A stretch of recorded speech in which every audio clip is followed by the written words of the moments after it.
here's a look at the feature today. Race 2 will be early in the card for 3-year-olds and older, going a mile, and a lot centers around what we get from Donegal Momentum, who's 4-5 on the morning line after he was so impressive on debut. Sprinting was a wet track that day, but I do remember Maggie Wolfendale saying in the paddock that she felt that longer would be better for him, and so he will get to stretch out today, Andy, facing some more seasoned competition. And much like last week, we saw a promising maiden winner come back and be successful. We'll see what we get from Donegal Momentum. This is a difficult task, though. Now, keep in mind he's 4-5 on the morning line, but the 5-2 second choice was scratched.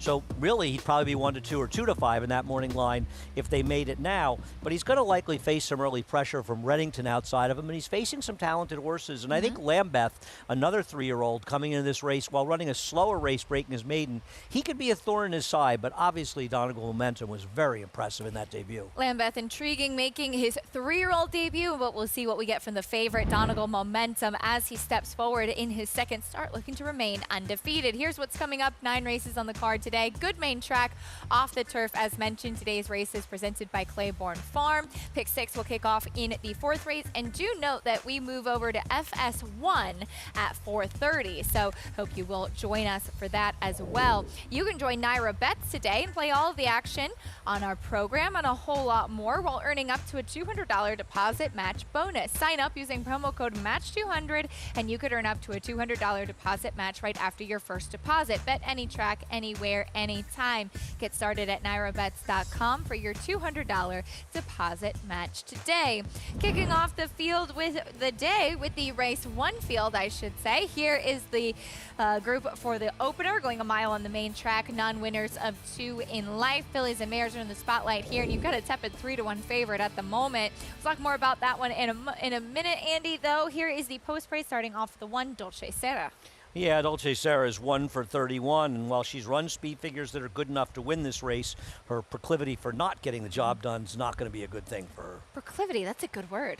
I like Thank that. you. I worked on my vocabulary when you were away. I appreciate that. We were fooling around up in Connecticut. I was not fooling hard around. here. I was not fooling around. There's Blenheim Baby, your tepid favorite. More on her in a moment. Here's Moonlit Weekend. Yeah, Blenheim Baby better improve off her last. Moonlit Weekend, my top choice near. The mile is a question mark. I thought she might be the best horse off her last race. Here's 10-10, the 4, dropping back down to this level. Probably one of the forwardly placed horse along with Moonlit Weekend. Her form just seems to get worse with every start, though. Bit of a layoff at the 5, Charisse. But she's run well enough to win this race, and she met a much tougher horse when a distant second last time out. 2 to Your Horn will stretch out in distance. She can find her first race, then she's a player. And Karen's Honor to the outside. She has that 1 figure 2 back that makes her a player, but at 1 for 19 and every other race too slow, it's a little hard to trust her. But trust is at a premium. I was just going to say, hard to trust to anybody in this group. There's the 3 Moonlit Weekend, though. And we'll take a look at her last race, in which she did run a 62 buyer speed figure. She ran very well, finishing 2nd that day. But she's never been further than the 7 furlongs. And that, though, against maiden special weight company wasn't necessarily one of her stronger races. The question is, will she be able to take that step forward going the mile today? Yeah, I thought if she could run back to her last race, and I am a fan of David Duggan, her trainer, and I like the fact that she seems to be improving with every start. I took her in here, but to say you have a strong opinion in this race is kind of crazy because there's just not much to rely on in here. Yeah, Charisse ran well enough last time, but that was 5.5 months ago, and she finished just ahead of Dolce Sera that day, who's obviously had her share of chances. Just hard to trust anybody. You got to make a decision. I took the 3 Moonlit Weekend. The distance, obviously, a bit of a question. The 2 Blenheim Baby is the one that's taking most of the attention now, 5-2, as she is second off the claim for Linda Rice. Distant second in an off-the-turf race last time out. But is she really supposed to be kind of the one to beat in this group? No, she's not the horse to beat. I don't know who the horse to beat is in here, to be honest. That's I don't know fair. if the horse to beat exists. But no, her last race was pitiful. It was an off-the-turf race where there were basically 2 horses, her and the winner of the race. And she lost by a city block to her and ran a 49 buyer. She's a horse who can win this race, but she's no great shakes at 5-2 in here. I almost feel like they're betting Linda Rice here. Yeah. You know, they look and they say, well, I don't really trust anyone here. I'll take the trainer that wins the most. And I'm not saying that won't work out, but at 2-1, she seems like a bad gamble to me. And I picked her second, but mostly because of the same factors. But I'm not sure if her last race, if she's really very good. The 7, Karen's Honor to the outside, kind of has that same question to answer too. Her race 2 back, kind of an outlier. Similar competition down in Florida, and she really hadn't shown much. Though, 2 back, she was coming from off the pace, whereas previously we were seeing her be a little bit more forward when going longer. How do you expect her to be positioned in this group? Well, I think it depends how much speed you see for Moonlit Weekend and 10-10. We'll have a different track in all likelihood than Sunday. Sunday seemed like we had a very strong inside bias. Unusual. Hadn't seen that for a while. So she'll probably be in a stalking position. Jose Gomez has been aggressive, but I don't see her as the main speed in here, that's for sure. Closing on that left lead. 2 starts back when she did finish that good third at a big price today. She's taking a little bit more attention. We'll see how it plays out. Someone will notch the 2nd career victory for these fillies and mares, loading in for race 1. Early pick 5 kicking off here as we get ready to start the afternoon on this Thursday. Belmont at the Big A. Chris Griffin standing by with the call. 3 out. Here's Charisse. Toot your horn.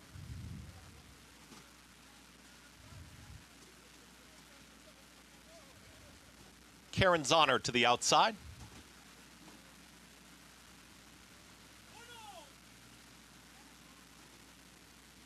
Karen's Honor goes in. All set. And they're off. Good speed from Karen's Honor. Broke well from the far outside, but has company. There's 10-10 in between horses now moving through in the yellow blinkers. Towards the inside, it's Blenheim Baby. That's going to be the top trio as they get set to come out of the chute, and they are lined up across the track. Trev McCarthy and Moonlit Weekend is tucked in between rivals. There's in the 4th position. To the outside of that rival comes Toot Your Horn. Now reclaims that 4th position. A little rank out in the center of the racetrack. Dolce Seta is going to be second to last. The trailer is Charisse. The leader is 10-10. They're chasing 10-10 through an opening quarter of 23-4.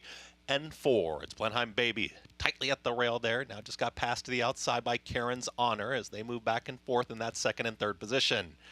Toot Your Horn is now a clear 4th as Moonlit Weekend has lost some ground. Now gets encouraged to move forward once again as they approach a half-mile left to go. At the rail, Pink Silks is Dolce Seta, and the trailer shoved along at the back is Charisse, is now 8 lengths the trailer. 10-10 at 10-1 as the leader is up by a half length. Karen's Honor is within range, is looming up on the outside, 47.34 for the half-mile time, and here comes the run from Moonlit Weekend. Had lost some ground, but is now back to within a length and a half of the leaders. Dolce Seta's moved towards the outside. Also, Blenheim Baby looking for some room. They reach the top of the stretch. Karen's Honor is kicking on. 10-10 is still fighting on towards the inside. Blenheim Baby is trying to get out of there, is trying to muscle on through, but Moonlit Weekend is holding that spot. Dolce Seta is on the grandstand side. 5 across the racetrack there. Blenheim Baby got the worst of it. It's Dolce Seta at 7-1. Has now put a neck in front. Moonlit Weekend right there. Karen's Honor. Dolce Seta. Javier Castellano, they win the opener. Moonlit Weekend 2nd, then tied for 3rd. Karen's Honor with an oncoming Blenheim Baby in 1 minute 38.40 seconds. Bit of an upset in the opener as Dolce Seta picks up the 2nd career win throughout her lifetime past performances. Sitting that good trip, Andy, just in that stalking spot. And it kind of seemed as they hit the top of the stretch that nobody really wanted to accelerate on, and she certainly had the seasoning to get the job done. Yeah, I mean, she was a horse that had consistently run the fastest figures overall, but when you're 1 for 31, Yep. it's very hard for people to bet on you because you just don't get it done. So she did get it done today. She found the right group. My 3 horse had no excuse in there. Moonlit Weekend, she finished, she got it done. She ran all right, but she just wasn't good enough to beat this horse. She had to settle for 2nd in this race, so it was the one. Dolce Seta, congrats to Connections. Javier Castellano getting the win as well as he rode her 2 back when she could not pick up Moonlit Weekend, but a little more distance, I guess, was her friend. Dolce Seta with the win back down to this level 1-3. 7-2 as the 3 Moonlit Weekend ended up at 5-2. Looked like she was in range to win. The 2 Blenheim Baby, she kind of lost her space in the stretch, but it didn't really look like she was eager to kick on when Jose Lezcano asked her. I agree. Yeah. I mean, a horse like that, sort of idling behind horses, she didn't have enough horse. She was a bad favorite at 2-1. I don't know who should have been favored, but it wasn't supposed to be her. It was the one Dolce Serra, though, at 7-1, getting the job done with Javier Castellano in the saddle as she picks up career win number 2 in 32 starts, knocking on the door. As we mentioned at the top of the show, there's plenty of exciting action coming up this weekend, including the Manila on turf, in which we'll see Grade 3 Gotham winner Deterministic try the grass for the first time. Can he turn things around with the surface switch? More in the Manila after this.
We're back on America's Day at the Races, brought to you by Naira Bets. You can bet any track, anywhere, anytime. Get started at nairabets.com today or download the app. Race 1 in the books, as it was the number 1 Dolce Serra who gets back to this level, stretches out in distance, and gets the victory. I like how Chris Griffin says Dolce Serra. He's got a little nice little pronunciation. It's got a little something. Little flair to that. Yeah. I appreciate it. She had a little extra flair today getting it done. She found the right field, and Javier kept her out in the clear and got it done. Her 32nd start gets her second win, but probably consistently ran the fastest figs anybody, but it's tough to take 1 for 31 horses. And interestingly enough, while she paid $16.20 to win for $2, the double with the favorite Donegal Momentum is paying $14.40 for $2. So it shows the difference with the CAW action, not in the win pool, but in the double pool. And Donegal Momentum opens at 1-9. I got to tell you something. I think he is way over bet. He is facing a much tougher group here. He's got to stretch out in distance. He's inside. There's other speed from Reddington. And I think we'll find out a lot more about him. He's the horse to beat, but I think he's facing a foe potentially in Lambeth that's going to run a lot better today. We'll learn a lot about him in this spot as Javier Castellano will look to sweep the early double. He'll be aboard your current 1-9 favorite, Donegal Momentum, who was very impressive on debut. That was sprinting in a maiden special weight race, and he will stretch out for the first time today. See what he does facing some more seasoned foes in this group.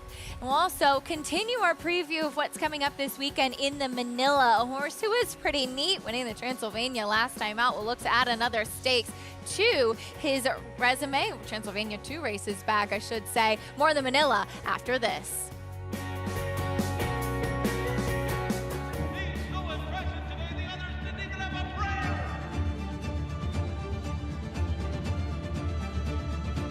Paddock boy rolls in the run. Happy Travers.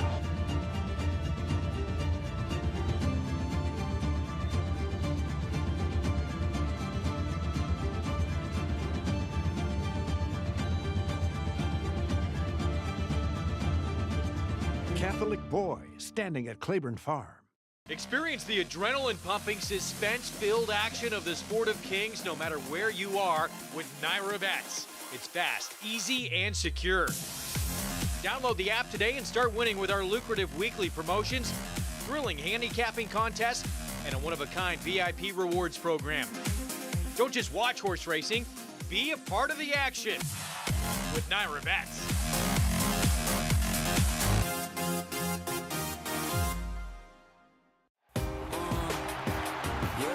Charlatan is back, and he turns it on with an eighth of a mile to go. Express Train moves into second. Nashville dropping out of it, and then Collusion Illusion. What a spectacular return for Charlatan, who will romp in the run-happy Malibu Stakes by 4.5 emphatic lengths. Charlatan, ultra impressive. It's a new day for a new king. The nation's #1 Horses of Racing Age sale. Over the last decade, this sale has produced earners of more than $88 million. Top grads include recent graded stakes winners Newgrange and Fort Washington. Grade 1 winners Atone and Stiletto Boy, and Breeders' Cup champion Wavell Avenue. Fasig-Tipton July selected Horses of Racing Age, July 8th in Lexington, Kentucky. Where will you be?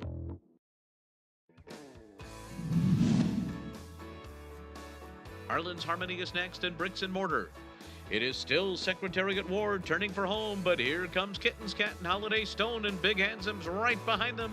And they're into the stretch. Secretariat War. Kitten's Cat on the outside. Big Handsome is behind horses. Holiday Stone is there on the outside, and here he comes. No place to go for Big Handsome, trying to find a way through it. Secretariat War still there. Holiday Stone on the outside. Big Handsome. Here comes Bricks and Mortar, 2 on the far outside. He's gonna win it.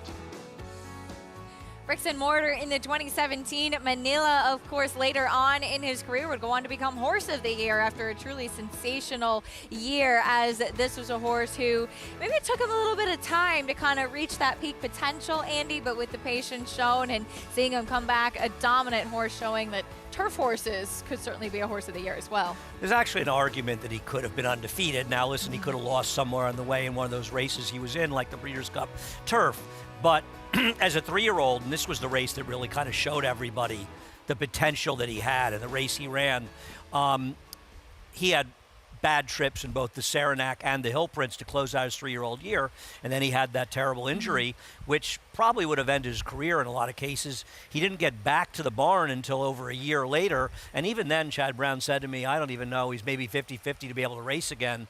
Well, race he did, and he turned out to be an incredible racehorse and had the Horse of the Year and got some fabulous rides. Irad's ride on him, Joel's ride there was incredible. Irad's ride on him in the Arlington Million was a thing of beauty. Very, very talented horse. We'll see what the future could hold for this year's field of Manila runners. It is our America's Best Racing Race of the Week, the Grade 3 Manila on Saturday, Belmont at the Big A mile on the turf for the 3-year-olds. And a lot of eyes will be on Deterministic, Andy, who will try the turf for the first time. A horse who has obviously shown brilliance, but has also been a bit of a head scratcher as well. And he certainly has the pedigree to suggest that he should be able to handle the switch to grass. And that morning line is a joke. And David Aragona's out this week, so I don't want to pick on the morning line maker, but if you think you're getting 4-1 on deterministic, have another cocktail. Because he's probably going to vie for favoritism. He's certainly not going to be fourth choice. He's got a real turf pedigree. Yeah. Obviously, he has durability, too. He's run blah races in his last two, but even running blah races, he's probably run well enough to compete in here. And obviously, Christoph Kleiman has felt he could be a turf horse for quite a while, and they're taking a shot here. I hope he runs better for his connections. I'm not sure he'll be favored, but I'm guessing he'll be close to favoritism in this race. He's not going to be the fourth choice. I'm going to try to beat him, but I kind of think Oddly is the worst to beat. I don't see any chance that Move to Gold, who's the 5-2 morning line, is favored, and I don't see any reason that he should be, to be honest with you. No, certainly with the presence of Neat, who's obviously a graded stakes winner on the grass. And yes, deterministic, his debut on the turf, he has pedigree for it, as we talked about. Right in the first generation, Liam's map obviously they can run on either surface very well. And Christoph has said probably the best Liam's map that he has is Roses for Deborah, who's a turf sprinter. And getting a chance to watch this horse train on the turf up at Saratoga, he really has taken to it kindly and moves like a horse that should appreciate it. No, I think he's going to be tough to beat in here. I just didn't want to take what I assume will be favoritism. And he's trying to do something that's not an easy thing for his owner, Vinny Viola. The old Stanley Cup Manila double in 1 week. Yeah. That'd be I don't think that's special. ever happened before. And of course, big congratulations to Vinny and the Florida Panthers. I know a lot of Rangers fans are pretty heartbroken, though. They're getting close, Ranger fans have to be rooting for them because they beat the Rangers. Yes, exactly. And we're all rooting for Vinny. He's a good guy, 100%. and he's a big owner in our game. One and of the best. It was great seeing Vinny win. And, you know, the other thing about Vinny, I think, that sort of stands out, the kind of guy he is, I was watching the third period. I'm not a big hockey fan, but I'm watching because I'd like to see Vinny win.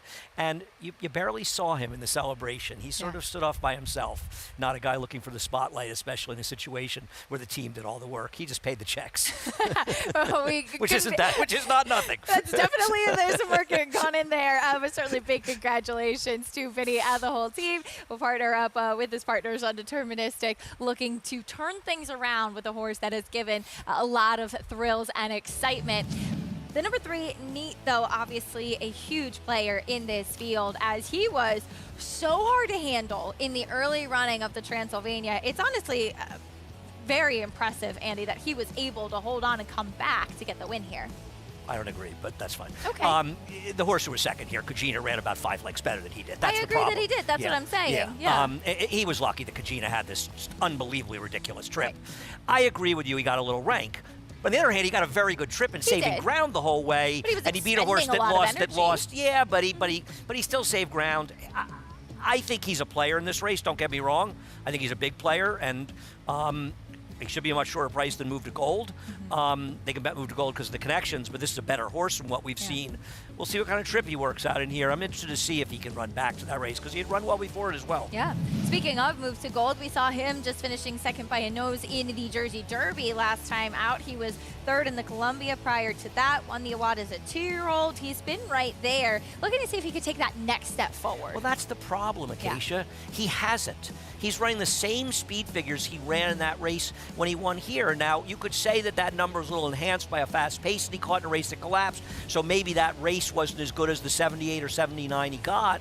But, I mean, how does he not win this race? And I'm sorry, but the horses he's facing in this race are significantly better than the ones. So if you like Move to Gold, you're hoping he improves. Now, I can't imagine a scenario where he's favored Chad Brown or not in this race. So I don't think those odds are going to hold up. I was interested in the horse inside of Deterministic, the 5-horse. Please advise. Please advise. For George Weaver. Who has gotten a couple of ridiculous trips in his last 2 yes, races. Definitely had particularly some at Penn National. Absolutely. Trip for sure last time out, but always dangerous. George Weaver on the turf as well. And then you have Mattingly stretching out, who has speed from the inside for Joe Orsino. He's no bum, that horse. Definitely he's pretty not. good. Can he hit the distance? Saki, where did that race come from last time out on the turf? Yeah, but I think if you're drunk on Saki, you'll bet him back in this race. But then again, I hated him last time and he won by 20. It is a fun race in Manila. Gala coming up on Saturday. Here's a fun race up next. There's your current 1-4 favorite, Donegal Momentum. We'll see what kind of momentum he has as he will face winners for the first time and stretch out in distance for the first time in this upcoming second race. Here is his debut, though, Andy, where he was as advertised, went off as the favorite. There'd been a lot of buzz about this horse leading into that maiden special weight back on May 16th, and he delivered, winning by 8 1/4 lengths. He was very impressive. You don't see a lot of firsters with 45 and change workouts, but you saw it with him, and he lived up to the hype. He was very, very impressive. I remember Chad Brown trained the second horse, and he said, there's a lot of hype. This horse is getting a lot of money at the fast work. He said, he better have his running shoes on to beat me. And he texted me after the race. He said, he did. Yeah, he certainly did. He was impressive that day. 1-4, he is now Donegal Momentum as we welcome in for the first time today. Maggie Wolfendale here with us. And Maggie, I remember you saying in his debut that you'd like to see him go a little bit longer. What are the thoughts on Donegal Momentum stretching out? Yeah, exactly. I think he should like it. I also said that he looked like a turf horse because he does have a lot of pedigree on the bottom side. So we'll see how he negotiates this open racetrack as opposed to the sealed surface that he had first time out. But obviously, he's worked well enough on a fast Harrow track in the mornings to suggest that surface really isn't that big of a question mark with him no matter what he's running on. So same poised, classy acting individual that I saw first time is present here today in the paddock. If anything, his coat's gotten even better. He's completely dappled head to toe and actually looks as though he's put on some conditioning and muscle mass. So all things good for your heavy favorite, and physically he definitely looks as though a one-turn mile should suit him, though he'll have to deal with an inside post and possibly some other speed. So we'll see what kind of trip he's able to negotiate. Now, drawing towards the outside is one coming back off of a layoff. We haven't seen Lambeth since he broke his maiden. The last day he was, well, for all thoroughbreds, technically a 2-year-old, and he did it at a mile. Now, he's not your typical Arrogate. It's not your typical Tappet. He honestly looks like neither. He kind of looks like the chestnut tappets that you often see, but definitely not a lot of Arrogate in his physical makeup. He's a bit shorter and broader and more compact. Arrogates tend to be very leggy types. So he hasn't done much growing up. He's done some filling out, which I appreciate, and he comes back in here looking strong and fit, resplendent coat on him overall. I don't know, Acacia, I don't know if going a mile first off the bat is really going to be to his liking based on what I see from him physically. Granted, he definitely has the pedigree to say that longer is better. All right, Maggie, thank you. We'll see what he does stepping forward in the first start of his 3-year-old season. We talked a little bit about the stakes action coming up this weekend, but it's jam-packed next week for our final week of the Belmont at the Big A meeting, which is crazy to think, Andy. We are just 2 weeks from today going to be up at Saratoga, but don't sleep on everything that's happening next weekend because there's a lot of exciting stuff. No, I agree. Next is supposed to run in the Brooklyn. Look forward to seeing him. The Belmont Derby and Oaks, along with the John Nehru and the Dwyer. And then we close out on Sunday with a couple races, I believe, for the New York breds. But going to be some fun races, and those Belmont Derby and Belmont Oaks are usually fun races. Yeah, and we will see potentially the top 3 finishers of the Pennine Ridge moving on to the Belmont Derby. Legend of Time, White Palomino, and Royal Majesty, the top 3 in here. And Legend of Time, very impressive. Shocking to see a Godolphin runner win in here. Yeah, I don't think he's that good. I mean, obviously he was able to overcome a slow pace. Now he saved ground to do it and got a very good ride from Joel Rosario, but, you know, he got up in the shadow of the wire. The problem with him is he had run so well in Dubai, but his 2 races here have been unspectacular. He got a little rank at Churchill and ran a mediocre 5th, and he just got it done. And what's good for him is that the 3-year-old colts in the turf so far have not been as good as the 3-year-old fillies. So I don't know how tough this race is. I think there is a horse coming from overseas, though. Fun with Flags? Yes. Is that a Big Bang Theory? Because there's that Fun with Flags and Big Bang Theory? I don't know. That'd be pretty fun if so. I love Big Bang Theory. Great show. Very, very clever. So we'll see what Legend of Time could potentially do for Charlie Appleby and Godolphin. First, though, back to race 2 today, going a mile. Donegal Momentum will kick off the post parade. He's an awfully short price, given he's got speed to deal with in Reddington, and he's facing some tougher old veterans. Obviously, ran very fast first time. We'll see what he does here. He has a lot of potential. Here's the 2, Surface to Air, won his last 2 races. Yeah, he got it done against Lesser last time out. He'll have to improve off that. Speaking of Reddington, here he is with that speed. Yeah, he was purchased at the sale for $120,000, has not lived up to it, but he is a horse with a lot of speed, and maybe the mile will help him. The 5, Caffrey, put things all together last time, but against lesser company. He ran fast enough to be competitive here, but he's got to deal with other speed, unlike last time, but he just does draw a good post outside of them. And the wild card of the race, here's Lambeth. I understand, and I picked him on paper. He's just too slow. But a lot of horses have come out of his last race to improve significantly from a speed figure standpoint. He was also wide that day, and a day the rail was the place to be. He gets Lasix for the first time. And this feels like a Bill Mott runner that's going to run a lot better today. But he's going to need to, because Donegal Momentum is very good. Beat Capital Idea and Unique Insight, both of whom would come back to win their subsequent starts. You can win big with the Belmont Derby Challenge. Secure your spot today to win cash prizes and 1 BCBC seat. Registration closes before Belmont at the Big A's 3rd race post time on July 6th. Check out naira.com/contest to learn more. Very popular and a lot of fun to participate in, so be sure to take a look at that. There is the 6th Lambeth, who's getting a big warm-up from Jose Lascano. Interesting what Maggie was saying, is how he doesn't really reflect his late sire Arrogate, as he often really seems to stamp his progeny. But there he is, as he did break his maiden. That was at the end of his 2-year-old season. See what he can do stepping forward as a 3-year-old. And he made that somewhat premature wide run in a day that being inside was a good thing. And as you pointed out, Capital Idea was 3rd, improved his figure substantially in his subsequent performance, ran a 69. I think he came back with an 84 buyer. Now, he was a first-time starter. You mentioned that Unique Insight, who ran a big figure to win his next start. And, you know, he didn't run great in the Peter Pan, but he still ran a respectable race, all things considered. And it feels like a field that was just a lot better than the figures suggest. And he did it while racing a bit against the racetrack. And he could improve quite substantially since that race, but still, he's got to improve a lot unless Donegal Momentum faces real pressure from the 3 and doesn't love more distance. And I'm not sure why he's supposed to have a real problem with distance, but I thought he was a little interesting as an alternative, and I wanted to take somebody else. I was really more interested if the 4 had stayed in, because I did not like the 4 in this race, Bank Frenzy, and thought he would take a lot of money. Well, for more on the rest of the field warming up, let's go back to Maggie trackside. And we'll take a look here at a horse that Ray Handel, I think, is just hoping to catch on the upswing of things, as he did win impressively and earned a nice figure when winning for the 25 last time. That's number 5 in here, Caffrey, who Ray's done a great job with, kind of resurrecting this horse's form a bit, going all the way down to the bottom to climb all the way back up again here. And he is carrying really good conditioning for him. He looks fantastic in his coat, too. Now, he won while setting a slow-ish pace, but just kind of got comfortable out on the front end, got in his rhythm. He is quite sharp today, probably the sharpest horse that I've seen so far in the preliminaries. So he is hinting at the fact that he might try to be forward. Obviously, I do not think he's as naturally fast as a horse like Reddington. But again, you know, maybe Ray is firing and trying to strike while the iron's hot, guys.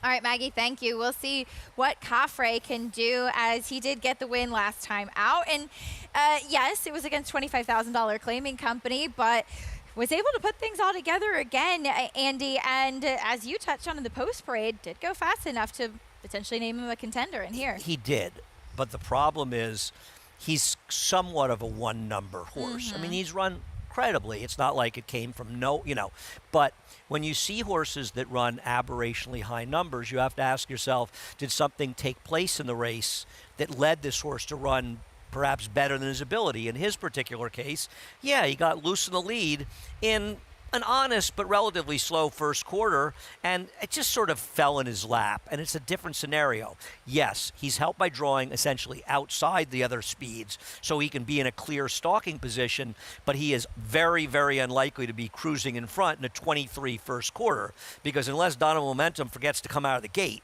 he is too fast for this horse early.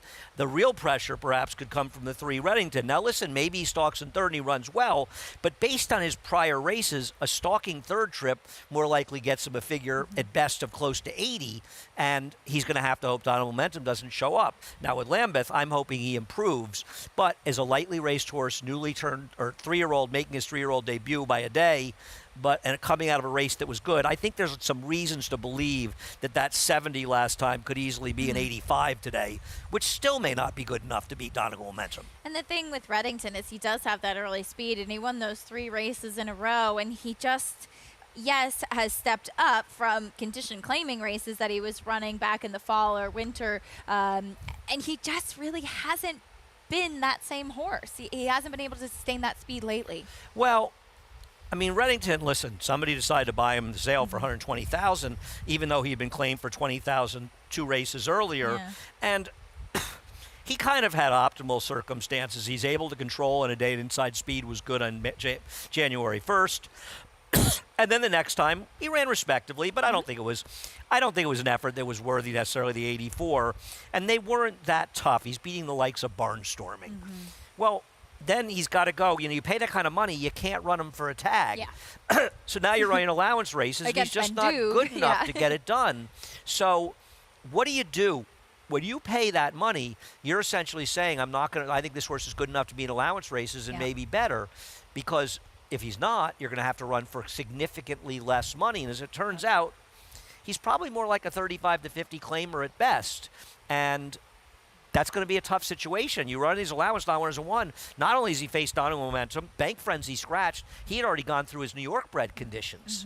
So, you know, there's some tough horses in these races, and he's going to, in all likelihood, be involved early, but whether or not that means he can be involved late, you really want him to press Donegal Momentum, put that one away, and hold off anybody coming. That feels like a Herculean task to me.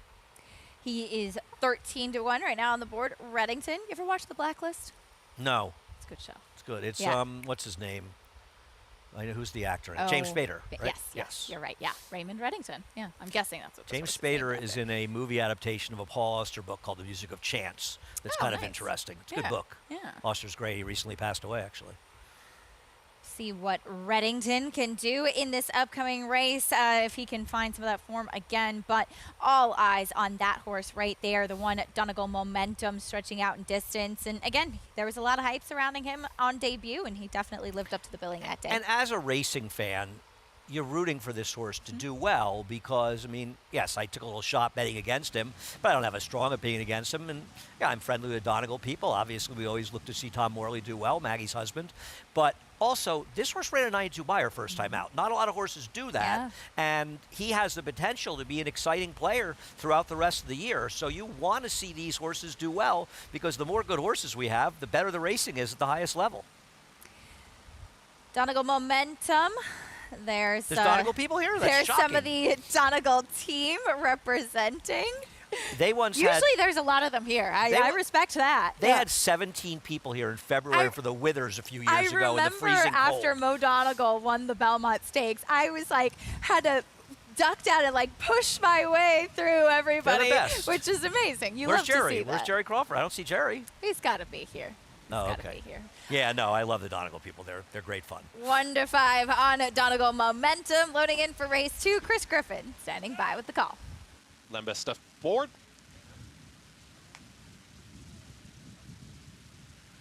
Lambeth now goes in. All set.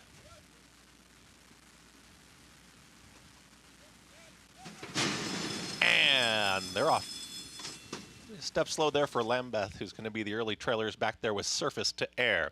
At the rail, here comes Donegal Momentum. He's got the early lead, is up by about 3/4 of a length and got there pretty easily. Donegal Momentum has the lead. Caffrey is trying to move in between horses. Lambeth has now caught up, is out wider there. 3 wide as the 3 across the racetrack. Second to last is Reddington, the trailer. Surface to Air, 23 seconds flat for the opening quarter mile, and the favorite is alone up top. It's Donegal Momentum. At a very short price, is up by 3/4 of a length. Caffrey is engaged to the outside from second. Lambeth out wider in third. At the rail, Surface to Air has picked up a spot. The trailer Reddington wants to go as they really slow down the tempo up top. It's Donegal Momentum who will take him to the half-mile point now, 46 seconds flat for that half-mile time, and Let's Head on a Notch is quickly up by a length and a half and starts to inch away. Lambeth is now called upon for the effort. Caffrey is in between horses at the rail surface to air. Reddington will have to pass them all as they continue to chase the favorites. Surface to Air is now looming up in behind as Donegal Momentum's got the lead. Alone in second is the big long shot at 20-1. Surface to Air, who's trying to pull off the upset. They reach the top of the stretch. Donegal Momentum now gets the cue to kick for home. Surface to Air is trying to run down Donegal Momentum, who starts to now put a little bit of distance on the big long shot, who's not done yet. Surface to Air is going to try one more time. Donegal Momentum has a 16th left to go. The 20-1 shot up on the outside. These two down to the line. Here comes Surface to Air at the outside. Surface to Air with the upset. Donegal Momentum finished second. Then Reddington in 1 minute 35.45 seconds. A major upset here in the second race. Surface to Air, who was just coming on the outside, makes it 3 in a row to run down the favorite, Donegal Momentum. And listen, he got a perfect trip and a great ride from Jose Gomez to get it done, and give him all the credit. And I'll tell you something, I don't think he won this race because Donegal Momentum lost it. I actually think Donegal Momentum ran well in here. Look at all the distance between these two and the other horses, and you look at the times. When he got past, I thought, I bet you really slowed down. They probably went 1:36 and 4, and he just couldn't get the distance. They come home in 12 and 2, under 12 and 2, 12:37, and this horse flat out ran him down. I don't think that Donegal Momentum ran badly here. I just think this horse ran huge. He certainly did not run badly, but you could see that Javier Castellano had kind of stopped asking a bit, just kind of fanning with his crop a bit and feeling, hey, my horse just doesn't have that quite enough punch there in the stretch. Looking after his horse, switching his tail a little bit, but here they both ran exceptionally well in this very fast race to finish like that. He was trying, he just didn't quite have it right there. I am curious to see what kind of number this race comes back, because they beat the rest of the field by a significant margin in here, and I don't think these horses are that bad.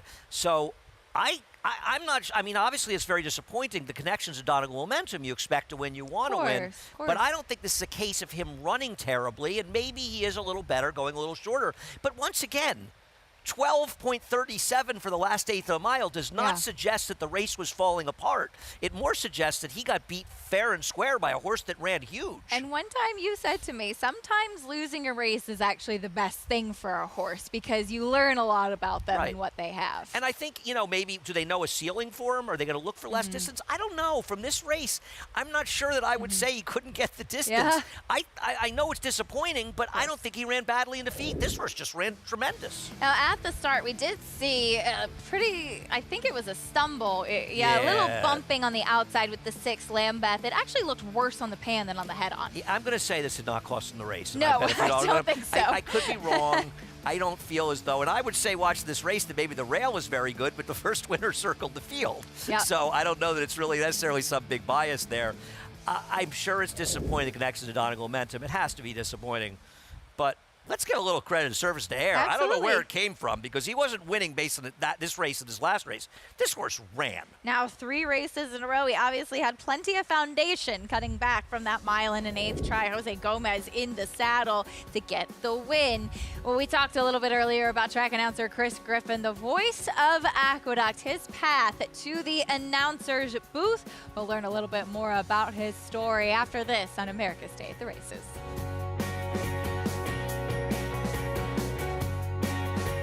In this sport, it takes just one special horse and a lot of people that believe in him. By Champion Arrogant, from the family of Broodmare of the Year, Better Than Honor, rose to prominence in the Grade 3 Peter Pan, displayed power in the Grade 1 Belmont, cemented his 3-year-old championship in the Grade 1 Travers, defeating a champion 2-year-old, Kentucky Derby, and Preakness winners.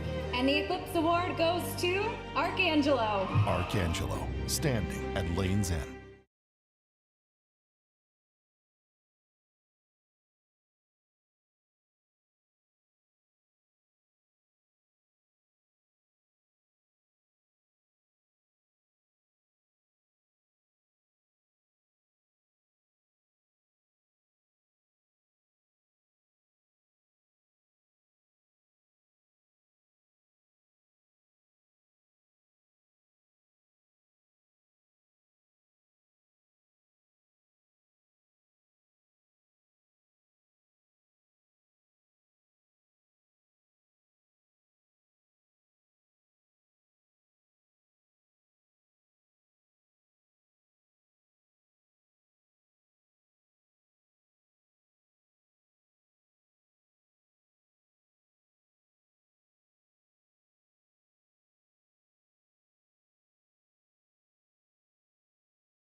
Welcome back. Big upset here in race number 2 as Surface to Air returns $43 as he gets the win over Donegal Momentum. And please be joined here by trainer Peter Sinifius. And Peter, thank you so much for not making me say your first name.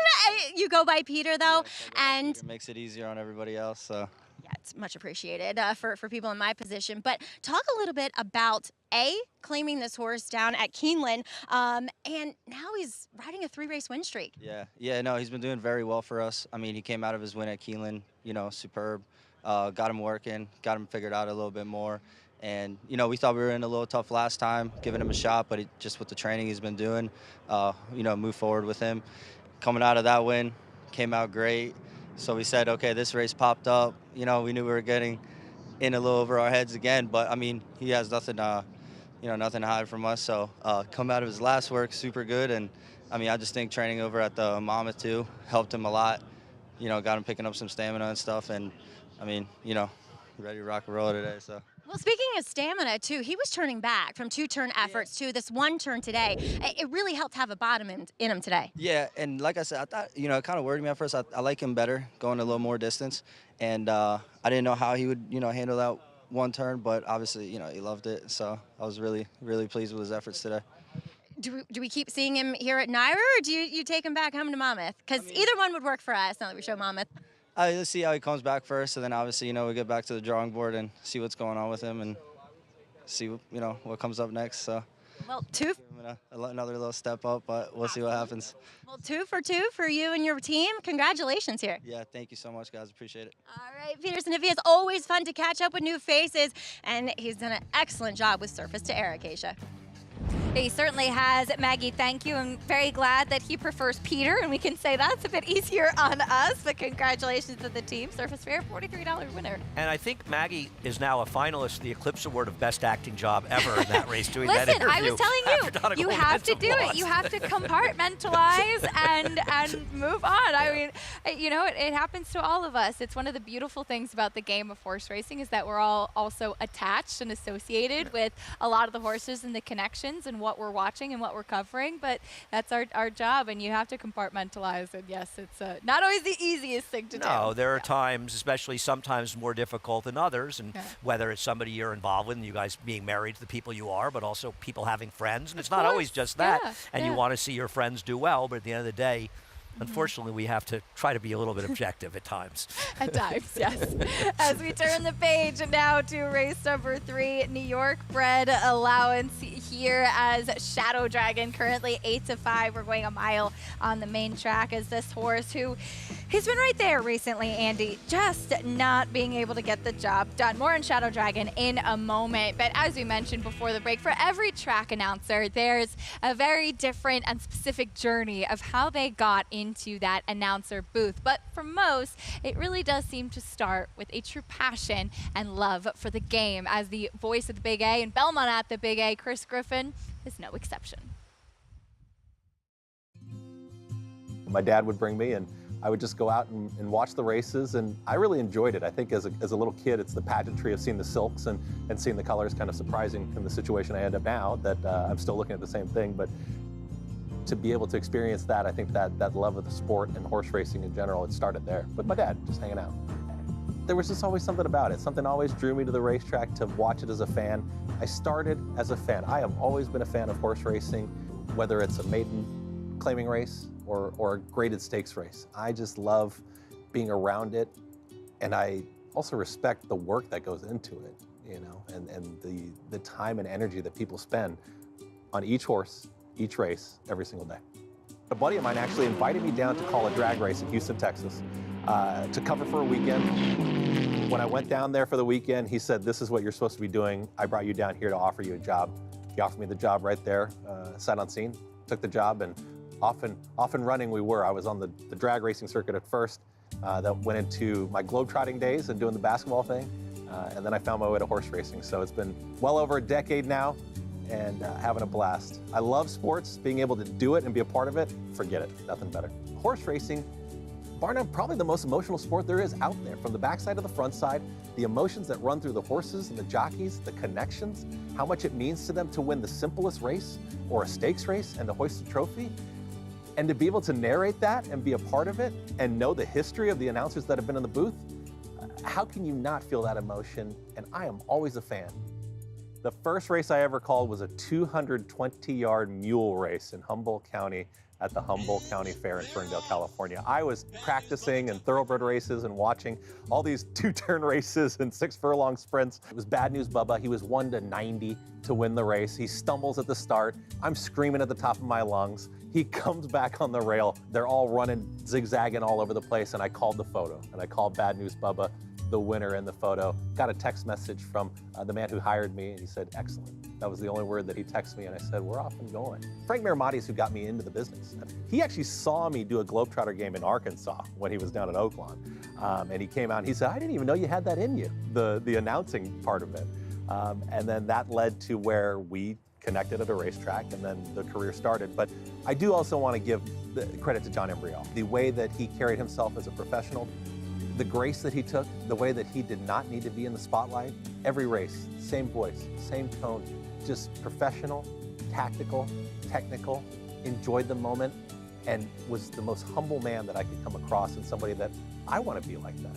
I want to be humble like John Embriol. I want to be able to learn more and more vocabulary through the right technique from a Tom Durkin. I want to be able to work alongside Frank Miramati and rock the house in New York for however many years that we're going to do it.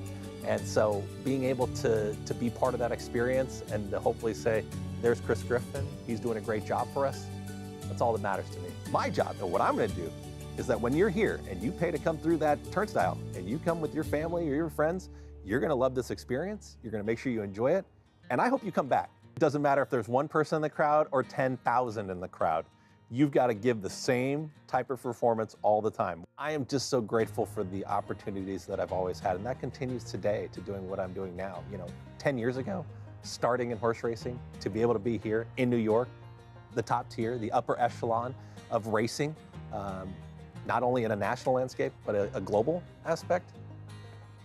Again, it's the best. Chris Griffin doing a terrific job calling the race this year, and it's been so fun getting a chance to follow his journey. Andy, I've told the story before. Chris and I go way back when I just first started in the industry. I was working at Gulfstream Park West the first year that they had torn the grandstand down, and Chris filled in while Pete Aiello was on vacation, and he was hanging out of the side of a storage container to call the races where there was no air conditioning, no fans, nothing. And I said, look at us now, Chris. Literally, you had to hang out the side to see the horses come around the turn. Look at us now. You ever been up at the announcer's booth in the winter sometimes? I'm not sure it's that much better. There's some history here, yeah. No, Chris is terrific, and I think he's become very popular with us around here, and he's doing a terrific job, and had a lot of fun with him up in Saratoga as well, and that was a really nice feature. It's nice to learn about the people you work with, but we enjoy Chris and wish him all the best. Absolutely, we do. And quickly, too, Andy got a special delivery here to the set from his friends at the Belmont Child Care Association. I know. Well, they had the graduation in the winner's circle the other day with the kids. So cute. Got a picture with the kids as well. Yeah. You can see that with the kids and stuff. I love it. Yeah, it's great. So BCCA sent me this bear. I'm very, very appreciative. Yeah. Be making the trip to Saratoga, I think. I would certainly hope so. Think this has got to be a good luck charm for Saratoga, right on my desk. Absolutely. So thanks to people at BCCA, and can't say enough good about the Belmont Child Care Association as well. Congratulations to the graduates this year, and thanks to everybody that puts in so much hard work for the BCCA as well. Horses in the paddock for race number 3 coming up next. That's a look at Mighty Atlas trying to make it 3 wins in a row for trainer Mike Maker. We'll talk a little bit more about him in this race 3 field after this on America's Day at the Races.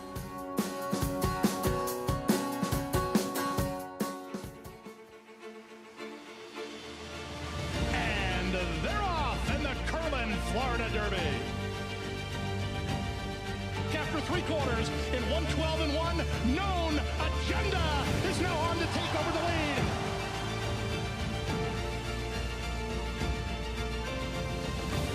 It's Known Agenda for St. Elias Stable. Florida Derby winner, Known Agenda. The Cross Country Pick 5 combines the best racing from New York with top races from around the country in one bet. Find it in your track menu and play every race day. Races are posted weekly at NYRA.com/crosscountry. RaceLens is the most in-depth product in horse racing, with unique features found nowhere else. True odds, predictive analysis, and pace projection. RaceLens. It will change the way you follow horse racing and take your game to the next level. At Three Chimneys, our name is our promise. Our commitment to quality, our customer, and most importantly, the horse is at the heart of who we are. For over half a century, the Storage Stallion Station and Nursery have been a place where dreams are born. From Horse of the Year, the mighty Seattle Slew, to Horse of the Year and modern-day breed shaper Gunrunner, we've been defined these past 50 years by the company we've kept. Three Chimneys, where dreams are born. Racetrack Television Network brings you every race, from every track, on every screen, every day.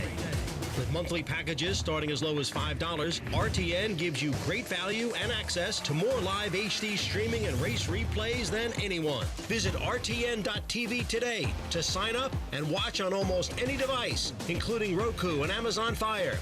RTN has packages that start at $5 per month.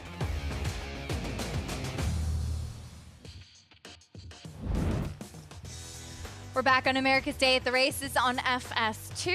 Turned out to be a lovely Thursday afternoon. Horses in the paddock for this New York Bred Allowance race coming up in the third. There's Shadow Dragon. And Andy, as I touched on, he's kind of one of those horses that's often right there, but it's been a long time since he's seen the winner's circle. One of his problems in that regard is general lack of speed. Now, he's not that slow, but as a closer, he's often in a situation where he's compromised. But he's obviously a very talented horse, and if he can bet back to his good races, he's okay. But you're right, he's got 4 seconds and just 2 wins in 12 starts. He's talented. We'll see if he can put it together here. There he is in the paddock. For more on the rest of this group, let's get a paddock report from Maggie. Actually, Acacia, we'll start right there with number 5, Shadow Dragon, a horse I haven't seen in a while, but I really like what I'm seeing today as he is now second off of a layoff. He has really filled out. You know, with each year that he matures and gets older, he really does so physically too. So he looks fit, he looks ready to go, but I'm also wondering, kind of if you go back to his efforts 3 and 4 back, he actually sat a little bit closer to the pace. And I think that helped, as you guys said. Maybe he's just not a winning type, but those did result in 2 second place efforts behind some talented horses. I wonder if they get him to be a little bit closer, because there is not an abundance of speed, I would say, in here today, other than, you know, Rocket and Roll and a little bit of Dr. Kraft. So I'm hoping that with the favorite that they opt to put him in the game early. As I do want to discuss number 1, that is Cut the Cord. He has a few go-back races that make him a bit of a player here for Jeremiah Englehart. Now, if you see him here in the paddock or out on the racetrack, don't worry if he's completely washed out. That's him. He's a horse that does get himself fairly revved up, even though he's one that isn't necessarily close to the pace that often. Sometimes we've seen him, and I almost wish that they would be a little bit more aggressive with him. But this is well within character, Acacia, for him to have that kind of antsy / washy type of appearance to him. Otherwise, he looks fantastic. All right, Maggie, thank you. An intriguing third race coming up here. There's Kendrick Carmouche, all smiles, about to get a leg up on the 1 Cut the Cord. Getting some good notes there as he's 5-1 on the board right now. You've got a lot of horses coming out of that common race, and it's a shame we didn't see Bank Frenzy in the last race because you can't really kind of gather that race, but you have a lot of the others beneath that coming back in this spot. No, it's a very good point, actually. And I took a shot with Cut the Cord. I tried him last time. He was completely dead on the board at almost 20-1, and I feel like he has back races good enough to win it, and he'd be a slightly better price. I could take a shot with him because Mighty Atlas can win, but this is a much tougher field than he's been facing, even though he's been running fast figures. Well, you may be wondering where these days is John Velasquez, and the answer is he's in Ireland riding with over at Royal Ascot last year. I remember we ran into him and he said, oh yeah, I'm gonna go ride at the Curragh after Ascot. Wow, that's amazing.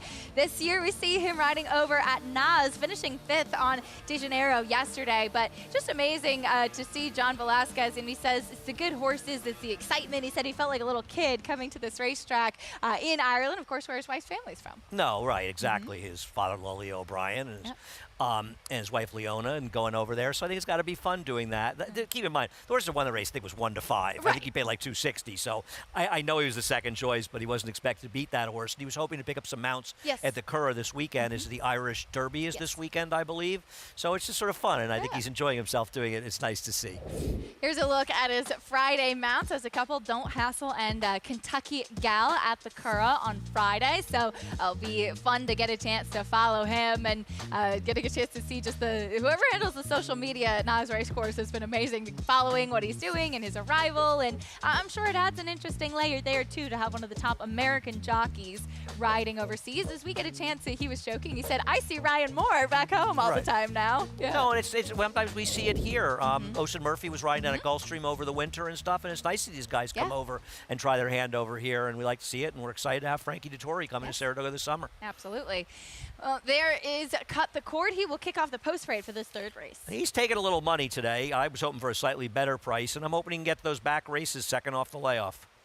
He's on his toes this afternoon. Here's Mighty Atlas trying to make it 3 in a row. One thing I'll say about his last race, he was the only horse able to effectively close after it started pouring that day, but he was running against a field that was completely overmatched. The only other dirt horse failed to show up, but he did close. I just feel like this is a much Turner test. The 3 Majestic Frontier went by. Here's the 4 Wild Banker. Both Majestic Frontier and Wild Banker are just too slow on their recent races. Here's your favorite, Shadow Dragon, trying to break through. Yeah, and listen, he's run some good races as well, but he does need to step forward as well off his last 2 races in all likelihood. Dr. Kraft, just a nose ahead of Shadow Dragon last time. And he's in very good form for Chris Englehart, so I wouldn't be shocked if he ran well, and he's not a bad price. And Rocket and Roll to the Well, outside. he does figure to be the speed in here, so if you want him to try to wire the field, take your shot. You can get the inside track on handicapping with Naira Bet's track stats. Want to know, for instance, the best races to bet to beat the favorites at Belmont at the Big A? Well, Track Stats has the answer. For more stats on tracks across the country, visit NairaBets.com today. Favoritism actually now shifting over to the 2 Mighty Atlas, who, as mentioned, trying to win 3 races in a row on that starter allowance 2 back, and then the off-the-turf race last time out, Andy. Yeah, and this is an interesting situation because strictly based on speed figures, this horse is really supposed to be 8-5 in here because he's just running fast. Even if you look at the better figures that Shadow Dragon runs, they're not really necessarily quite as good as the figure he's run in his last 3 races, and he's run 3 outstanding races. But the reality is he's running against horses like Debate. And then last time out, yes, he beat the bias in here, and that counts for something. Yeah. But it was a dismal off-the-turf race. As I said, Safalo's Mission was the only dirt horse in the race, and he was a no-show. So it's a little bit of an illusion, but the figures aren't an illusion. And he's consistently running fast figures. So this is one where you say to yourself, if you base simply on speed figures, he's probably supposed to be even money in this race. But if you look a little bit more about who he's facing relative to who he's facing today, that's why he's a bigger price. I believe very strongly in speed figures, and maybe he's a bit of an overlay at this price. We'll see what price he ultimately ends up. The 6, Dr. Kraft, coming out of, as mentioned, the same race as Shadow Dragon, finished just a nose ahead of him last time out, a horse that he was kind of like Shadow Dragon at the first level allowance race. It took him a long time to break through that condition. He did, and then he came back running very well at this level of competition last time out. Yeah, I mean, a problem is he's 11 for 17, second and third with just the 2 wins, thus he's in this class. But there's an argument to be made that while he didn't look like a horse that you would necessarily think wants more distance, that he's finding a home at a mile, and the mile is what he likes the most. And they knew, Bank Friends, he was going to win this race. They were able to sell him for a lot of money after that race. But as you said, unfortunately, he scratched, and now once again, Shadow Dragon 8-5 and 9-5 on the 2. And it's an interesting argument because handicapping has to evolve, just like everything. Anything you do has to evolve, and you have to sort of adapt. And 30 to 40 years ago, if you do speed figures, you made money with speed figures, but now everybody has the speed. Yeah. When Steve Crisp put the Beyer figures in the racing times when he started it, and then subsequently Beyer moved over to the racing form after that, and they went in there, that changed everything. And so there's Thoroughgraphs, there's Timeform US, there's the Ragazin sheets, there's a whole lot of speed figures, and they're not going to always agree in things, but there's no serious player that isn't looking at speed figures. But the problem is everybody knows the fastest horse now. So it's very hard to make money betting the fastest horse. Having said that, if the 2 wins after the race and it's just 9-5, maybe the situation you say, well, he was the fastest horse and you got 9-5 on him. So you have to adapt. You become more of a class player. Do you look at class as well? Do you adapt from different circumstances on turf? Do you think figures are as relevant on turf as they are on dirt? They're a very different animal on the turf. There's a lot of different things it takes, even as a person who strongly believes in speed figures. It's only one factor I look at in races. And also, how is a figure earned is very important. Some really, really interesting points brought up there. And there's, as we mentioned, many pieces of it, how they're warming up, how they're looking. Another piece of it. Maggie, what are you seeing? Well, I think number 2, Mighty Atlas, looks fantastic, as he has in his last several efforts. A horse that has really kind of reached that physical potential now as a 4-year-old. But I do think he's a horse that can be a little bit pace compromised. A horse that we'll see where they place him early on here. Yes, if you go again, 3 and 4 back, he was close to the pace, but those were slower fractions. So we'll see where he's placed today beneath Manny Franco, but all things looking good for the horse who is vying for favoritism between him and Shadow Dragon. I just liked the progression. There was more of a change in the right direction with Shadow Dragon. That's why I went to him versus Mighty Atlas. But really, both of these horses, as the favorite, look tremendous in here. But if you're looking for the pace, it obviously should come from number 7, Rocket and Roll. Has the advantageous outside post, a horse that I wanted to reserve judgment until I watched him warm up. And I was pleasantly surprised with what I saw from him. Moved beautifully in some spots where I don't think he could be effective, especially 2 back. And then last time, I feel like there was some other pace and he was chasing Bank Frenzy around there.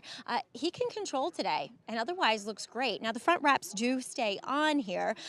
But again, I really like the warm-up from him, Acacia. So I think he could be dangerous as a potential gate to wire upset.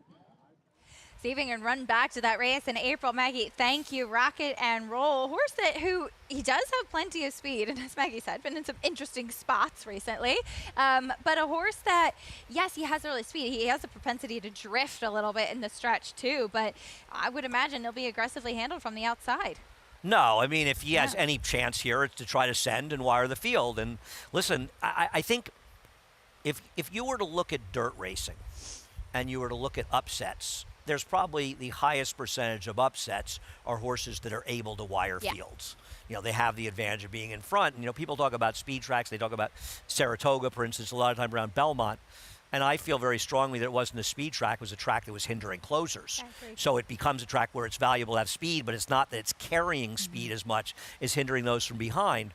But that's where you're going to see a lot of upsets. Dirt racing favors forwardly placed horses for the most part.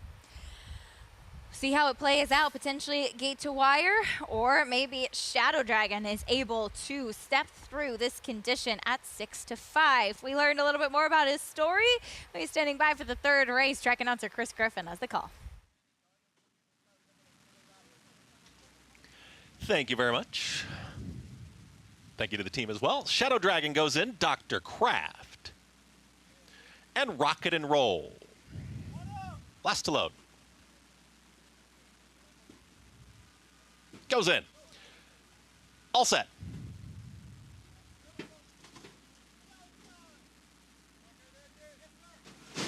And they're off.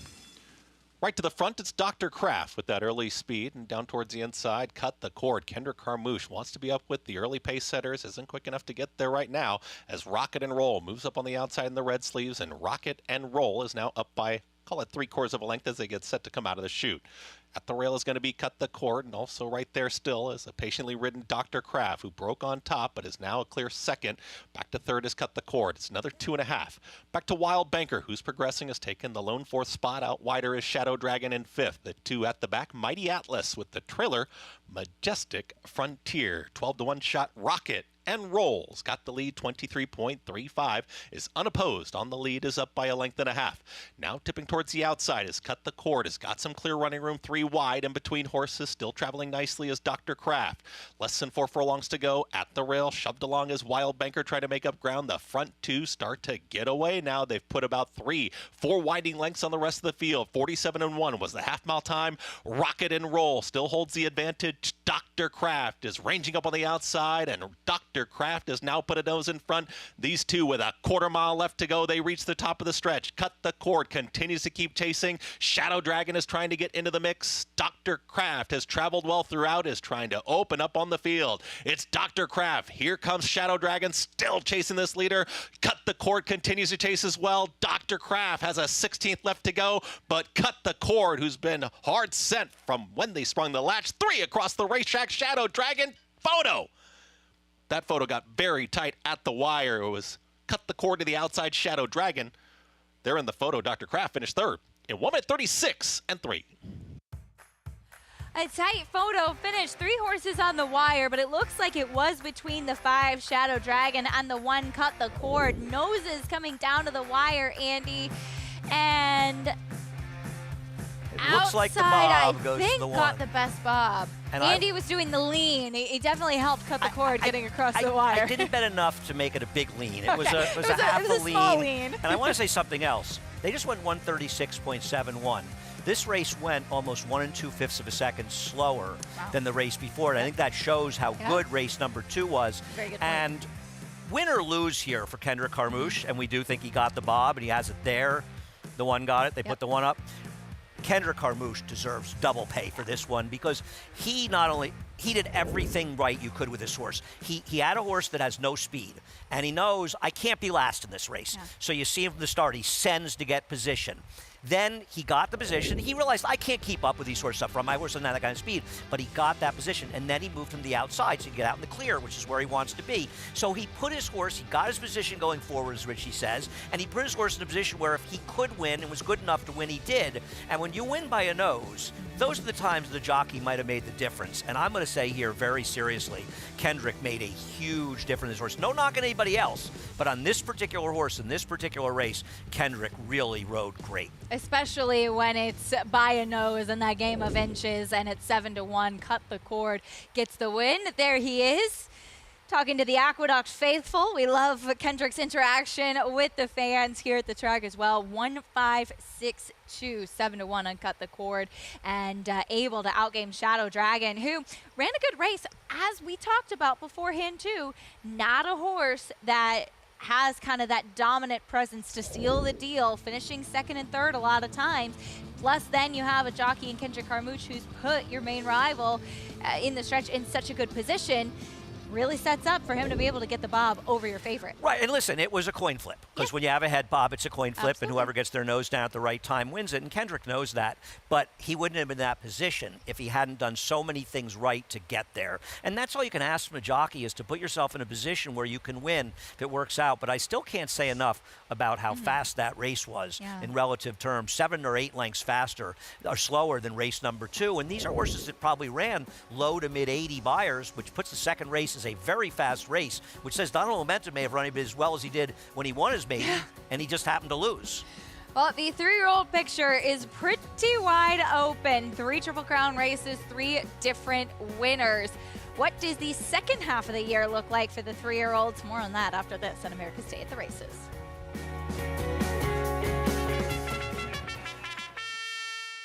Monmouth Park's main event is Naira Betts Haskell Day, Saturday, July 20th.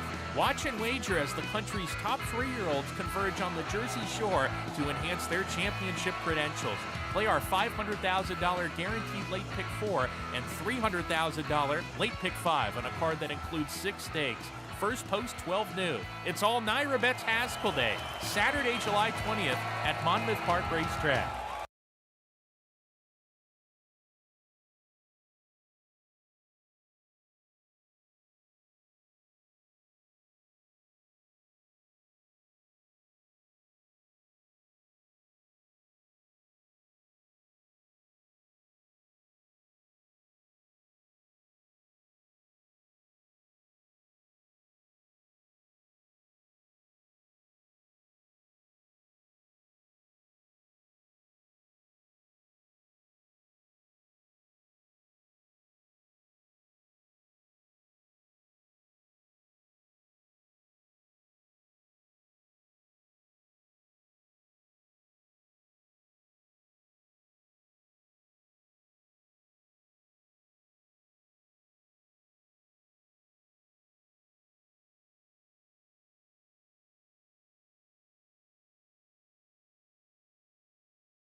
Welcome back to America's Day at the Races, brought to you by Naira Bets. You can bet any track, anywhere, anytime. Get started at nairabets.com or download the app today, and hope you had this one. Top pick for Andy. Cut the cord, getting the bob. Watching that again, that was a tight photo finish. Look at that, truly. Not even a full nose, I think half a nose. And wouldn't you argue that ultimately the way the race was run, Dr. Kraft may have run the best race of anybody? Yes, he ran a huge race, finishing third. Right there, hanging on down on the inside. Cut the cord, $16.60. Winner piloted by Kendrick Carmouche, who's standing by with Maggie. Oh, goodness. Kendrick and I are trying to play babysitters in front of the office between the two Morley girls in here. Kendrick, you just witnessed some. I tell you, I don't want to tell you what I just saw, but boy, we got a boss in the family. That would be the small one. Kendrick, you earned every cent of your riding fee and the win percentage here aboard Cut the Cord. As you told me, he makes you earn it. Yeah, you know, last time he ran a good race. He might have not finished in the top 3 or 4, but you go back, look at the race. He run a winning race for the race in my eyes. So today I wanted to be more aggressive. I thought they had dead speed in the race, so I wanted to get outside. And once I got outside, you could see at the quarter pole I had to start riding. But once Billy Motthorse came inside, I kind of like put him close to him. And I knew I would win the race just because I knew he would fight back to give me the best effort. And two, you know, we see it with some of these older horses. Knowing them, and veteran riders, I should say, knowing them is imperative. How much did it help you knowing this horse so well? Oh, it helped us win the race. You know, he had blinkers early in his career, and now he don't have blinkers, so, you know, that means he's going to be a little bit more laid back. So I got to ride a little harder, and that's okay because I know him. I went on him before a couple seconds, but today, I mean, he put up an effort, but I think I wanted to win more than anything. Yes, I think so, too. Are we getting icy pops now? Yes, ice pops for the girls. Come on, girls, let's go. Louisiana, baby. I'm going, too. See you guys. What about us? I know. I know. Uncle Kendrick, help it out. Take me over. I want some. Oh, Grace is ready. I used to love those icy pops that you put like in the, you know, you get the pack. The blue raspberry ones were always my favorite. My tongue was always blue every summer. I bought them last summer. Miguel was not nearly as excited. I was very disappointed. Yeah, he's got to get with the program. He really does.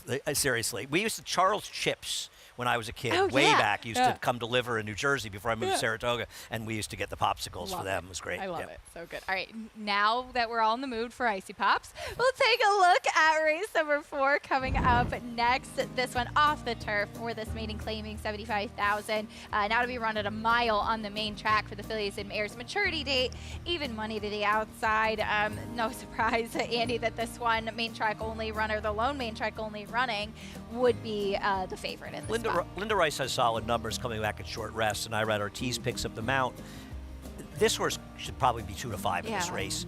Her last race was very good, actually. She chased around Rising Inflation, who ran like a potential stakes horse, frankly, in breaking her maiden first time in the dirt as a 3-year-old. And the time before that, where she just got beaten a photo, she's running speed figures that are too good for these horses. So unless you're worried about the short rest, which is fine, she is an overwhelmingly likely horse. And looking at the doubles, she's a better price. But looking what the exacta paid in race number 3, I think there's a chance that this is last winner was a much bigger price with the CAW monies in the pool than we saw in the win pool. And probably in this case, she paid lower as a win price than she is in some multis. I think you'll see 3 or 4 to 5 on maturity date by post time. Yeah, good point. She does come back in just 6 days, but maybe just going to be too good for this group.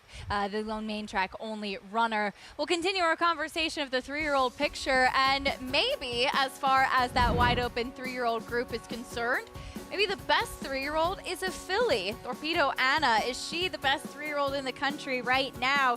Just coming off that win in the Acorn. She won the Kentucky Oaks. We'll talk a little bit more about her activities after this. The sun shines bright on Caraconte. His first crops of racing age are showing brilliance on the racetrack with a high percentage of stakes winners. His versatility is evidenced by winners on all surfaces across the globe.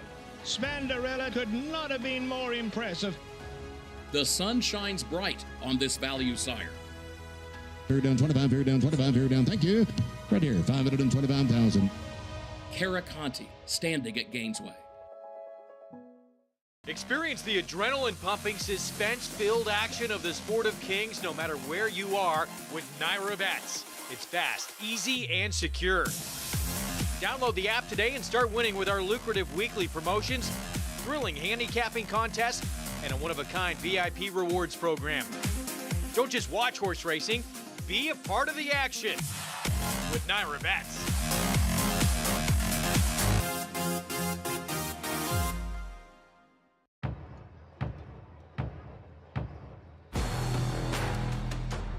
Nothing stood in his way. War of Will won the Preakness. At the line, War of Will, that's a photo for the win.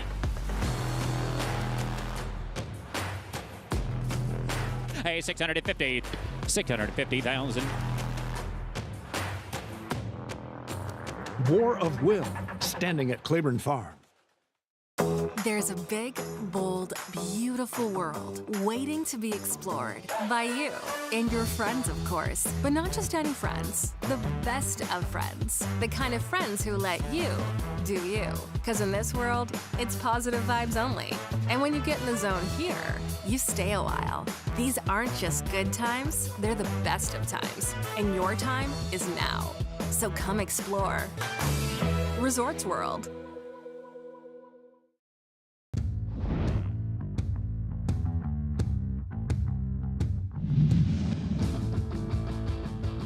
Coming by the 16th hole, and Mystic Dan is now come through on the inside. It is Mystic Dan down toward the inside with the lead in the final 16th. Forever Young, Sierra Leone is coming. These three coming down to the wire. Who's it going to be? Oh, it's the photo of the Derby. Sees the gray, turning for home in front. Mystic Dan confronts him, catching Freedom, now right behind and swinging to the outside. Sees the gray, is still there. Mystic Dan bearing down on the outside. Sees the gray, won't go away. Mystic Dan catching Freedom, moving down the center of the track. But Wayne Lucas has got it. Sees the gray, wins the Preakness.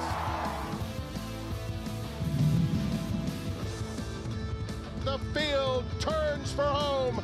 Mindframe on the outside is coming after Dornoch, and it's Mindframe and Dornoch head in head with a furlong left to go. Sierra Leone is closing ground. It's Dornoch hugging the rail. Mindframe a little erratic, but he's still right there with Dornoch in an absolute thriller. Dornoch and Mindframe, it will be Dornoch and Luis Saez to win the Belmont Stakes at Saratoga. What a Triple Crown season it was. 3 Triple Crown races, 3 different Triple Crown race winners with the Derby, Preakness, and Belmont Stakes. Of course, that Belmont at Saratoga for the first time, the roar of the crowd, unbelievable, and an upset with Dornoch winning, and makes that 3-year-old picture very wide open moving into the second half of the year. No question about it. It also allows the possibility of a new shooter coming along that could step in and put himself in the ball game. It's an interesting division. I think for me, watching those races, and I'm somebody that often looks at also-rans in the races, more so than the winners, I would say the 2 horses that I would like the most going forward are Forever Young, who I think may have run the best race in the Kentucky Derby, and probably Mindframe, a horse I didn't like at all in the Belmont Stakes, but he ran extremely well in there. We'll see how far he ultimately wants to go. I mean, he ran incredibly well in his 3rd start to be second in there, and arguably as well as anybody, taking nothing away from Dornoch, who ran extremely well to win the race. We'll see how they go going forward, and we'll see, you know, can Fierceness ever get his act together?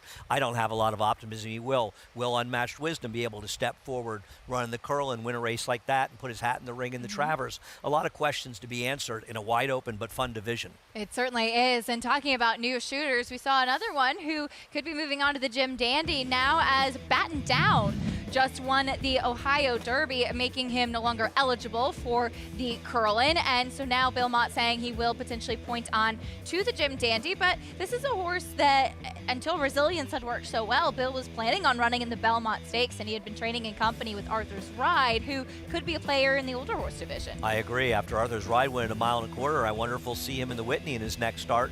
And Batten Down got the same 93 buyer winning the Ohio Derby that Unmatched Wisdom did, winning that allowance race, the day before. He went to the front. He was very, very good in winning this race. I think like Hatching Freedom, maybe a tough year, sort of caught up to him in there. He didn't really run his race. But batten down, we'll see what he can do in the Jim Dandy. And he has every right, a half to the mighty Tacitus, to throw a full, to Tacitus, throw his hat in the ring and do what his full brother was not able to do, and maybe win the big races in Saratoga. That's right. I'm a Tacitus fan. He should have won the Belmont Stakes. He should have won the Jim Dandy. He was unlucky to lose them. It wasn't his fault. Certainly a regal pedigree, as we'll see what Batten Down can do. Still a little bit green, hanging on that left lead in the stretch, but will potentially point on to the Jim Dandy. And Jim Dandy and Curlin both on the table per Chad Brown for Unmatched Wisdom, who had run a very fast maiden race and then came back and showed that that was certainly no fluke with a horse with a big future. Yeah, while he did run 5 Beyer points slower in his second start, he was going from a mile to a mile and an eighth. He got a tough first half, and you can see the horse who's finishing last that's falling apart. He was the horse who's in front in there, and he finished well, and obviously the confidence is going to get steeper. But these were some hardened older horses, and he toyed with them. So he's a very, very promising horse, and Chad Brown is extremely, extremely high on this horse. And we'll see. It's a long way from winning races like that and running fast figures against maidens to going on and winning graded stake races like the Travers. But he has the potential to maybe be a player in this division. Because the other thing is, the top horses are not running the kind of numbers that's scaring anybody. Sure. Very wide open at the moment. And as we mentioned with Torpedo Anna, the 3-year-old filly who's been certainly the dominant one against her own sex, Maggie, with the campaign that she's put forth so far, she is on her way to arguably being the strongest 3-year-old in general overall. Could not agree more, Acacia, as she looks to stick with her own sex for her next start, as trainer Kenny McPeak stating that he's 95 to 100% committing at the moment to the CCA Oaks, the first of the 2 races for the 3-year-old fillies up in Saratoga. Now, she had her first maintenance work back after dominating in the Acorn yet again, just a 49 and change half mile, but again, training well. Kenny saying that he is very happy with it. And if all goes accordingly in the CCA Oaks, well, there's 2 options on the table after that, Acacia. It could be the Grade 1 Alabama, the traditional race for the 3-year-old fillies, or she could take on the boys in the Grade 1 Travers, depending on how deep that field comes up. Will be fun to follow her, Maggie. Thank you. She's been sensational so far, dominant in the Kentucky Oaks and in the Acorn as well. No, she's a tremendous filly, no question about it. I think it would be a mistake to point to a race like the Travers. She'll have those races. The Alabama's a big race. Have it at her mercy. Taking a quick pause. Stay with us.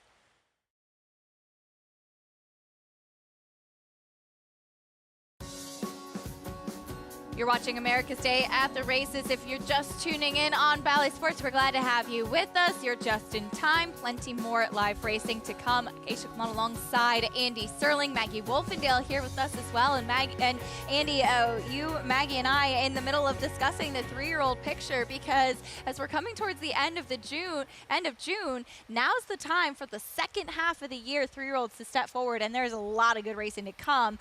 Of course, the Travers in the summer. And history is littered with horses that you hadn't really heard about in the early part of the year coming forth and becoming 3-year-old champions. Arrogate? Yeah, I mean, Arrogate, we didn't know who he was, basically, and he obviously became, a tremendous horse after that. I remember me going way back. Foolish Pleasure, who was 14 for 17 after the Belmont Stakes, who won the Derby and is second in both the Preakness and the Belmont Stakes. He had a stranglehold in the division, and then Wajima came along and winning the Travers, and then the big races he ran in the fall, beating Forgo in both the Governors and the Marlboro Cup. He ended up being 3-year-old champion. You can do it. We'll see what happens, and this is a wide-open division, which makes it fun. Even among the horses we've seen, they're all fun. Very fun. And we'll see if the horses we're familiar with out of those Triple Crown races can step forward in the second half of the season, where, as Andy mentioned, maybe it is a new shooter. Back to the racing today, though. We have race 4 coming up next. This one off the turf, maiden claiming for $75,000 to be run at a mile on the main track, as we are off the turf for all races today. Maturity date 1 to 2. No surprise, big favorite to the outside. Yeah, they're coming around and making her the kind of favorite she should be. If she's able to run either of her last 2 races, she's very, very likely to smoke this field. There's just nobody that's shown anything compared to it. The rest of them, you're guessing. We were sort of amused the 6 was taking some money. I'm not surprised the 9, Enigmatic's taking some money, but Maturity date, she runs either of her last 2 races, she's going to win in all likelihood. Meeting the rest of the field, starting things off for the 2, Celestial Express. Yeah, getting back to the dirt where she's never run a particularly good race. She's a big price on the board. Here's the 3, Redo, first time on the dirt. I guess John Ortiz shipped this horse in. He figured, okay, I'll take a shot in the dirt. This was a horse that's run competitive figures in the dirt, but even that, this horse has to improve in all likelihood to win. First time starter, the 5, Ori. Well, Michelle Nevin's horses usually need a race anyway, so I guess she figures probably a turf horse, but I'll give him a run around the track. Princess Summer will stretch out. Yeah, a lot of us thought this horse was interesting stretching out on the turf or coming back after a sort of effort needing a race first time out, but not on the dirt for me. Here's Day Away, first time on the dirt in a long time. Getting a substantial rider upgrade to Trevor McCarthy, and the argument for this one is that she has improved even more than it looks because of some of the trips she had. Here's Enigmatic, first time in the Linda Rice barn. It's a good name. Yes, it's nice to be first time to Linda Rice horse, and she did run a 70 buyer once, but that was for Brad Cox. She's a private purchase since then. And Maturity Date, the lone main track only runner. Yeah, as we've said, she's just better than these horses based on her last 2 races. That's why she's 2 to 5. That's the field for the 4th. You can join Naira Bets today and play all the action on our program and a whole lot more while earning up to a $200 deposit match bonus. Sign up using promo code MATCH200 and you could earn up to a $200 deposit match right after your first deposit. Bet any track, anywhere, anytime. Join now at NairaBets.com for your $200 deposit match bonus. Race 4, main track, now listed as fast. Coming up again, this one to be run at a mile on the main track. But next weekend, there is a ton of stakes action to look forward to. Of course, highlighted on Saturday by the Grade 1 Belmont Oaks and Derby. We'll take a look at a couple potential runners for the Fasig-Tipton Belmont Oaks and the dynamic pricing. A horse who we'll see coming out of the Edgewood. We'll take a look at that race back to Kentucky Derby weekend. That's not her. That's not, nope. Pricing. Nope, I don't know what race that is. Yes. Dynamic Prices, no, it's the right race. No, Dynamic no, Prices there on the she is. It's just far the wrong outside horse in the highlighted. It's the Klarovich wrong red horse and yellow, highlighted. red and white Yeah. silks. Yes. This was an extraordinarily exciting race for Yes. me, being there with the connections. And it's a horse that had shown a lot of promise in breaking her maiden on Breeders' Cup weekend, and frankly did not get a very good ride in her start at Tampa, where she was just placed way too far back by Jose Ortiz and never given a chance to be in the race.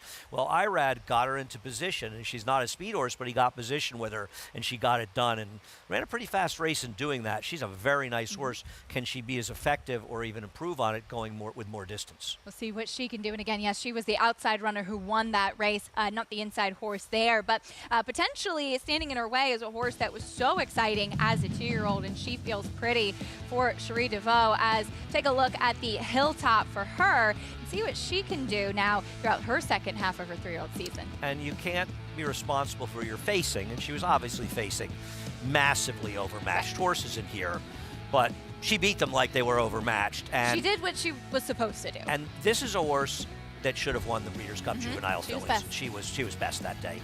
She was sensational. Like Dynamic Pricing, this was a mile race, I think. She's got to show that it'll be a mile and 3/16 this year. We can't run a mile and a quarter here or Saratoga, so it'll be a mile and 3/16. She has to show she can be as effective. Now, she can probably put herself a little more in the game in Dynamic Pricing. She is a very promising horse for Leal Stables, who, of course, years ago raced Barbaro.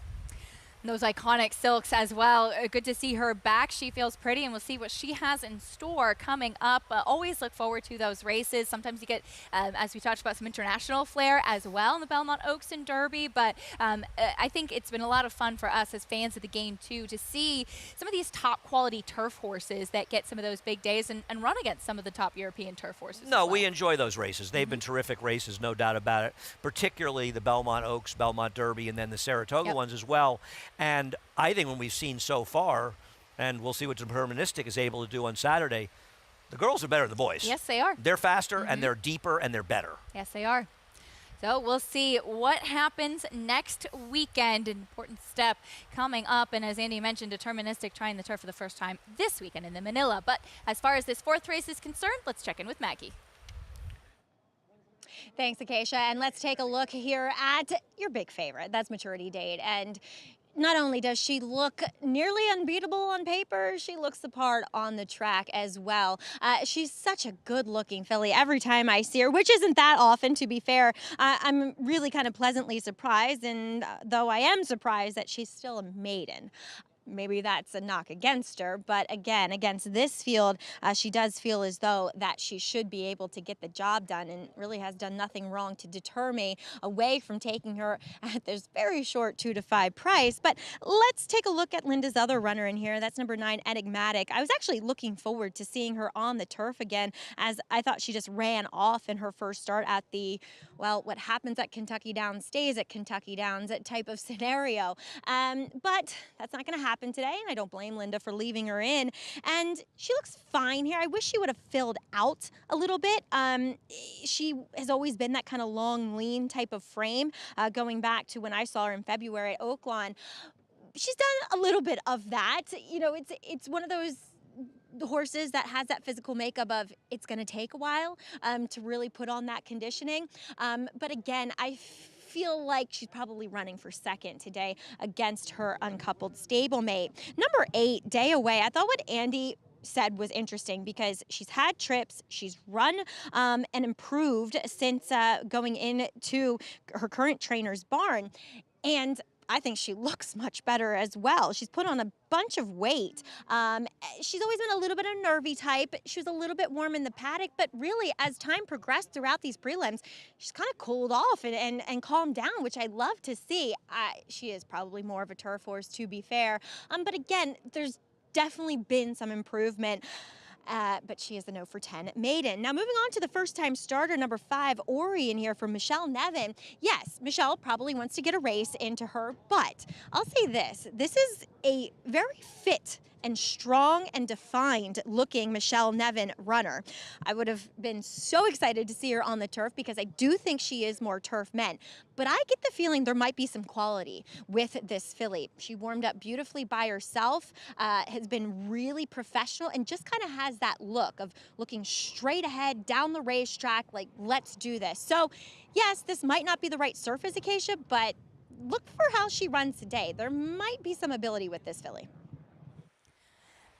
Some good notes to watch, Maggie. Thank you very much. We'll see what Ori can do starting here and maybe moving forward. As you mentioned, Andy, typically for the barn, you like to see them have a start. Maggie had some good things to say about the impression that she made in here, but they all have to get around that main track only runner. Yeah, but that doesn't mean you can't see things behind. And as we were saying with Ori, probably more turf meant. And Michelle Nevin, if she probably felt she needed a race to win here anyway in the turf, why not give her a run in the dirt and get a little something out of it, and then you'll likely see her on turf the next time out. And just keep that in mind as we go down the road and we head up to Saratoga. Maturity date 2 to 5. Irada Ortiz in the saddle. The lone main track only runner will try to break her maiden here off the turf, and we'll be running a mile on the main track in this upcoming 4th race. Chris Griffin standing by. Enigmatic.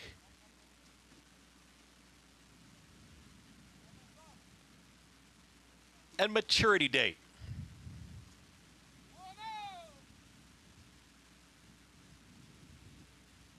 Goes in.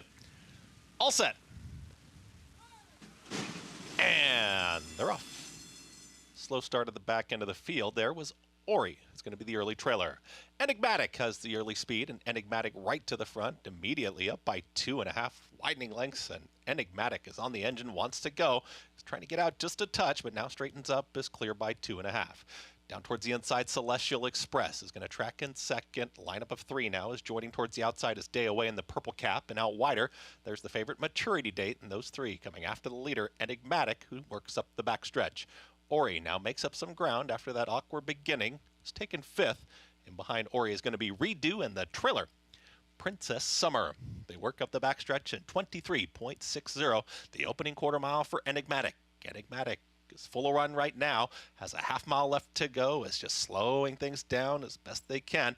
Up top as here comes the run from Day Away, is now alone second. Maturity Date is there in third. Losing ground quickly with Celestial Express, starts to back out of it. Ori's picked up a spot, is in 4th. From the back trying to rally on, that's the tandem of Redo and Princess Summer. They're still chasing Enigmatic, who's doing it nicely. Enigmatic at 5 to 1 has a quarter mile left to go, and Enigmatic, showing no signs of slowing down right now, is trying to sprint away from the rest of the field. About a 7-8 length cushion. Maturity Date is running up on the outside. The favorite is trying to make up ground, but Enigmatic has a big lead. Enigmatic is going to draw away and win this one at a price of 5 to 1. It's Enigmatic Down to the line, still well ahead of the rest. Enigmatic, gate to wire. Maturity date runs up in a second, then day away. And redo in 1 minute 36.41 seconds. Enigmatic, gate to wire, went to the front, and she just never looked back in this group. And I'll tell you something, you can say that the favorite was disappointing, and obviously was if you bet her. This horse ran faster than the race that we just saw. Pretty she impressive. ran, and I don't think we've seen something that suggests that we have some big inside speed track. Yeah. She ran, this horse. And also, you could see pretty early on that Maturity Date, the favorite, was in trouble, that she wasn't really traveling like you'd like to see a favorite moving. No question, and this horse was just building an insurmountable lead, and when you see that final time of 136.41, you realize why. She was just going extremely fast. This was a very impressive performance. Now, whether she can duplicate it against other horses, we'll see, but that's a big win for Winning Move Stables, who bought this horse privately from Gary and Mary West. And they got an okay horse here. I mean, she was impressive winning here, but the way she won here, I don't think we'll see her in a claiming race next time out. Certainly not. A 5-1 winner. These stablemates running 1-2, but maybe in the opposite way that you might have anticipated on paper. 9-11, 8-3 and day away, who you and Maggie discussed with those trips, holding on for third at 20-1. Yeah, it's a big rider change. Makes you feel like she might have run pretty well on the turf. Yes, one to watch moving forward, that's for sure. Enigmatic, though, with the win, no catching her, swapping those leads a bit in the stretch, but didn't matter. She was way ahead of the rest of the field. Jose Lascano in the saddle. 5-1 winner from Enigmatic, who was cruising on the front end. She just absolutely crushed this field in a very fast race. And as I said, a faster race than we saw in race number 3, and we saw some pretty nice older horses in that race. Absolutely. Enigmatic with the win. We'll see what the future holds for her. She breaks her maiden here for $75,000 for Linda Rice, as again 9-11, 8-3. Linda Rice running 1-2. 5-1 winner on top, though. As it's time for us to say goodbye, I'll be back reporting a little bit later on, but fun being back here with you, Andy. Good to see you. Yes. We haven't seen you in quite almost 2 weeks since I've seen you. I was judging Miss Connecticut last week. It was my 10-year anniversary. Who is the new Miss Connecticut? Monica Fenwick. Congratulations, Monica. It was a lot of fun, and pressure being on the other side of the table. I love that. I love it. 10-year anniversary. Yes. Really? So you were like Crazy. 12 when you won it the first time? A little bit older than that. A little bit older. But again, stick around as we have Greg Wolf and Richard Migliori coming up on the desk to take you the rest of the way. Prices, reactions forthcoming from this fourth race, and a lot more live racing coming up on America's Day at the Races.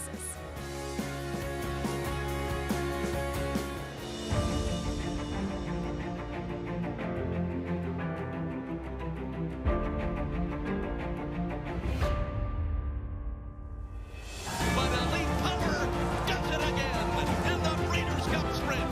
Eddie O'Matic has taken the lead, but it's going to be Eddie O'Matic. Cody's Wish takes the lead.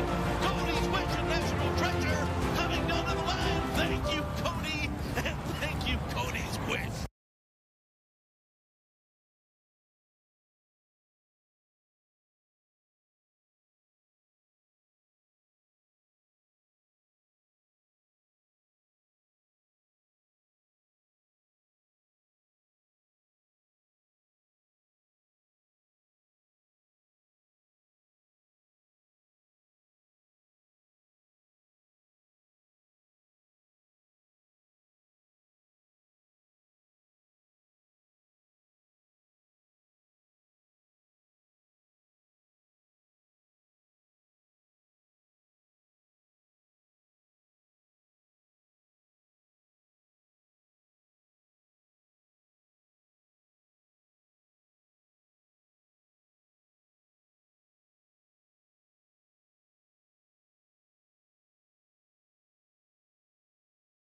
Danzig was with Woody Stevens special that he called Seth one day after he was 3 for 3 and was fast and had a problem and looked like he was going to have to retire him, and said, "You need to stand this horse." And he talked him into doing it, and he turned out to be one of the premier stallions of his time. Danzig's one of the legends of Claiborne, and his influence is far and wide throughout the thoroughbred gene pool today. And you'll look through and see a great influence of Danzig, and we're just trying to keep it going here at Claiborne with Silver State, War of Will, and Warfront. So we feel like we're in a great position, especially with War of Will and Silver State, to keep it going. We love War of Will's foals. Like I said, Silver State has a great book of mares, and he's going to have a really big chance of continuing that legacy. The Danzig line 10 years ago, 15 years ago, people weren't sure what it was going to do. And it's still continuing on with Hardspun and Warfront, who now the sons of Warfront are looking like they could be really okay on a number of fronts. So that was one of the reasons for War of Will, plus the fact he won a classic on the dirt with the Preakness, and then come back and win a grade 1 on the dirt or on the turf at a mile.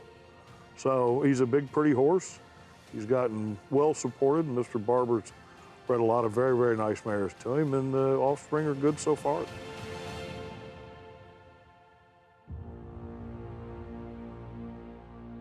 Welcome back to the program. It's America's Day at the Races, and we are proudly brought to you by Claiborne Farm, 100 years of doing the usual unusually well. And thank you to our friends at Claiborne Farm as well for that nice little piece that we saw. Some exciting stallions coming up on the roster, but it was all about Enigmatic when it comes to today's racing. In the 4th, she broke her maiden in style. First start for the Linda Rice barn.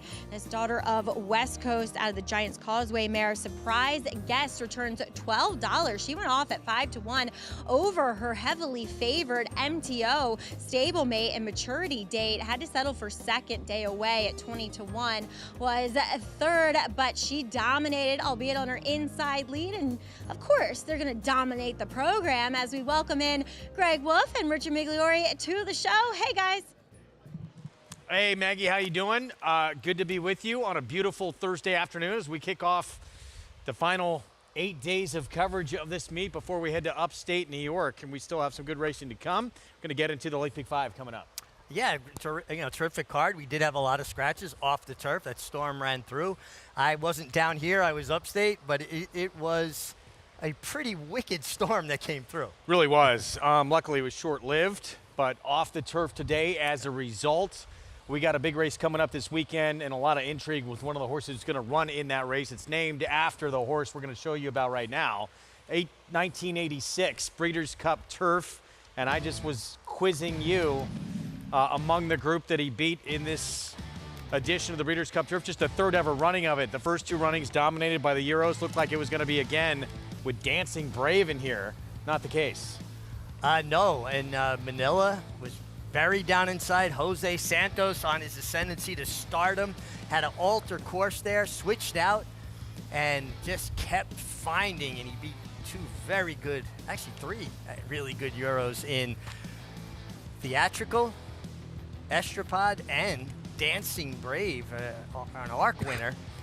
And I remember the interview with Jose after Jose was really starting to get command of the English language, and he said, I said, go champion, go. And he went. What a year he had. Hall of Famer, beating a just loaded field, as you mentioned, that 1986 edition, third ever running that Breeders' Cup Turf. This year's edition of the Grade 3 Manila, a lot of eyes going to be focused on our ABR Race of the Week on Deterministic, who looked like such an outstanding potential Kentucky Derby prospect. After that victory in the Gotham did not pan out, so now they're going to try him on the grass. Turf debut coming up, and a lot of turf pedigree in those bloodlines. A lot of turf pedigree. He had an opportunity to work on the turf up in Saratoga. Listening to his conditioner, Christophe Clement, talk about how he glided over it. He really loved what he saw. And it kind of makes a little bit of sense, doesn't it? He was so good on this sloppy, sealed surface where they run more over the top of the ground, where they don't get down as far into it. And then he, threw in those 2 subpar efforts. We know he's a horse with ability. Maybe he just needs to be on the proper surface. See how he fares. Yeah, Clement said he moves like a dream over the turf after that turf work up at Saratoga. So we'll see what happens in a field where there's some other talent in this group. Oh, yeah, this is, I think, a really strong test for him. He gets Dylan Davis this time, Joel Rosario not aboard, who's been his regular rider. But this is no pushover group. I think this will give us a true indication of where Deterministic is at and how much he actually does like the turf. Dylan Davis going to get the opportunity for the turf debut with Deterministic. Meanwhile, Neat, he's already a graded stakes winner on the grass for Rob Atras. Yeah, graded stakes winner. He won the Transylvania Keeneland. He also won on turf as a 2-year-old, so he kind of took that step forward that we look for. He's a very interesting runner. And he's a proven commodity on the surface already. So, you know, he is definitely a horse to give a long, hard look at. He picks up Junior Alvarado this time. Raylu Gutierrez has been his regular pilot more recently. But how about Junior, the year he's put together from last year to this year between the Breeders' Cup wins and obviously Saudi Cup. I mean, he's really had a tremendous year. Pretty incredible run, no question. Meanwhile, move to gold, Chad Brown's runner. He's going to have Manny Franco aboard. Horse who just missed by a nose in the Jersey Derby on the grass back on June 1st. Yeah, came with a big late run. You know, interesting. I don't think he caught. I think he caught pace last time and he didn't get it done. But Monmouth's a tighter track. Speed tends to hold up pretty well there. And it looks like when he finally got away from horses a little bit out in the clears, when he really started to find his best stride. With Twirling Point, this is a horse that we've covered before too. Twirling Point's been a pretty consistent kind of runner, so I think there's a pretty solid effort from him there. It feels like he has to take a move forward, but kind of come to count on Chad Brown horses making that move forward. Yes, Mattingly got speed on the rail. Just another one to throw into the mix. Please advise for George Weaver. This is a good group. Looking forward to that coming up. Race 7 on our Saturday coverage. 3:40 Eastern start time as we take a look at what still lies ahead these final 8 days before we head up to Saratoga. Victory Ride, Grade 3 on July 4th. Includes the Perfect Sting that day. The Brooklyn going long in the dirt. Then the Belmont Derby as we kick off that Turf Triple Series and the Belmont Oaks for 3-year-old fillies. Yeah, a really nice 4th of July weekend. Bunch of good stakes. I like seeing the Brooklyn back on the 4th of July weekend. You know, it had been moved to Belmont Stakes Day for a number of years. But this is when I traditionally remember it being run, around the 4th of July weekend. So, you know, when you get old like me, you're kind of hanker for those moments. We're going to step aside for a timeout. Back when you were riding, breaking out of the gate, were you a button guy? No. I know someone who was. Migdo is going to take us inside the starting gate and the keys to a good break when we come back on our FS2 coverage.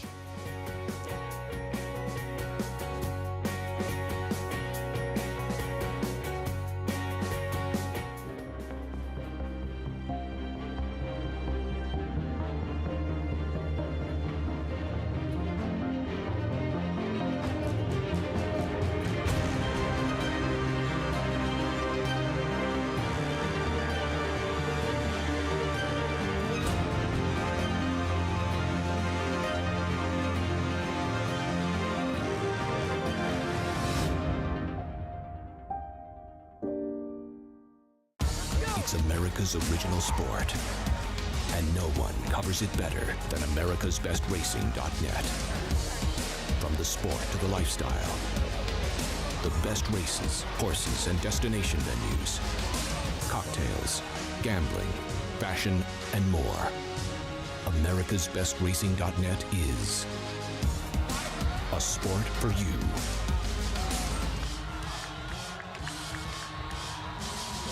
Connect, a Grade 1 winning millionaire, making his mark as a sire with Rattle and Roll, a Grade 1 winning 2-year-old, and multiple graded stakes winner.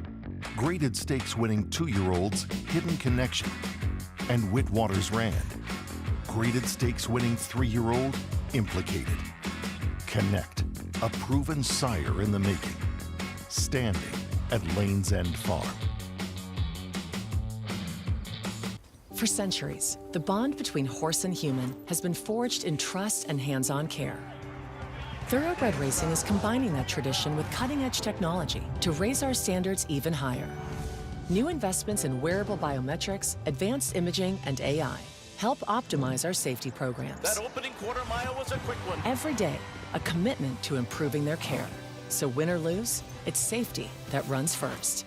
To learn more, visit safetyrunsfirst.com.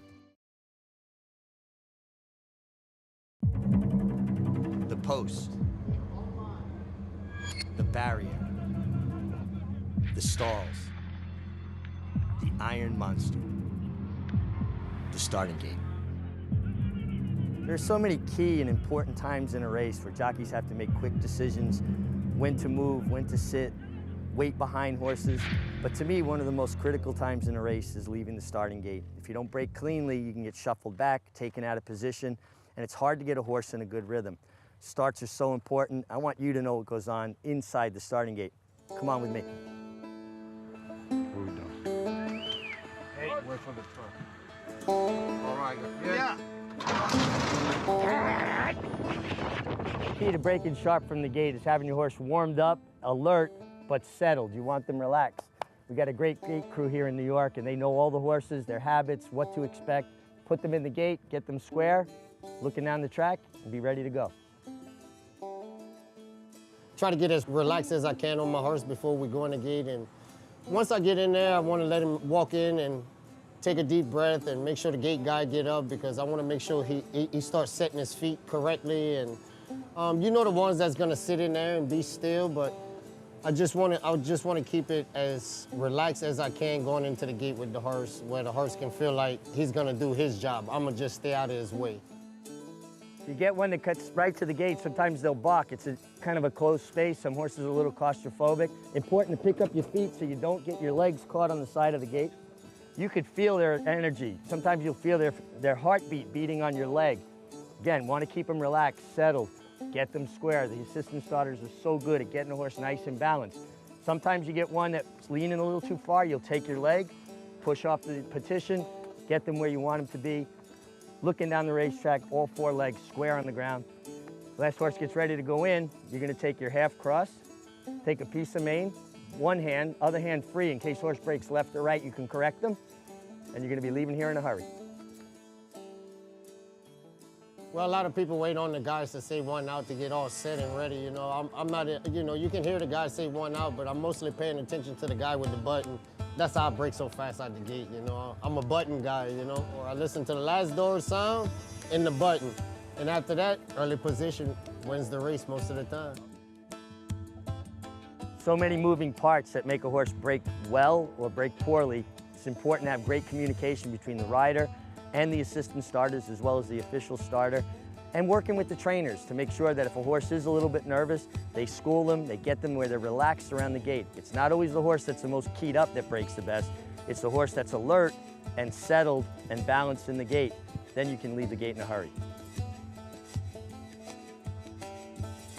Obviously a good break, crucial, sets up the entire race for you. How long did it kind of take you to learn the tricks of the trade to get really good behind the gate?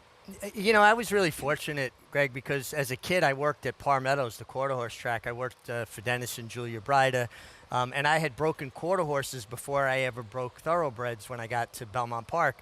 And with quarter horses, it's a one motion. They move with the doors. With a thoroughbred, it's a 1-2 motion.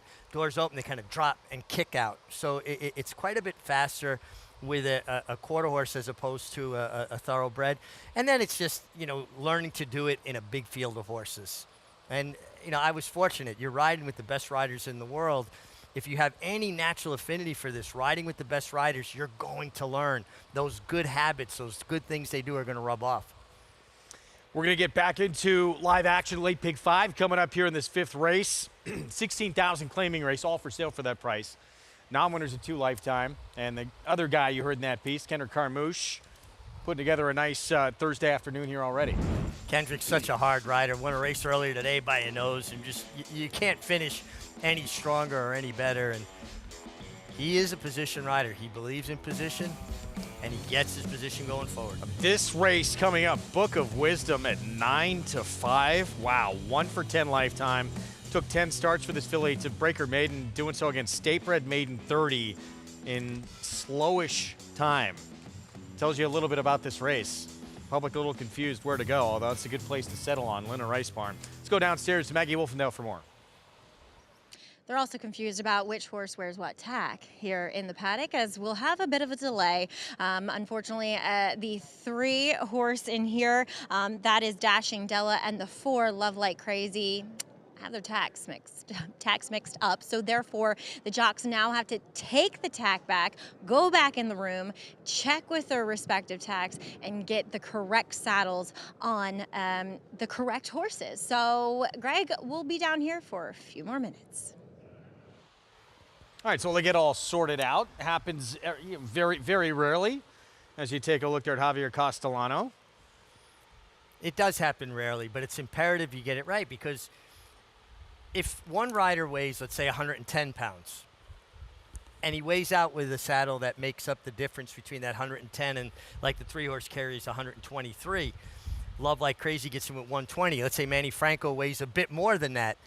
Their horses are going to carry the incorrect weights, and that could create a disqualification. You have to carry your correct weight. All right, so we'll get that sorted out. In the meantime, I'll look there at the 4. Love Like Crazy. Moving to a new barn in here. Was with Linda Rice. Claimed off of her an equipment change here for the new barn. Yeah, equipment change. Now, when a horse is claimed, the rules state in New York that it used to be you had to run for 25% higher than the claiming price that the horse was claimed for 30 days. That's been reduced to 20 days. This horse has been off now nearly 2 months, comes back for the same price that they claimed her for. This horse adds blinkers, showed, I thought, better speed last time. I think this is just a smart move, running back where you belong.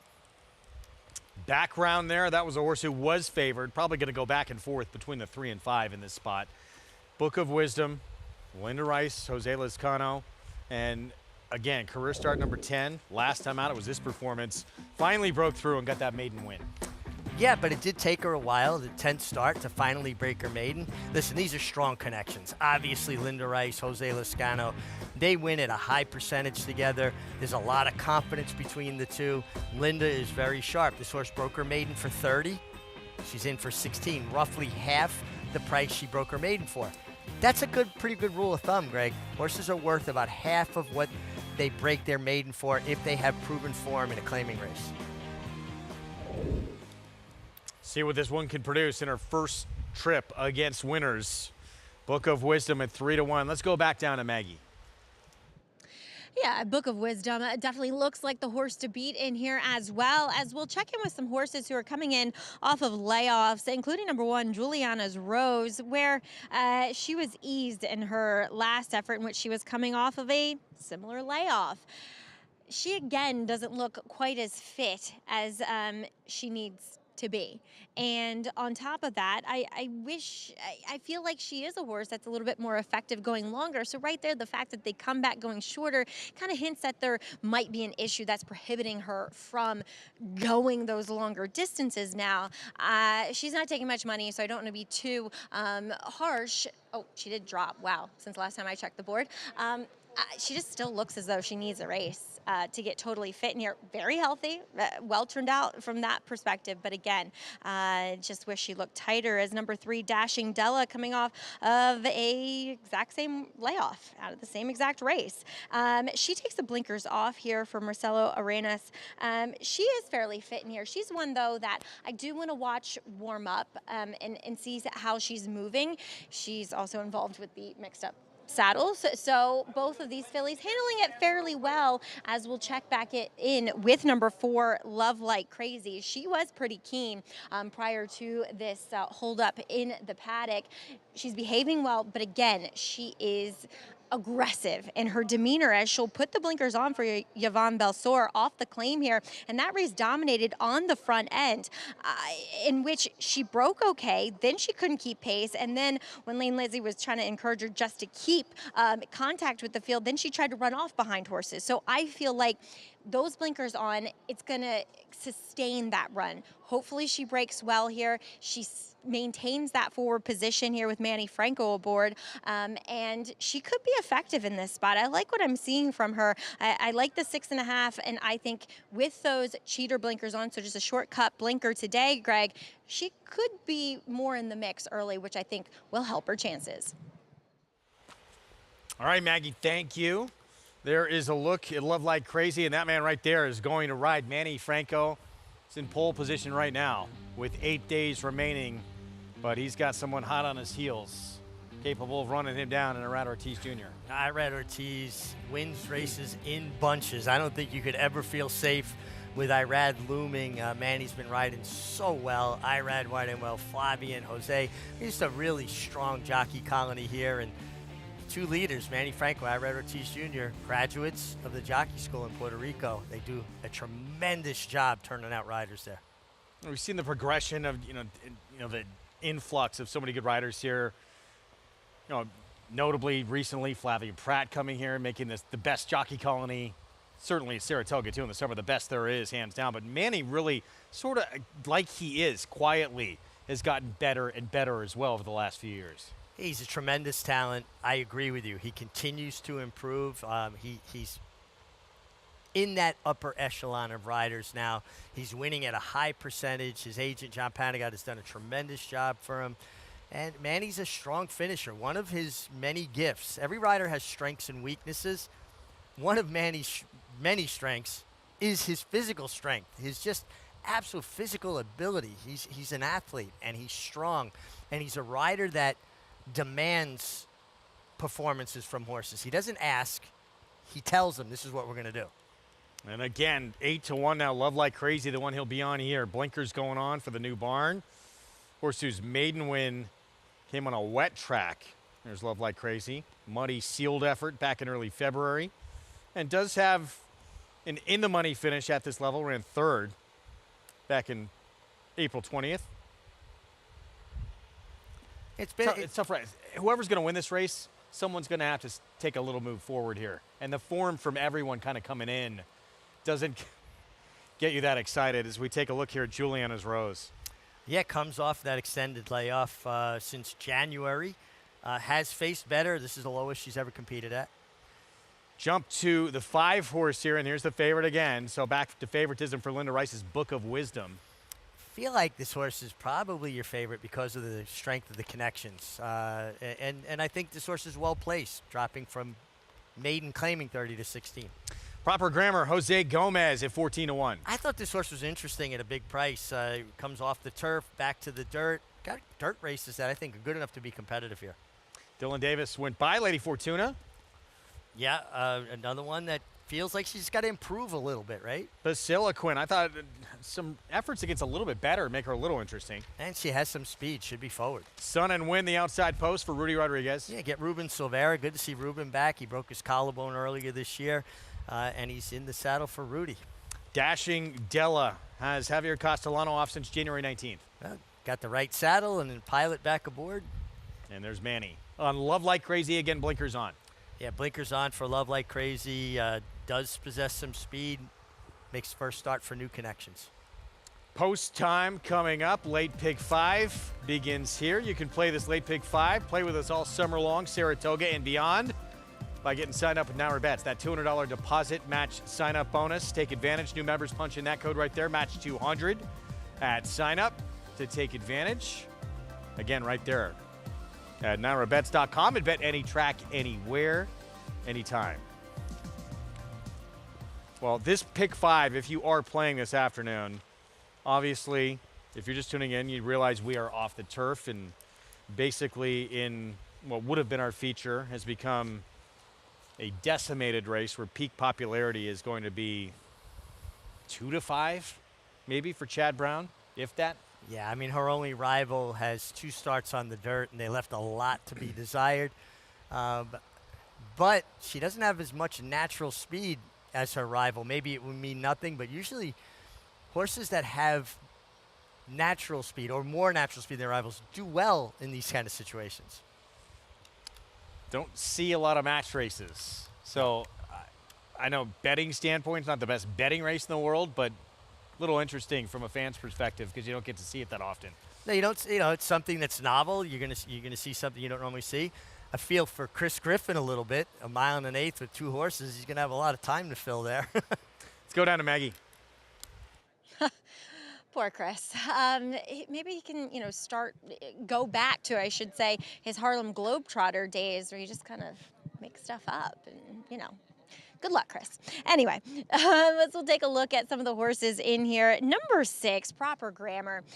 With these smaller stables, John Bregman, as far as horsemanship is concerned, I think does a great job. His horses are always well turned out. They look so healthy, and it does feel as though there's a lot of attention to detail in their care. But when you're a smaller stable, sometimes you are at the mercy of the racing office, and you might get asked to help fill a race here and there because, well, you want to keep your stalls. And sometimes I feel like his horses just aren't in the right spot. So last time, went to Delaware.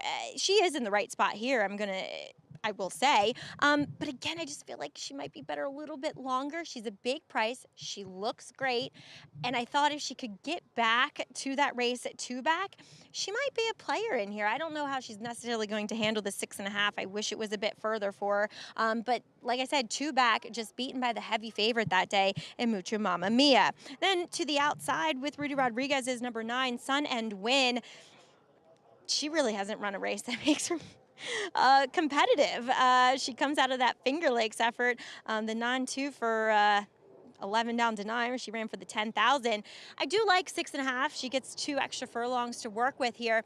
She looks great, but she's another horse that always kind of looks that way. She's just not that fast. I'm going to take a little bit of a price in here with number 4, Love Like Crazy, Greg. I just think with those blinkers on, she's going to be more forward and be able to sustain that run, just make a more consistent run throughout this race. 2-1 favorite. It's gone back and forth between the 3 Dashing Della and the 5 Book of Wisdom, but there's the fave for Linda Rice with Jose Lezcano. See if this one can go back-to-back after just breaking her maiden career start, number 10. Start of the late Pick 5. Let's go upstairs. Chris Griffin, the call. And they're off. Speed towards the outside from Sun and Wind. Has got early supremacy, and now Sun and Wind is up by a length and a half. Blue cap is Dashing Della, moving through, is now a challenging second. Right there is Proper Grammar, who's now challenging up on the outside, is going to stalk the pacers within a half length of the lead. Love Like Crazy's in that early mix as well. That's the leading quartet. Following them is Juliana's Rose, is in the Blue Silks, with Pasiliquent towards the outside of that rival. They are now going to be in that 5th and 6th position. The 2 at the back, Lady Fortuna and Book of Wisdom. 22-4 for the opening quarter mile. Sun and Wind has got the lead. Nowhere to go right now. At the rail for Dashing Della is waiting for room. Is back to 4th as Underdrive is Love Like Crazy in between horses. 3 wide there is Proper Grammar. Dashing Della. Javier Castellana looks to have run. Still nowhere to go. Is right in behind the leader, Sun and Wind, as they approach a quarter mile left to go. 47 seconds flat for the half mile time. Will the rail be open there for Dashing Della? It's Sun and Wind who's in front. Dashing Della with every shot to run by. Rolling from the back. Book of Wisdom is unleashed, and Book of Wisdom is coming after the leader now with less than a furlong left to go. It is Sun and Wind who's still there. Book of Wisdom is now to the outside of Dashing Della, who's stalling there in 3rd. Sun and Wind, a front-running score. Sun and Wind wins it. Then Book of Wisdom, Dashing Della, and Lady Fortuna in 1 minute 18 and 3. Sun and Wind gets the victory 5-1 here. Ruben Silvera for Rudy Rodriguez. Speed is always dangerous, particularly in lower level races where horses can be more easily discouraged. Ruben Silvera has proven time and again he's an aggressive rider. He was aggressive with this Rudy Rodriguez trainee. Coming out of a 4.5 furlong race at Finger Lakes, sometimes that really hones a horse's speed. Those 4.5 furlong races, whether it's at Charlestown or Finger Lakes, you got to be fast to show speed in those races, and Sun and Wind takes some flag fall to that's all. And, prior to that, 2, 3, 4, 5 races back, ever since really breaking her maiden, she just faced better company than most of these other horses. Yeah, she really did. I mean, I guess, maybe you see the race at Finger Lakes, you think, well, maybe you dismiss her more, but speed is always dangerous, and that proved the case here. The 3-horse under Javier Castellano, Dashing Della, never looked comfortable down inside, had to wait for room, had her opportunity when the room came, and came up 3rd best, though, as the the Linda Rice trainer, Book of Wisdom, came from well out of it to claim the second spot, but no doubt about the winner, Sun and Wind. 9-5-3-7, late pick 5 on this Thursday card as we kick off our final 2 weeks of action here at Belmont at the Big A before heading up to Saratoga. 5-1 start here under Ruben Silveira for Rudy Rodriguez. And coming into a day where it looked like might be extremely, extremely formful, that has not played out to this point at all. No, it has not, and it's good to see Ruben find the winner's circle again. It's always a difficult thing when a rider's coming off an injury. You need to win right away and put any doubts about your physical fitness and your ability to overcome injury. Ruben looks like he never missed a day riding well. 5-1 again on your winner. We're going to take a timeout. When we come back, Christophe Clement. We talked about deterministic, who will put on the turf for the first time in the Grade 3 Manila this weekend. Of course, gearing up for some big guns this summer at Saratoga. Stay with us.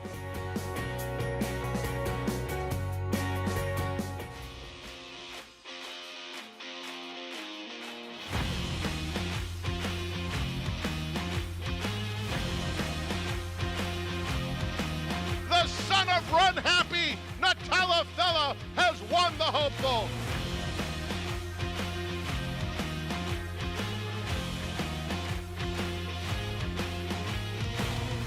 Eclipse champion Run Happy, price for value, and standing strong at Claiborne Farm.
Back with you on our Fox Sports 2 coverage, brought to you in part by Naira Bets, where you can play all the races we're bringing you and beyond.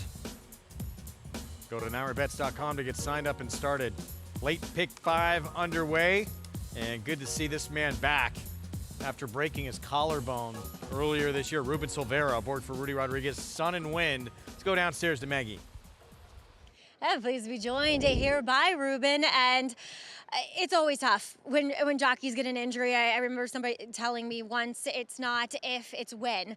But you said you feel better than ever since coming back after the broken collarbone. I feel right now 101%. So, it's very hard for when you jockey here, but for me, I come in more strong, more positive, more for thank you, God, Does it bring you kind of a different perspective and a different mindset, that it makes you want it more? Yeah, so he's 3 months out, so I come in more focused, more, because I like competition, right? So I come in more focused right now. I want to win a lot of races this year, Absolutely, and well done here with Sun and Wind, a filly that you put aggressively on the lead, and it really paid off. You know what? I rode her before, so she ran in front. So, I tried, I like the position. I told the trainer, you know what? I like the position, so let me send them. I tried the lead because the track is look fast now for the rain, so I try using the beginning. And two, for Rudy Rodriguez, somebody that you've had success for. He seems like a guy it's pretty easy to ride for. Yeah, I know Rudy a long time ago, so it's very easy for ride for him, so he never give me instruction, Ruben, you are the jockey, you want out. You know what you're doing the horses. Well, it's a pleasure to see you back. Congratulations here, Ruben. Maggie, thank you for the interview. Oh, of course, Ruben Silvera back in action and back in the winner's circle. Great to see that. Before he went down with that injury, he was having a terrific winter meet at the Big 8. 16 wins, over $1 million in purses, and working hard, doing double duty at the Big 8 at Parks. Yeah, and listen, a guy that really established himself in the Mid-Atlantic, has made inroads here into New York, and I like him. I think he's a good rider. He's got a good attitude. And I think Maggie asked a terrific question there, too, about how it changes your perspective when you're off. Sometimes you're so immersed in your riding that there's things that you should be doing differently or better, and you don't really have a chance to kind of sit back and take it in and change those things. Spend a little time on the sidelines and you're watching races and you start going, if I'm in that position, I won't do that, or I'll do this. And I think you come back a little more focused, and it gives you an opportunity to work on those things you can improve on. And you could see he is fit. He looks 100% good, but that's something you have to prove to owners and trainers when you're coming back, because they're putting you on a horse. They're trusting that you're 100%. He looks 100%. He finished strong, looked great on that horse. Yeah, refocus. Got to use that time wisely, and it looks like Ruben Silvera certainly has opportunity. I think we're going to see him potentially this summer, some rides at Saratoga. If not there, we're going to see him at Colonial Downs. But yeah, it would be great to see him in upstate New York as we get into race 6 off the turf. New York Bred's allowance optional claiming field and 10-cent town. Speed down on the inside on the rail. You have excellent timings coming off a win where he actually showed he could sit and stalk a little bit. He has speed outside, though, and Arad Ortiz Jr. will get that mount. He's been one of the great trainers in North America for over a quarter of a century. His runners earning over $130 million in purse money. Christophe Clement's passion for the game was instilled in Chantilly, France, where his late father trained. Now he's passing on those lessons learned to his son, who's a big part of the Clement Barnes' success. Take one turn and we go in, okay? What is it like working with your son on a daily basis? Complete nightmare. Funny. No, it's a lot of fun because we get on very well. It's challenging sometimes, but in a good way. And no, for a father, if you share a passion with your son, it's always a great thing. Unfortunately, probably for the household, bad days become twice as bad because you deal with two individuals that experience the bad news and the bad results. And the good days become great days. No, I love it. Was it exciting for you when your son said that he wanted to come and work in the same stable?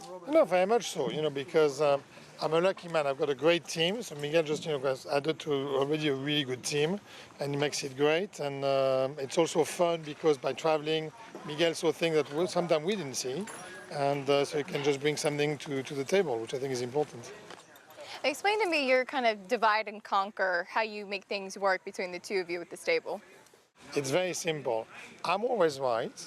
That's rule number one. And if in doubt, just refer to rule number one. No, he's very much the boss, so that's correct. It's not true, by the way. I do believe that, we do share. I share a lot of things with Miguel. I give him a lot of freedom on a lot of things where I think sometimes it's easier for him to make a decision than me. Who is the one that's grouchier in the morning? Who is grouchier in the morning? It's got to be Miguel. I strongly disagree, but rule number one is the boss is never wrong. Who is more fun in the stables in the mornings during training? It's got to be him. I don't think I'm fun, but it's going to be him. Maybe none of us, I don't know. Who takes a defeat harder? Oof. No doubt, he does. Now, Miguel, you are in charge of the Saratoga division. Your dad does Belmont, and then here in the summer, you're both here in Saratoga. What's that division like? It's actually a bit easier on me, to be completely honest, because the stable's very much informed, and now that I come here during the Saratoga meets, you just keep continuing. Okay, last question, because there's kind of a stereotype, if you will, that Clement Stable is a turf stable. Tell me a little bit about what that means to you, because you've had a Belmont Stakes winner as well. Correct. I was lucky enough to win the Belmont, the Jockey Club Gold Cup, the CCA Oaks, had very good dirt horses. They used to label him like the mile-and-a-half turf trainer, and then horses like Pure Sensation and Disco Partner. Then they started labeling him the turf sprinter trainer, and now with 2-year-olds they call him a 2-year-old trainer. And I don't know what, I wonder what the next label is going to be. That doesn't matter. As long as we are labeled as something, I'm okay. Pretty incredible success for the Clement barn. Career earnings closing in on $200 million. Put the man in the Hall of Fame, please. Yeah, that one baffles me. His resume is extremely strong, and I like what Christophe says though. Like when in doubt, go back to rule number 1. The boss is always right. Well, we're going to see, again, Deterministic get on the grass, Grade 3 Manila coming up on Saturday. And they had a very important race that we showed this past weekend for Carson's Run to see if that horse, who showed so much precocity early on, if he's going to move forward at all as a 3-year-old. I think he did take that step forward, too. For a while, it didn't look like it was going to happen here. No, he was in behind horses, and he was being ridden along. And then finally, when he angled out to the clear, he really found his best stride. Kind of similar to the way he ran up in Canada when he got his Grade 1 victory last fall. You got to put a line through his race here at Aqueduct. He just did not corner well. He was in kind of a tough position, and when he was asked all at once, and it was right at the wrong point of the turn, and he came off the elbow, basically bolted. This was much more indicative of his true ability. Took him a little while to rev up and get going, but when he did, he kicked into gear and went pretty easily. And we'll see what lies in store for him. Hopefully see him at Saratoga, get some tougher competition. And we'll see him, after showing so much promise, continue along for the Clement barn. Speaking of Christophe Clement, he's going to send out in this race coming up, taking off the turf, Acoustic Ave, who's a 3-time winner, former stakes winner against New York breds on the dirt. Manny Franco will ride for Reeves Thoroughbred Racing. There he is. Right now, 5-1 on the board. We'll be back. The rumblings started early and only intensified, with performances that sent shockwaves across the nation.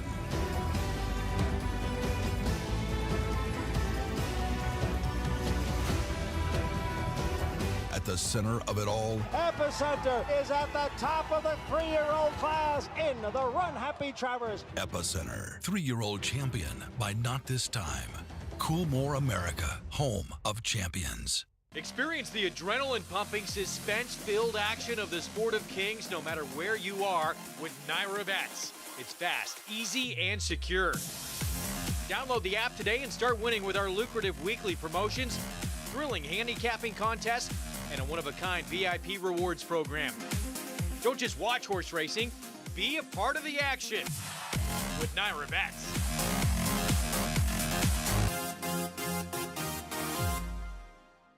Twirling Candy, proving Lane's End's stallion-making tradition. Twirling Candy has seen success on the track and sales rate, siring multiple Grade 1 winners and millionaires, including Exalted, Beyond Brilliant, Gear Jockey, and reaching 7-figure yearling and 2-year-old sales. By the legendary Candy Ride. Twirling Candy, a leader of his generation. Racetrack Television Network brings you every race, from every track, on every screen, every day. With monthly packages starting as low as $5, RTN gives you great value and access to more live HD streaming and race replays than anyone. Visit RTN.tv today to sign up and watch on almost any device, including Roku and Amazon Fire. RTN has packages that start at $5 per month.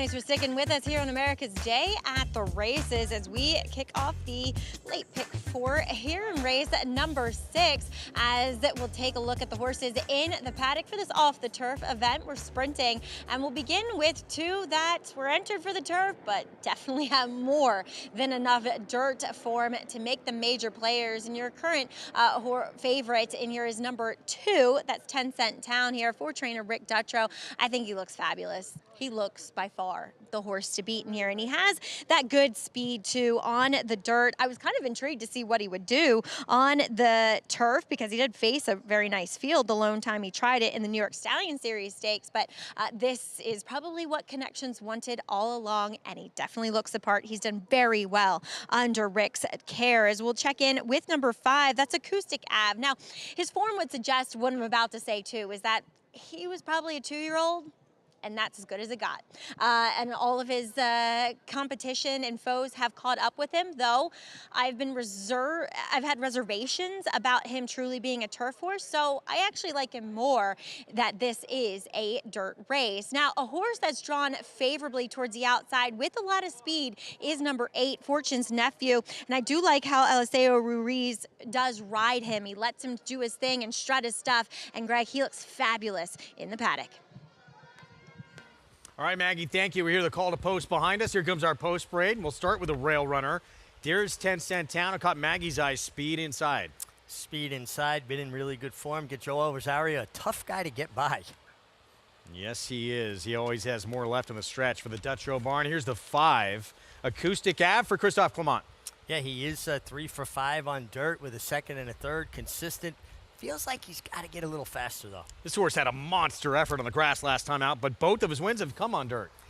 He's an interesting horse because he seems to carry his form no matter what surface, turf or dirt. He just shows up and tries. Too big a price on this horse. Fortune's Nephew, he is speed, maybe the speed of the speed, 15-1. Yeah, his last 2 efforts were big, and I think he took a step forward last time. He was narrowly beaten by 10 Cent Town. There's only a neck behind that horse. He's 15-1. 10 Cent Town's 5-2. Here's Brew Pub, Dylan Davis. Yeah, Brew Pub doesn't have much speed, especially in a race like this. He's probably going to get out-footed early. And maybe a little of that Arad Ortiz Jr. money coming to this horse. He's a deserving favorite, but even money seems a little short. I agree with you. He's a hard-knocking, consistent type. He shows up. He gives you an effort. I see him kind of in that 3-wide chase mode, though. Not maybe the greatest recipe for success. Did show kind of a new dimension the last time out. That was a wet track, and here's that performance that he could sit off the pace and win. Yeah, I mean, and again, he had the luxury. He was 7 of 8 that day. He's now completely outside, so he's not forced into anything. And one thing you know about Irad, he puts horses in the right spot. He shouldn't be far away. This was a nice effort from him. Did it on a wet track pretty easily. And you look at who he's been facing before that, Rotney, Subrogate, Dots Dollar, just been facing a lot better company than most of these. Think about like the horses you just mentioned, particularly Rotney. What price would they be with this group? Rotney'd be 2 to 5. Yeah. Here's a look at the 2. Wow, what an appearance from 10 Cent Town. See why Maggie liked what she saw with this horse. Really like the way he's warming up here. Looks like he's on his game. Let's go back to May 17th. Just missed by a neck, and just behind him again was Fortune's Nephew. Yeah, he got a nice trip though, huh? He got to save all the ground. Cut the corner, came up the inside, looked like he was on his way, and just didn't see it out. Love the way he warmed up. You see Joel Rosario, he had 2 armfuls of horse. You know how strong you got to be to hang on to a horse that wants to go like that? He is on his toes. Looks exceptional right now. 7-5. He's got the inside post. He's got speed to use from that inside as well. And that's, I guess, going to be part of the interesting part of this race, too. Even let's not forget about works for me. The 2, the 6, the 8, the 10, they're all quick early. Yeah, there is speed signed on here. Who is the speed of the speed, though? It's a good question. I think you were right when you said earlier the 8, Fortune's Nephew. Might be. I'm going to start 2 back. 22 flat, 44-4, 109. Opened up 4. Tired rightfully late. I think that was a tremendous effort. And he's also making an outstanding appearance on the racetrack. And, we talk a lot, too, about Flavien Prat. Sometimes he surprises us. He's on the lead with horses who shouldn't be, and he takes advantage. Works for Me was just off the front end in a turf sprint. And turf speed's usually greater than dirt speed. He might be up there as well. Yeah, you can count on him being forward. One thing about Flavien, he understands and respects position. He understands the importance of it. And he'll come out running. Feels like we could see a very fast pace here. Let's go down to Maggie for more. Yeah, I think so too. And actually, with number 2, 10 Cent Town, I think he is the forward horse that can rate. And now he's going to have to do it behind horses. And I actually think he might be the 4th fastest horse early. That might fall to the horse I'll get to secondly here in the outside runner, number 10. Excellent timing as we do see Joel Rosario off of number 2, 10 Cent Town. I think he dropped him. I don't think he jumped off because of any other situation. Come on, Joel. Got to get some glue. Oh, no, he's unsaddling him. Okay, we might have a scratch here, guys. It looks as though number 2, 10 Cent Town's coming out. All right, Chris Griffin just announcing it. Okay, I guess I'm going to change my pick and go back to my long shot, guys. You can put the 8 up there for me. I'm going to take number 8, Fortune's Nephew, in here. I think he looked fantastic. The thing with number 2 in here, 10 Cent Town, he almost had him over. He had him behind the bit. And what that means is he had his head so cranked down that he was trying to get, I think, a good feel of how he was hitting the ground. And he just lacked a little bit of energy, too, in how he was moving. So erring on the side of caution here with number 2, 10 Cent Town. But your 3-2 favorite will be off the board. And it goes to number 10. Excellent timing. But let's discuss Works for Me. Feel bad for my friend Joe Lee. He's a really nice turf sprinter. But like I said in the race before, these guys with smaller stables, they're a little bit at the mercy of the racing office. And so they will often stay in these off the turf races because they don't want to get a quote unquote bad date. When you scratch in the off the turf races, especially if you enter both ways, then you kind of get a negative date. So you are preferred less than a horse who stayed in or a horse that hasn't run in a while. But Works for Me, I do think he's more of a turf horse. He looks sensational. He would have been very tough in this spot if it was as originally carded, though rooting for Joe. As number 10, excellent timing. It's not tough. It's not easy to take horses from trainer Rob Atras, but I feel like, Current Connections are being kind of fair with this horse. I think this is a really good spot for him off the claim. Looks no worse for wear. In fact, he might even look better. The way he's moving, the way he warmed up. And for me, Greg, he is the speed of the speed. And I think that the public is seeing it that way too. See what happens here coming up and how aggressive Flavien Prat wants to be on Works for Me, who's quick as well. But the 8, the 10, they both have speed. And, really with the exception of last time out, excellent timing. The way he's won has been on the front end. But on that wet track last start, he showed he could sit a bit. Well, especially with that outside post, right? He doesn't have to deal with kickback. He's out there by himself. I just think it gives him options, right? I mean, he's 4-5 now with the scratch of 10 Cent Town. And, we both kind of talked out loud saying we thought the 8, Fortune's Nephew, could be the speed of the speed. And particularly with the scratch of 10 Cent Town, I think that certainly elevates him in my eyes. I don't like picking 4-5 shots, but at the end of the day, that's where I wound up. Might get the right trip in here. That one right there, Eliseo Ruiz on Fortune's Nephew. Looks like the only way he can win is to gun from the outset, and he is quick early. 2-time winner on the dirt, and 7-1. Finally, that price has come down. I mean, that was ridiculous for a while. Well, this horse has always shown good speed. 3 starts back, he did not show his customary speed. It was his worst effort. And then they reverted back to allowing him to roll along. So Bruce Levine understands the value of speed. You can count on this horse showing his speed. There's Brew Pub, Dylan Davis, horse who, go back a little ways. He has some very big efforts last summer at Belmont and at Aqueduct. Has not provided those recently. There's Irad Ortiz Jr. on the favorite. We're set. Late pick 4 starts here. Let's go to Chris Griffin.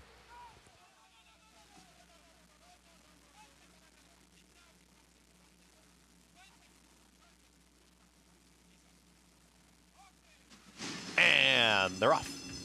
Works For Me broke very well from in between horses, and there's excellent timing on the outside, ready to pounce, and excellent timing is now quickest. It's pushing up the tempo, is now clear by 2, 3 widening lengths on the front end.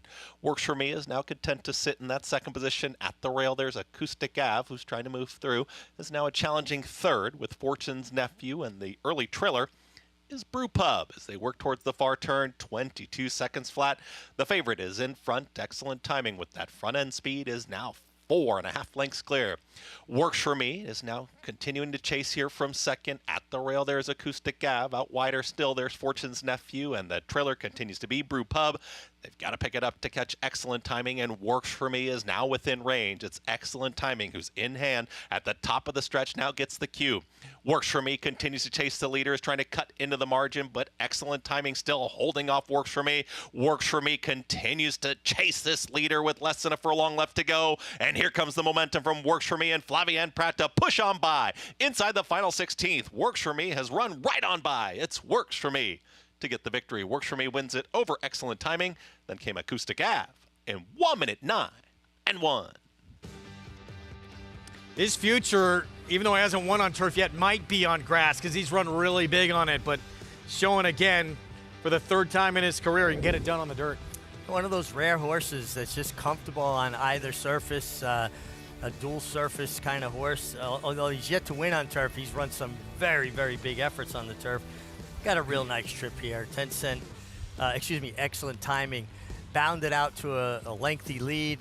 Flavien kept him in range, and he just kept coming with this relentless, grinding run. And he's also a 3-year-old, so you get in with 116 pounds, get a 5-pound break in the weights from excellent timing. He was a 6-year-old, got in with 121.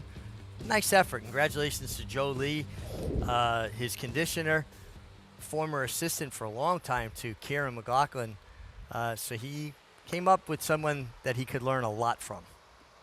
Let's go back to the start, and excellent timing. Came out like a rocket. Works For Me was quick early, but Irad was so intent on getting to the front. Flavien said, "Okay, you have it."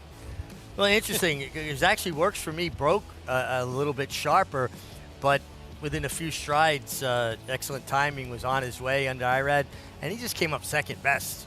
This is a nice effort. This is a 3-year-old. There's a lot of upside to Greg.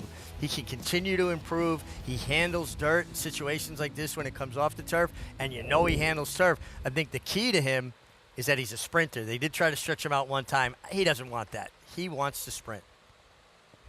109 and 1 with the victory here. He beats a pretty decent group, too, doing it. And we mentioned he's had success on dirt before. He beats a horse who's a former stakes winner against New York Breds. As you look at Joe Lee there, and never hurts to have that man aboard for you. Flavien Prat. No, Flavien, he puts horses in position, good, strong finisher. Now, I've said it often enough. People know that I'm a big fan. We have such a deep colony, and every rider has strengths and weaknesses. I would venture to say Flavien Prat and Jose Lezcano have the most consistent game. They have the fewest weaknesses. They do everything well. Works For Me. Prat gets another one here. And 5-2 on this runner for the Joe Lee barn. We're going to take a timeout. Where's John Velasquez? First ever in a career that's accomplished just about everything. We'll tell you about where he is this weekend. Stay with us.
Welcome back to the program. It's America's Day at the Races, and we are proudly brought to you by Hillendale at Elapis, standing such greats as Curlin, as we saw a mild upset in today's 6th race, as Works For Me gets the job done, sits the right trip beneath Flavian Pratt for trainer Joe Lee. And Joe, I'm going to tell on you a little bit.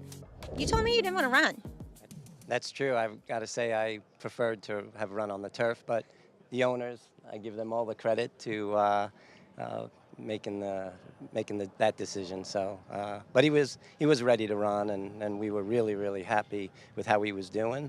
I just would have rather seen him run on the turf, but now that he's won, I'm not going to complain. Yeah, you'll take it. Works for me, right? A horse that, you know, is dually talented, and to be fair, I wouldn't be surprised if he does run his best dirt figure today with a quick 109 and change. But it's so nice having a horse this talented that can run on both surfaces, right? Yeah, I mean, he did run extremely well there. I mean, he broke sharply, and Flavian did the right thing by just sitting there and finished well on him, you know. So I was really pleased to see how he did today. Joe, you have a smaller stable, but it's truly a family affair. We saw your son, Joe, right? Joe Jr. Walking Works For Me around. Talk a little bit about working with your family and your boys. Well, it might be a little difficult on them at times, but because I'm a little tough, I'm not too easy. But I like things done a specific way. So I don't believe you. Yeah, well, ask them. So no, I like things done a certain way, and should they go out on their own, they can do their thing. But you know, when they're working for me, I want it done my way. So and they understand that. So it's good. Do they have aspirations of being a trainer? The oldest one does. My oldest one, Joe, does. Anthony, my second oldest, he quite possibly could, or he's still deciding on what he would like to do. Dominic, my third son, I don't think he wants to train. And then I have a daughter named Stephanie. So she's not in the horse business, but the two youngest ones just graduated from UK this semester. So that was good. So Dominic and Stephanie are the smart ones. I'd say. I'm kidding. Well, congratulations. Works For Me. Such a cool New York bred. All right. Thank you very much, Maggie. Thanks. All right. Joe Lee, Works For Me, guys. What a cool horse. He's easy to root for and made his owners very happy today. Did indeed. Was not going to run. Had to be talked into it. But having said that, excited to see this horse back on turf sprinting again. Absolutely. But I just get a kick out of this horse because he just shows up. It doesn't matter to him. You want me to run? I'll run over asphalt if you want me to. He's just an honest, hard-knocking hickory horse. And I guess Joe Lee prescribes to the Christophe Clement school of the boss is always right. My way or the highway. Yeah. Nice win there for Works For Me. Now a 3-time winner from 10 starts. But again, in the future might lie on the turf. See if he can get that first turf win coming up later this summer. He's out of town. We talked about him going to break. Johnny V. And a first ever in his career, riding at Naas in Ireland for Dermot Weld. I think this is so cool. You know, much like Frankie Dettori now plying his trade here in North America, these guys have accomplished so much on their native soil and internationally. Now he taking his show on the road, experiencing new things. Morris Regan, the owner of this horse and horses he's going to ride over the weekend at the Cara. Good friends with Johnny. They happen to be holidaying there? Yeah, Newtown Anner, Morris Regan. Actually bought the place literally 2 miles from my place through the woods. And he's breeding New York breds. He's doing good. Him and Johnny have had a long, close relationship. And I think this is great that Johnny's doing this. You know, last year he went and rode out for Aidan O'Brien at Coolmore, you know, which had to be a great experience for him too. And Johnny's earned his right to experience these things. One of the all-time greats, of course, with Dermot Weld teamed up to win the Man of War together back in 2017, Zakova. Yeah. So they'll team up again. It's the Irish Derby Festival coming up at the Curragh this weekend. We'll hopefully see him in the big ones over the weekend as well on Saturday. We'll keep you updated on what happens with Johnny V over at Naas and at the Curragh. Meanwhile, we continue along here. Race 7 next. Maiden claiming event, New York breds, $30,000 claiming tag, so all for sale for that price. 6-furlong sprint on the ledge. Been away for a long time, Mig, for Michelle Nevin. Speed against better, and now the drop in class. Yeah, taking that significant drop in class, comes in with some steady works, gets that class relief. It's immeasurable how much that helps. 2-1 favorite right now. More on this field, including the post parade when we come back. 14 days away from these kinds of crowds. Incredible racing and the summer place to be. Countdown's on for Saratoga. Stay with us. More coming up on our Fox Sports coverage right after this.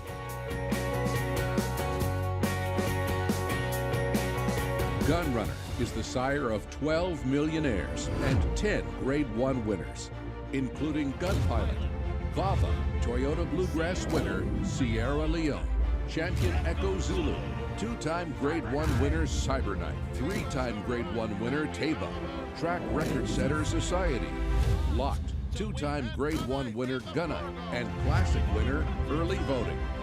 Hall of Famer Gunrunner, standing at 3 chimneys. The nation's #1 Horses of Racing Age sale.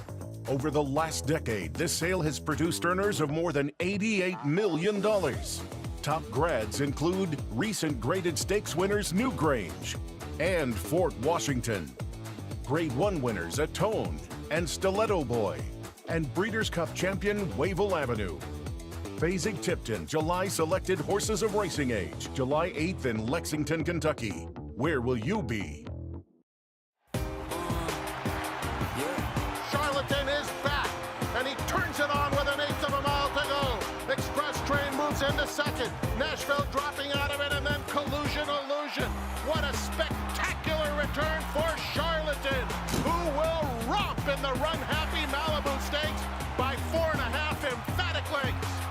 Charlatan, ultra impressive. It's a new day for a new king. These New York-bred foals represent many sires. War Dancer, Salamini, Honest Mischief, Central Banker. But they all have one thing in common. Starting in 2026, they'll be running for the same purse money as Open Company 2-year-olds at NYRA tracks. That's nearly 20% more than they run for now. Learn more about it at nybreds.com. 14 days away till those gates open and the race is on to get those picnic tables pack in for summer at Saratoga. We can't wait. We'll have live coverage all meet long beginning on Thursday, July 11th. It's always a great time of year. The fans are so enthusiastic. They love it so much in Saratoga. And, you know, from a former rider's perspective, Greg, you love playing to a packed house. You look out there, and people are just so into it. And one of the unique features of Saratoga, the jockeys walking through the crowd, that interaction with the people. Coming down Champions Way as well, with the crowd lined up, coming out onto the racetrack. Here's our Fox Saratoga Saturday schedule. Kicks off July 20th with the Kentucky Oaks and Acorn winner Torpedo Anna, who was back on track just a few days ago up at Saratoga. Getting set for that performance where, depending on what happens there, we could see her either, according to Kenny McPeak in the Alabama, or against the boys in the Travers. It depends what Mystic Dan does, I guess, if he shows up in the Travers or not. Kind of a nice dilemma that Kenny McPeak has. He's got a really top-class 3-year-old colt and the best 3-year-old filly in the country, and in my estimation, maybe the best 3-year-old of either sex in Torpedo Anna. We'll see if she gets her opportunity against the boys. Going to see her first, though, against her own sex in that coaching club, American Oaks, part of that Fox Saturday schedule. Giveaway schedule. I got to get a tumbler, but pretty great giveaway schedule this summer. The baseball jersey, I think first time that's ever been done. I like these giveaways, and I'm really into that baseball shirt. I got to get one of those. Got to get the cap to go with it then, too, so be sure to come for both days. And then close it out with the cooler weather coming in with the windbreaker. Perfect timing for the windbreaker, right? Late in the meet, get ready for the onslaught of fall, especially in that Adirondack region. Oh, there it is. There are the dates. That first one, July 19th, that drink tumbler, and ends with that windbreaker on September 1st, when we all start thinking about packing up and coming back to the city. It's such a bittersweet time in Saratoga that last weekend. We love it so much, but, you know, we've been there a while, been away from our main residence for a while. But one thing about it, we know following year we'll be heading back. And it's interesting year because, you know, every year there's one or two divisions, it seems like, that are wide open. And obviously things can change late in the year. There's upsets at the Breeders' Cup. There's so many wide open divisions where horses are still waiting to assert themselves, especially in the 3-year-old division right now. Yeah, I mean, the 3-year-old colt division is very much up in the air. The Travers, always such an important race, takes on even greater importance this year. I mean, your Travers winner very well could be with the horse that stamps himself. Got to say goodbye to those watching on FS2. Fear not, we're going to pick things right back up over on FS1 right after this break. So we'll see you right over there.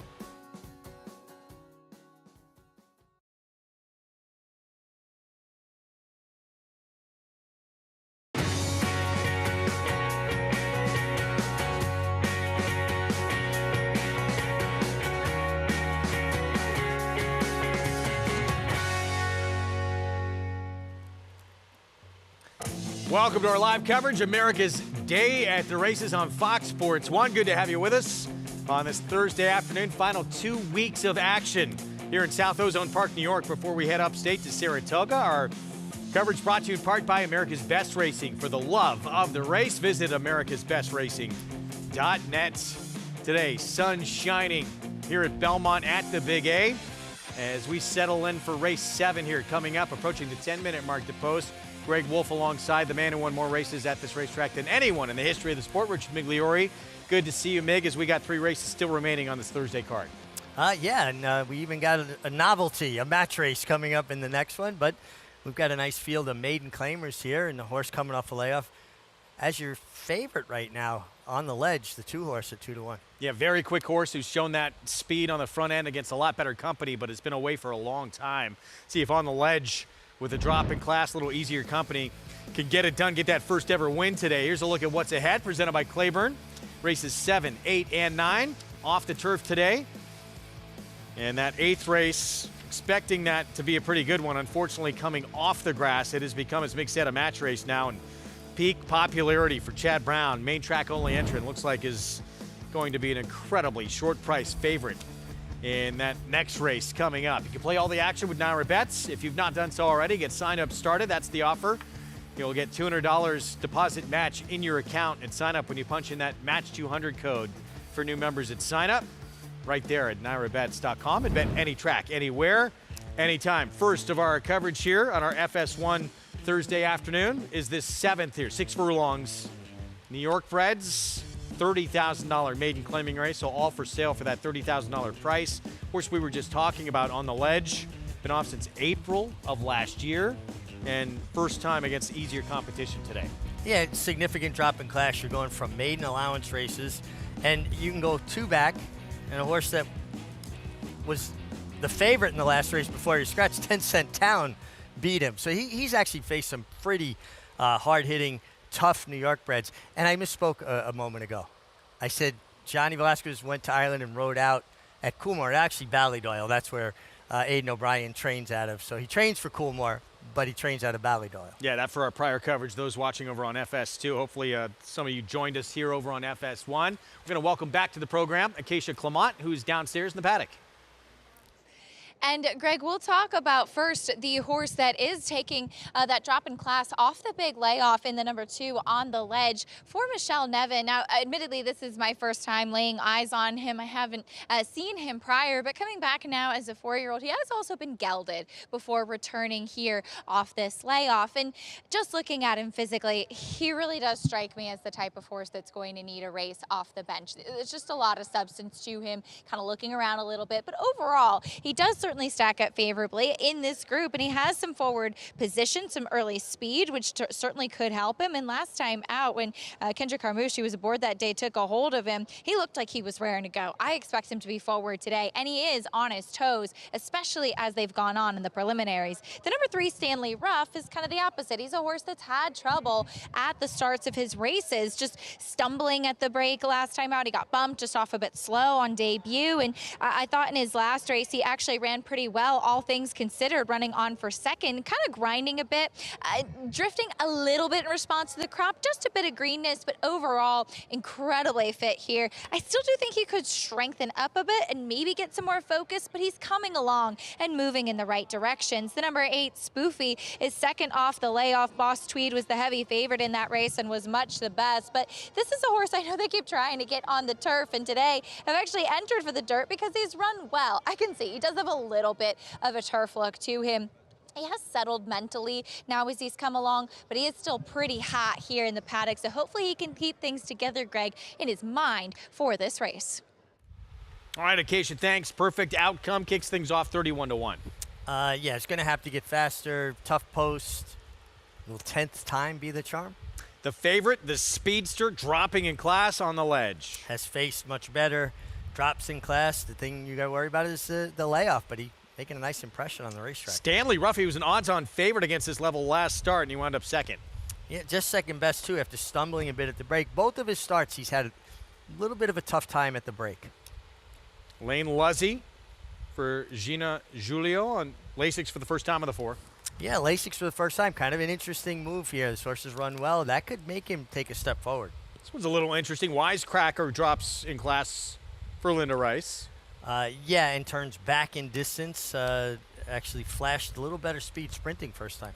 Can't stand Disco. I don't agree with that, but a first-time starter, and there's some precocity, too. Second Dam was a first-out winner and graded stakes placed. Yeah, and a lot of speed through this pedigree. Obviously, Disco Partner, Disco Rico, and out of a Shackleford mare.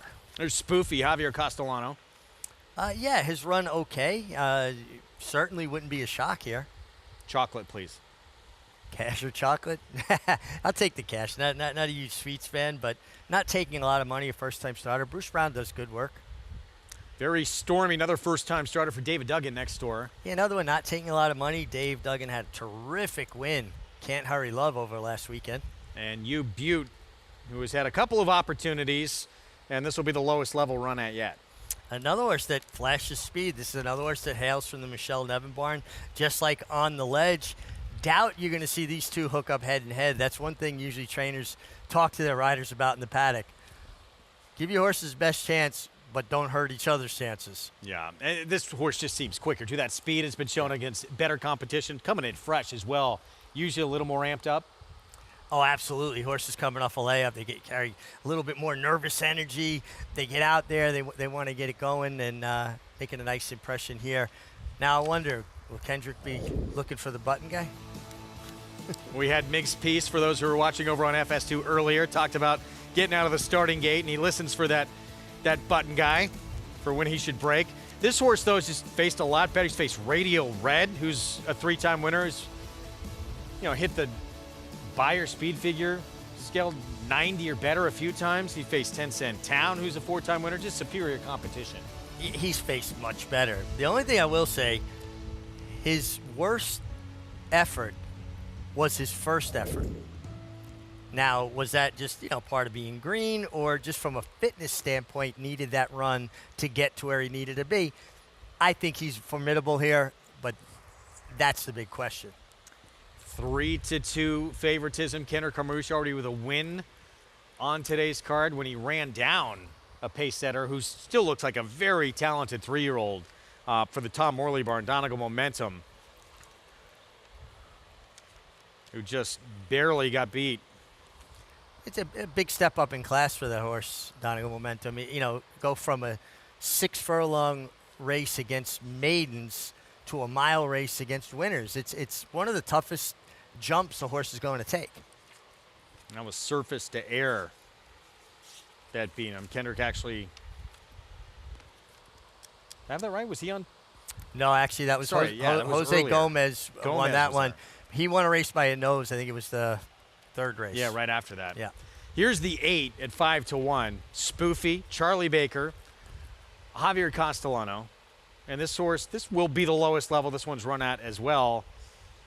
Second off the bench. And if we see a little improvement, does that put him in the mix?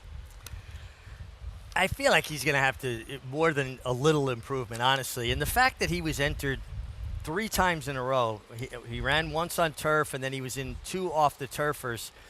kind of makes me feel like they're just searching all the time. But one thing we always know, this horse is by Bustin' Stones. And they're honest. They show up. They find their level. But they all run. It's just a matter of them finding the right level. I think he's run into a tough customer in the 2 on the ledge, though. Yeah, Kendrick's win, by the way, that was in the 3rd cut the cord photo finish with Shadow Dragon that went to Kendrick. Let's go back to Acacia.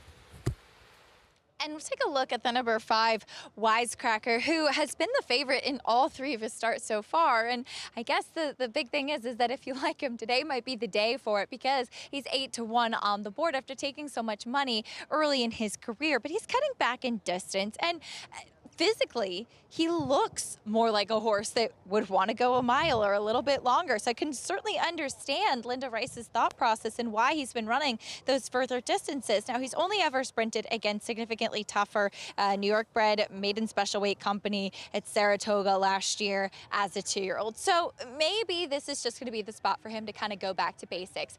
While, again, physically, he did not strike me as a sprinter. He got an aggressive warm-up from Jose Lezcano.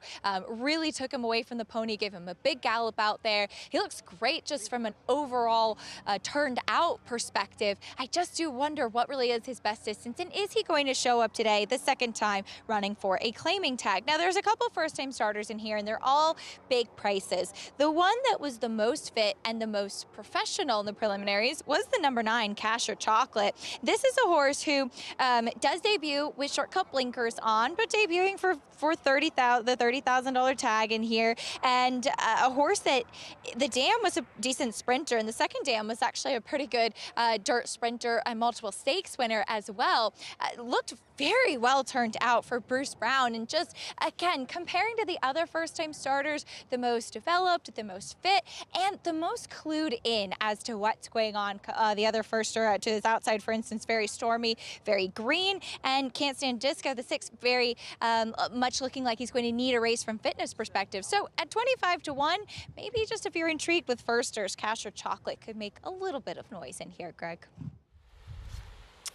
Acacia, thank you. Ramon Vasquez there for Bruce Brown. As we look at another first-timer there's Can't Stand Disco with Ruben Silvera, who we saw win earlier on the card. Yeah, nice to see Ruben find the winner's circle again. This horse by Disco Partner. We're starting to see the Disco Partners emerge. Disco Rico, a very fast horse. One of my favorite sprinters of all time. I rode him. He was fast. Remember, yeah. I actually broke the track record with him at Laurel, and the very next race broke that track record with Richter Scale. Wow. He ran 8 flat. Richter Scale came back and ran 7-4. It's flying. Yeah, I was riding some fast horses at that time. You had a few good mounts in your career. As we see him begin to load up, and we talked about it too, the dam for Can't Stand Disco. Acacia says may need one, but 2nd dam won the debut, and then start number 2, graded stakes place in the grade 3 at Monmouth. 40-1 right now. But 4-5 on the ledge. Going to try and control this group from the outset, gate to wire. That's Kendrick Carmouche's plan with the long time away for this 4-year-old. Yeah, particularly, too, you're drawn towards the inside. It looks like you're on the best horse. Not time to get cute or fancy. You want to come out running. If somebody happened to outrun you, at least then you create some separation. You're not jammed up in behind horses, you know? There's the 4 about to step in, Lane Luzzy. I think he's interested in getting Lasix for the first time at a big price. I mean, the horse has run 2 good races that would put him in calling distance of the 2 on the ledge. He was at this level. Obviously, the debut did not go well, but start number 2 and just missed. Had the lead in the stretch, got caught late. And there he is about to step in, Braca. Favorite, though, on the ledge, the 2. As we get set for this 7th here on our Thursday coverage, Belmont at the Big A here on Fox Sports 1.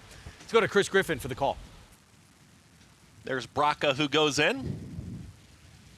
Wisecracker, Very Stormy, and U Butte to the outside.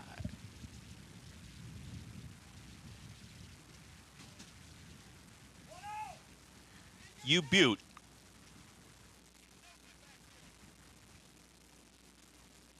Goes in. All set.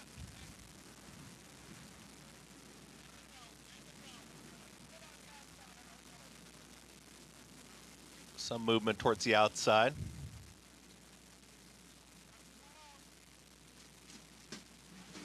And now we do see a horse opening the front of the gate here. And now backing out is Casher Chocolate, so stand by.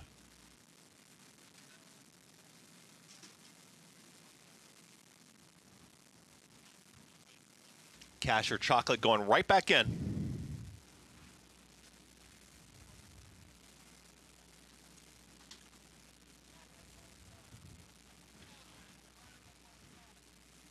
Closing the front of the gate. Set.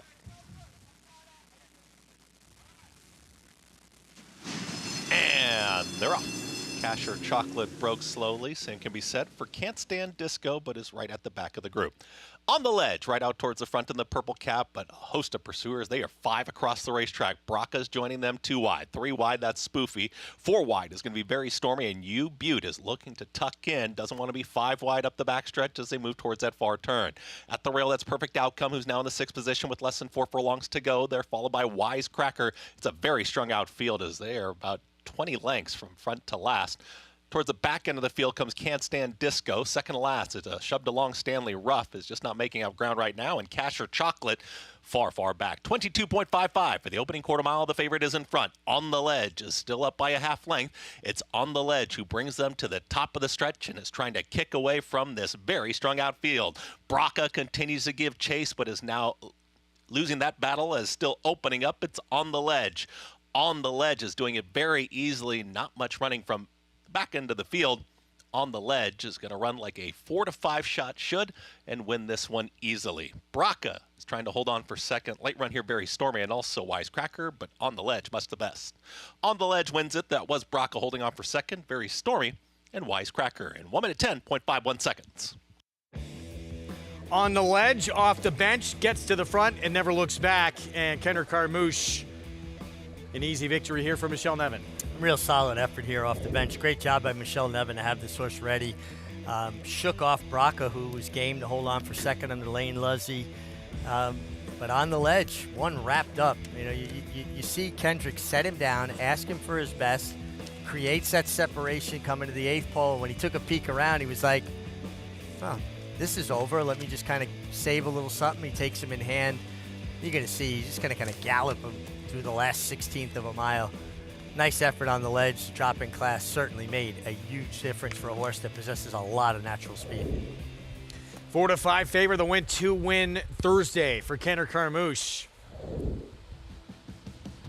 And this one, you knew the game plan early on, just no one able to keep pace with this horse early. And set solid fractions too for maiden claimers. You know, you went 22 and change, 45 and change, and just continued on. You can see, you know, it's so hard.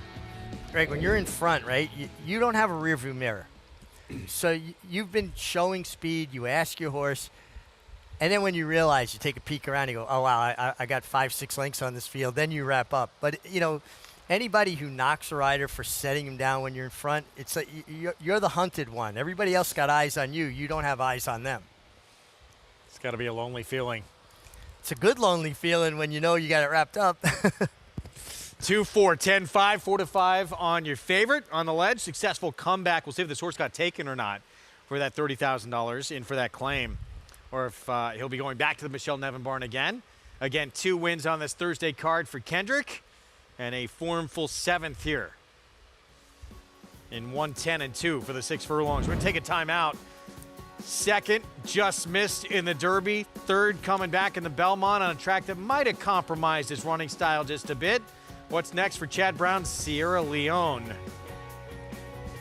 We'll tell you his game plan and how he's been doing in his most recent workouts next. The nation's #1 Horses of Racing Age sale. Over the last decade, this sale has produced earners of more than $88 million. Top grads include recent graded stakes winners Newgrange and Fort Washington. Grade 1 winners Atone and Stiletto Boy. And Breeders' Cup champion Wavell Avenue. Fasig-Tipton July selected Horses of Racing Age, July 8th in Lexington, Kentucky. Where will you be?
Back on America's Day at the races, July 4th. This place got to be rocking, Coney Island. No Joey Chestnut, though, this year in the hot dog eating contest. That's why the MIG's going to throw his hat in the ring. I can see you making an impact in that contest. You been on the Cyclone? Grew up right there. Was big fan of the Cyclone as a kid. Not so much anymore. I'm not. Nathan's, grew up going to Nathan's. My uncle was the curator of the New York Aquarium there, Bill Flynn. My cousin Billy also worked there. We used to get to go behind the scenes and watch them feed the sharks and stuff. We had so much fun there as kids. 7th at Belmont of the Big A. It's on the ledge, off the bench, dropping class. It goes gate to wire for the win for trainer Michelle Nevin. And a 2-win day for the man standing by with Acacia. He's had a good afternoon, that's for sure. Kendrick Carmouche is on the ledge, ready off the layoff. Kendrick, and for a horse that has natural speed like that, dropping in class, you could see that confidence when he broke so well. Yeah, you know, and Michelle spotted this horse right. She had him in for the 30 today, and he was very fresh in the post parade. And, you know, you don't take that away from horses that's coming off the bench because they get discouraged when they're back there because they don't really, you know, they don't want to take too much dirt or want to run into it because, you know, it's their first race after 3 or 4 months. But she had this horse sharp to win, and, you know, I was just along for the ride today. You won a nice race in a photo earlier. It has to be fun winning like this by open lengths. Yeah, you know, it is fun. Yeah, you know, I like to get one of those, one throughout the day. But I do love race riding and competing to the highest my level and fighting with these jocks. You know, some of the best in the country. You know, when you win a race like that earlier and you're fighting with these guys, it builds confidence to go on throughout the day and compete even harder. So much respect for the hustle, too. On dark days, you're also riding at parks, too, kind of your home track, if you will. Talk a little bit about that, about picking up mounts on 2 circuits that are a bit different that obviously you both know very well. Yeah, you know, I like going to parks. You know, my secret is I like going there just to try. You know, I want to go there to win races, but I really like to go there for a couple of days just to keep my mind on riding and keep me sharp and keep my weight down. You know, people don't understand we have a situation every day with eating a little, trying not to drink as much, and if I can catch the 2 days before I come to New York, I'll be light on Thursday, and that just make me go right into beast mode on Thursday, and that's my trick, you know. Yes, I would love to win every week when I go to parks, but that's impossible sometimes. Well, you're in beast mode, 2-win day here today. Congratulations on this one, Kendrick. Thank you. Louisiana, baby. We the boot. You better believe it. You heard it, Greg. So positive. He's always got a smile on his face, and he's been in beast mode for a long time, especially at parks. That's where he, you know, paid his dues, dominated there for so long, and still going back on his off days. But I like what he said. There's a method to that, you know, watching his weight. You know, one thing that people need to appreciate and understand about riders is that they are premier athletes that have to keep this strict regimen, this strict diet, living on a certain amount of calories a day and still being able to perform at your optimum level. And when you're younger, you tend to go up and down a lot, right? You have a few days off, you gain 3 or 4 pounds, you got to pull those pounds. The fact that he stays locked in and he doesn't allow himself to fluctuate keeps him strong and keeps his weight where it needs to be. It's pretty interesting. And as a rider, you have to look at food different than other people. You're not looking at food for fun, for taste. You're not looking at it from the social aspect. Think about how many times you go out to eat with people. A lot of it is just sitting around talking and you're mindlessly picking at food. You've got to look at food as fuel. Whatever I'm putting in my body has to count. It has to have a purpose. It has to do something for me. And it's really remarkable that these men and women can do this consistently year in and year out. Incredible to have that kind of discipline and maintain some of the absolute greatest athletes in any sport, just to be able to maintain that weight and then be as strong as they are, control these 1,000-pound animals. We talked about Chad Brown going to break. So close to his first ever Kentucky Derby this year with Sierra Leone, who was extremely highly regarded coming right back at the Belmont. Thought track was maybe a little bit against him that day, wound up third, did put in that big late run. And now a decision, does he go Jim Dandy or train up to the Travers? It'll be interesting to see. I mean, he certainly kind of worked with a purpose as though he would be pointing for the Jim Dandy recently, a very strong work at Saratoga. Not a great beginning for him, right? Bobbled, bounced off the outside horse, kind of got shuffled a little bit there. He's a closer anyway, but when we talk about starts are so important, you don't want to give anybody a head start, right? You want to break cleanly and then allow your horse to settle back into stride, where I think he did lose some position because of that bumbling beginning. It was a rider change too. Flavien Prat aboard for the first time. Chad Brown made that change after that controversial bearing in the Derby, and we saw it from him again in the Belmont Stakes, even with the new cage bit. Yeah, even with a stronger bit, something that's there to help a rider gain more control, he still wants to lug in. And what's interesting? Early on in the race, he looks like he's fairly easy to handle. It's once he gets set down, when he comes under pressure in the stretch and he gets to his right leading the stretch, that's when you see that tendency to lug in more. Not so much early on in the race or before he's really put to the task. And even notice that in his workouts. He'll be out off the rail working, most recently solo, and then as he picks up momentum and speed, he wants to lug in towards the inner rail. It makes it hard on the rider. You want to go forward, and anytime you're correcting a horse, you're slowing down that forward progress. It's an incredible resume that he's put together. You knew he'd put in that big late run, but again, even the equipment change, we see the same issues that we talked about, and comes up just a little bit short. Is he going to have his big moment later this summer? I think he has the ability to do it. I mean, he's never really run a bad race, and if anything, he's cost himself. He was beaten 2 noses in both of those races. You can make the case in the Derby and the Remsen that he was best. But you see, he was lugging in again after he was bumped by the Mike Rapoli horse. It almost set him off a little bit. Like, he's a horse that is a tough guy. He gets pushed.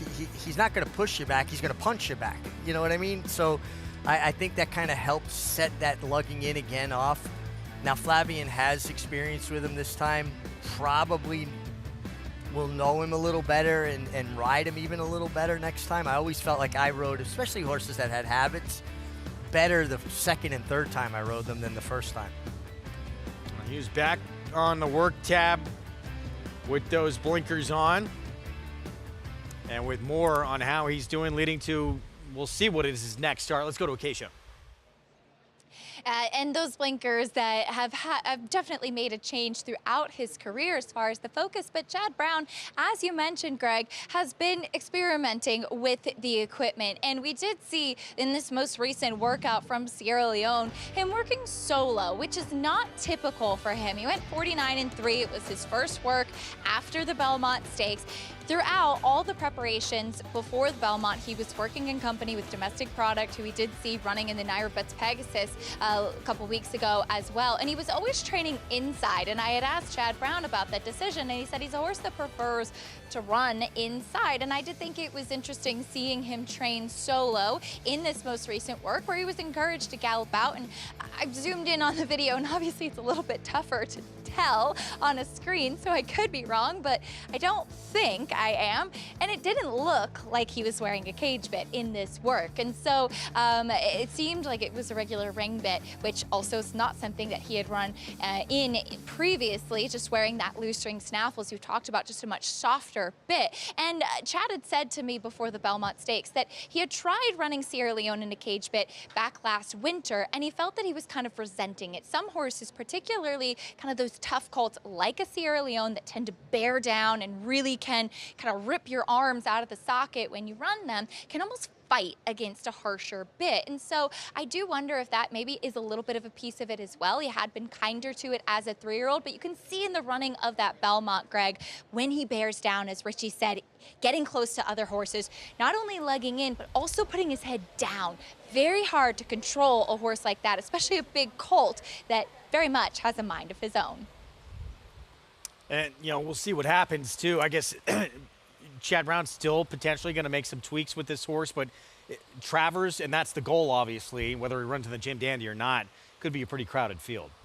Yeah, you would think so. Again, this 3-year-old division is wide open at this point. It's still waiting for someone to kind of stake claim to the 3-year-old division. 3 different winners of the Triple Crown races.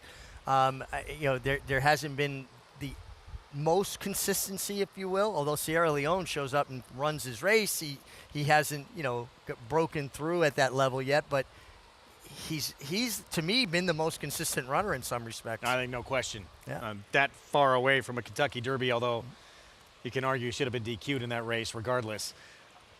6th year in a row, we've had 3 different runners win all 3 legs of the Triple Crown. Wide open division we already knew, and now some new faces in this 3-year-old division starting to assert themselves. Chad Brown, with unmatched wisdom, lightly raced, and he is continuing to improve. This horse is the exact opposite, personality-wise, of Sierra Leone. He looks like a jockey's dream.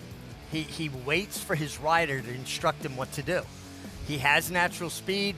He was going easily. He's like, all right, you want me to go a little faster? I'll go a little faster. Oh, you want me to slow down? I'll slow down. He looks like he's push button, and his 2 races have been very, very impressive in 2 different ways. The second one, on the stretch out, waiting on his rider's cues. To me, that was key. And look at his ears. He's always flicking his ears around. That tells me that he's not all in, that he's a horse that,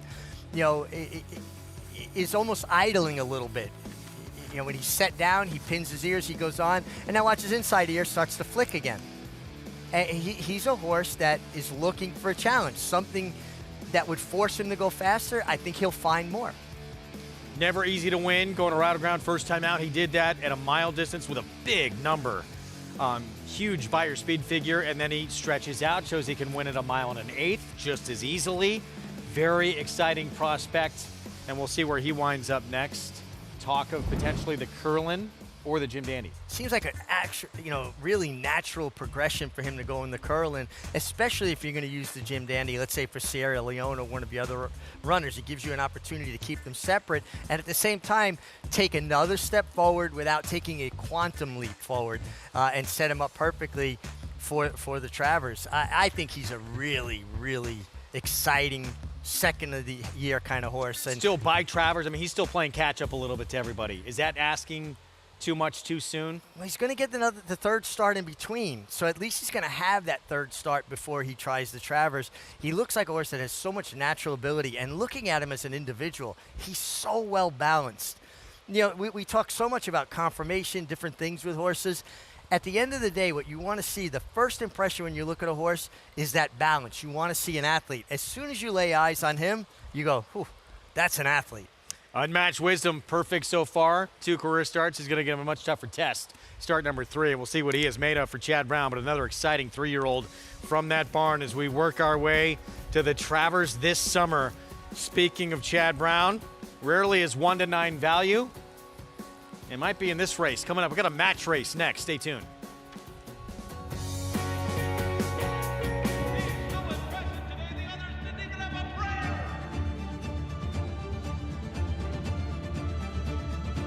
Catholic boy rolls in the run. Happy Travers.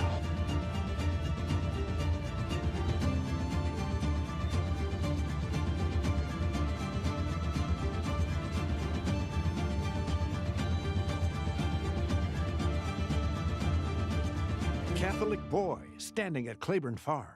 Experience the adrenaline-pumping, suspense-filled action of the Sport of Kings no matter where you are with Naira Bets. It's fast, easy, and secure. Download the app today and start winning with our lucrative weekly promotions, thrilling handicapping contests, and a one-of-a-kind VIP rewards program. Don't just watch horse racing, be a part of the action with Naira Bets.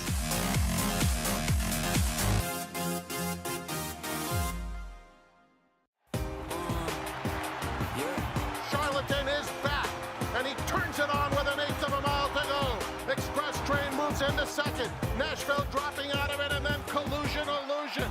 What a spectacular return for Charlatan, who will romp in the run-happy Malibu Stakes by 4.5 emphatic lengths. Charlatan, ultra impressive. It's a new day for a new king. Thoroughbred Racing is taking vital steps to make our sports safer. These include the use of independent veterinarians, strict anti-doping and medication controls, and a single national authority empowered to create uniform standards and enforce reforms. With each step, more data is gathered, accountability demanded, and progress made as safety takes the lead. Visit ntra.com/safety for more. My dad would bring me, and I would just go out and watch the races, and I really enjoyed it. I think as a little kid, it's the pageantry of seeing the silks and seeing the colors, kind of surprising in the situation I end up now, that I'm still looking at the same thing. But to be able to experience that, I think that love of the sport and horse racing in general, it started there with my dad, just hanging out. There was just always something about it. Something always drew me to the racetrack to watch it as a fan. I started as a fan. I have always been a fan of horse racing, whether it's a maiden claiming race or a graded stakes race. I just love being around it, and I also respect the work that goes into it, you know, and the time and energy that people spend on each horse, each race, every single day.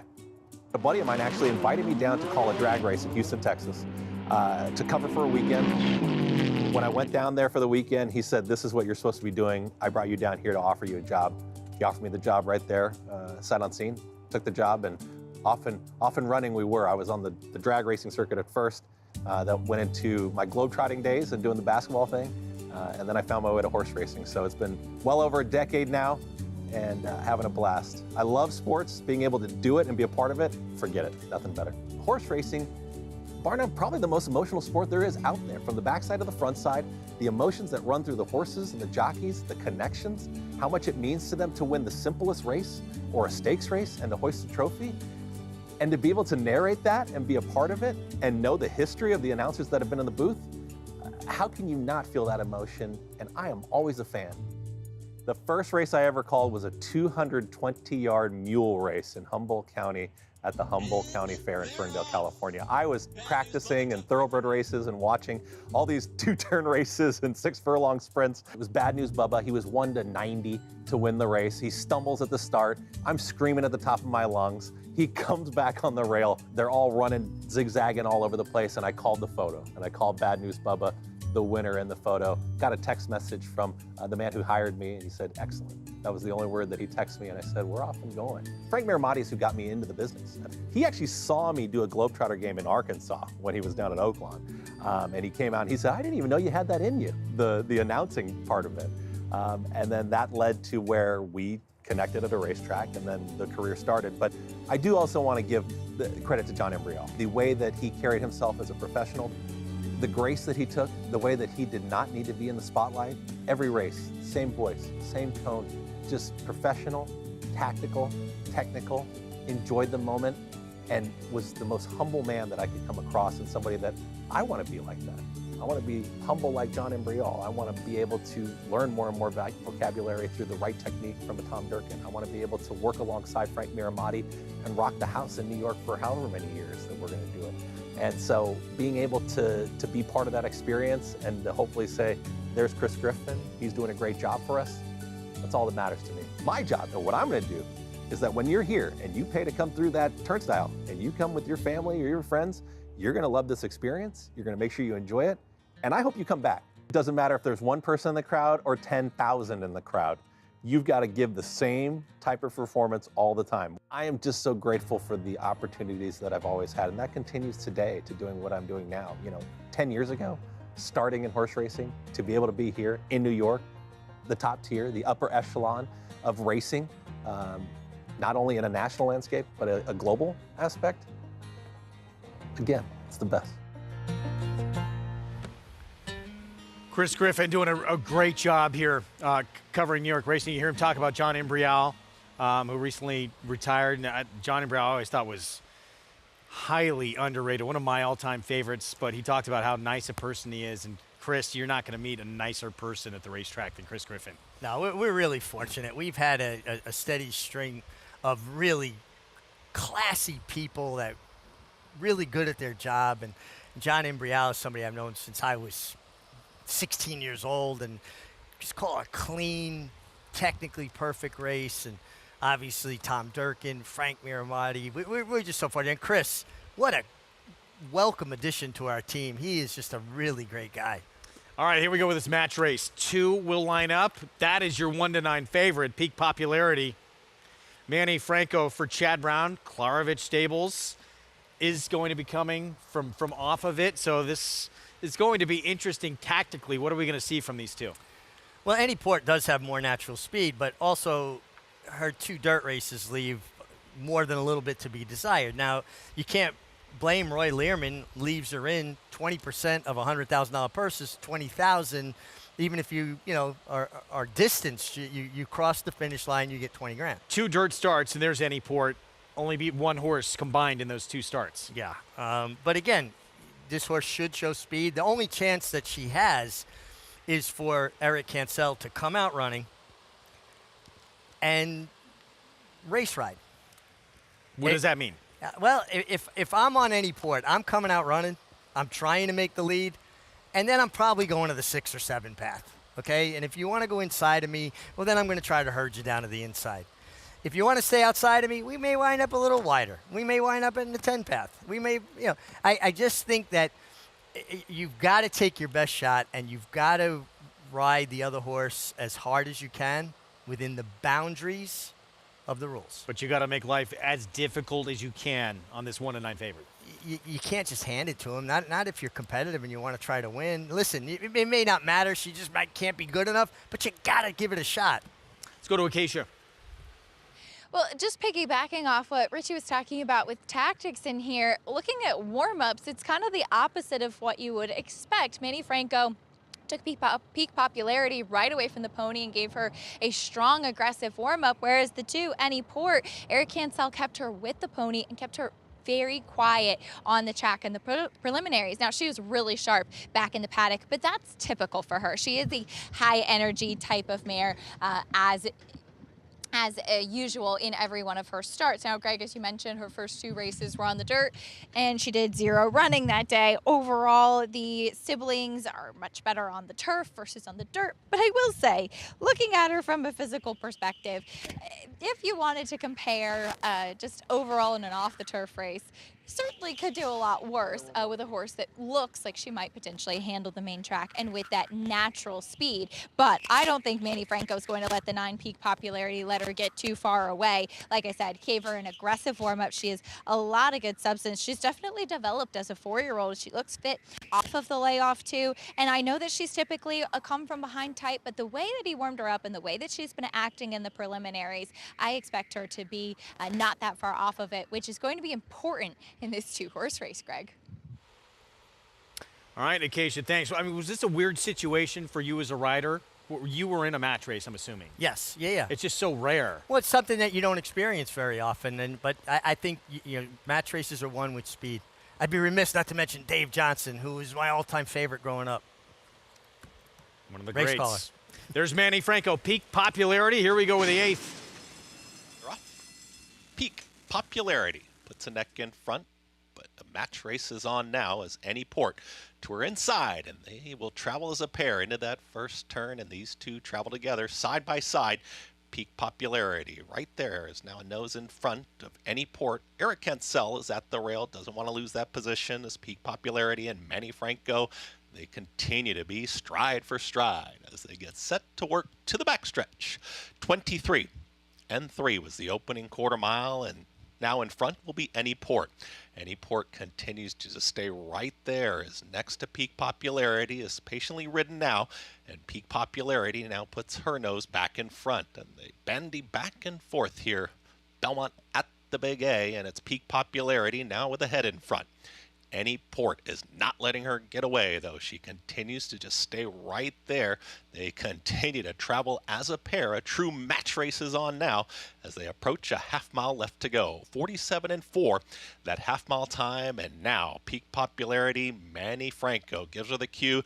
She's trying to just inch away, and she begins to edge away from her rival as battling on still. It's Any Port.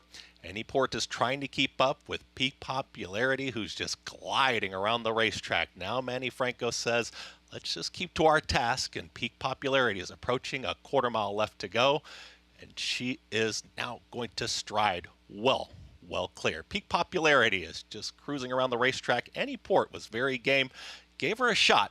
Peak Popularity is approaching that final furlong, and she's going to win this one by a distance. Peak Popularity traveling very easily, will win it. And the Klarovich Stable Silks for trainer Chad Brown and peak popularity with the meets. Leading rider right now, Manny Franco. Peak popularity wins it. Anyport right there in 1 minute 53.69 seconds. This race, very little drama. It seemed like it was over a few steps in when peak popularity was staying awfully close to Anyport. Yeah, listen, Anyport had already shown that she's a turf horse, and her dirt races left a lot to be desired. And you just watched the paid public workout. For a pretty hefty sum of money. Nice to make that kind of money for a paid public workout. Great planning by Chad Brown, too, by the way, to have this really entered main track only in this Pretty spot. amazing, too. First of all, you know, I was joking, rarely is 1 to 9 value, although it may have been in this race. This horse actually went up from 1 to 5 late stages. Yeah, you were saying kind of an overlay even at that price. Really was. So Manny Franco, Chad Brown, Klarovich, as easy as could be.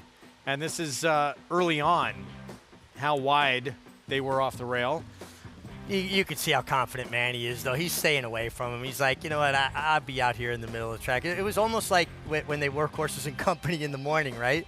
And then at some point, you've got to allow your horse to stride on. I mean, she won in a common canter, and talk about peak popularity. She was certainly a very popular and resounding winner here. You won't see an easier win than that. Dominant here at 1 to 5, only had to beat one rival, who, as Mig again mentioned, really is a turf horse. But going to collect a pretty decent sum for second. I had the exacta. Peak popularity gets a second win of her career, comes back off the bench to win for Chad Brown and Klarovich. We're going to take a timeout. When we return, we referenced her briefly earlier in the show, talking about the Travers. Could that be the plan for the Oaks and Acorn winner? We know next, it's the Coaching Club American Oaks. She was back at work at Saratoga as well. We'll tell you all about it next.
Back in our Fox Sports 1 coverage, 14 days away. Don't miss a race this summer.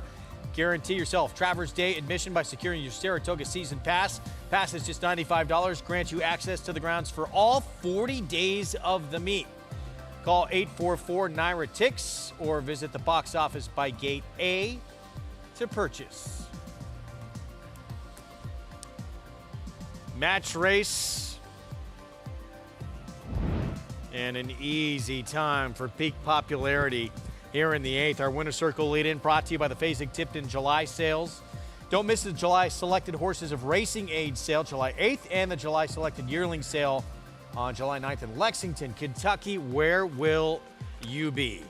Peak popularity. Chad Brown, Klarovich, Manny Franco coasting in the 8th. Easiest kind of winner, and you don't say this often, but truthfully, $240 was way too big a price for this film. It really was way too big. Yeah.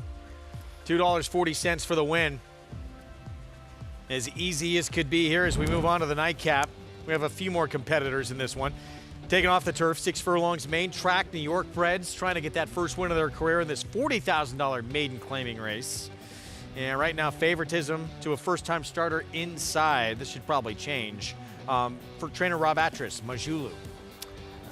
Comes in off of a sharp gate work. Got to be a little bit careful with those gate works on the Belmont training track. It's an odd placement of the starting gate, and they tend to record just a bit faster than they might. It's not a true half a mile. It's in about a half a mile distance. Unfortunately, we can't lock in 9-2 on Inflammable. Looks going to be very, very tough to beat in this race. Yeah, agreed, certainly. And, bunch of scratches here as well because this one came off the turf, and you want horses that have already shown the ability to run well on the dirt. It's a completely different surface, and another race though that honestly, the first timer, you got to pay attention when they're taking that kind of money. This is what speed against better, but that first timer next door for Linda Rice is the interesting one. Damn half sister to Grade 1 winner, obligatory, if I can get it out. But it was pretty dominant in that filly mare sprint division for a while. Absolutely. But, we saw Michelle Nevin do this earlier in the day, dropping one down, just getting in with easier company. The best horse trainers keep their horses in the worst of company and themselves in the best of company.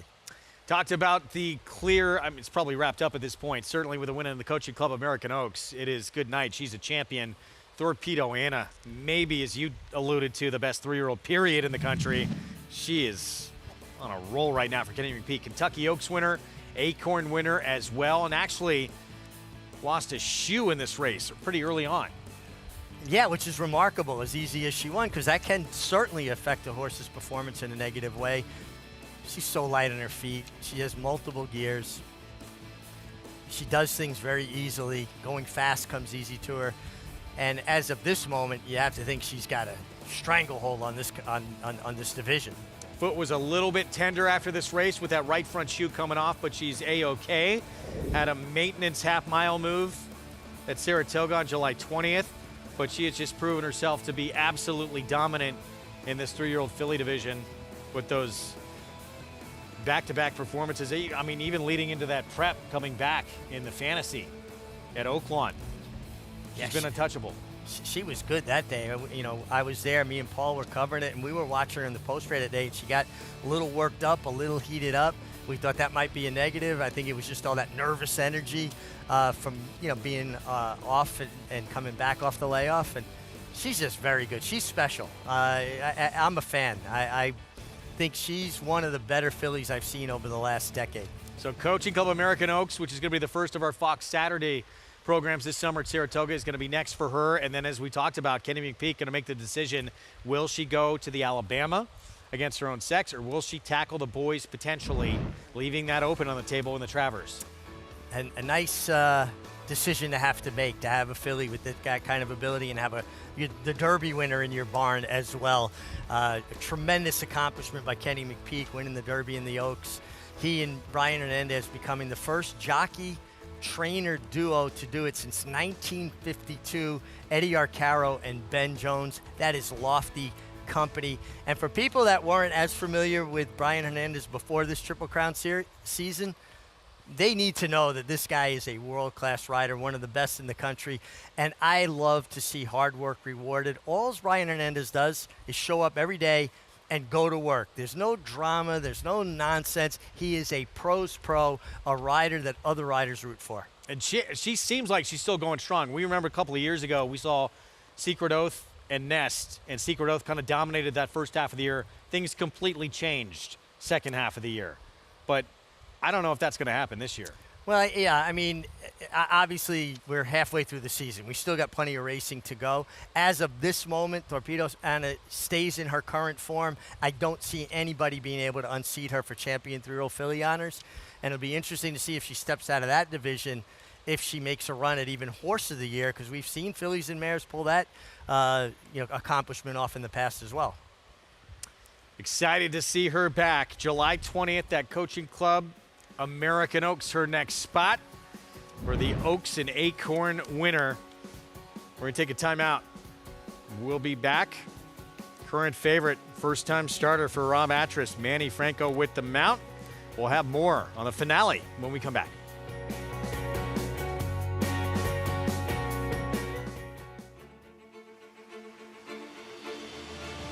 And they're off in the Curlin, Florida Derby. After 3 quarters in 112-1, Known Agenda is now on to take over the lead.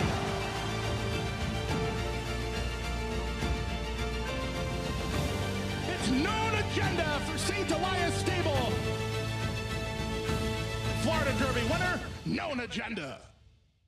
The Cross Country Pick 5 combines the best racing from New York with top races from around the country in one bet. Find it in your track menu and play every race day. Races are posted weekly at NYRA.com/crosscountry.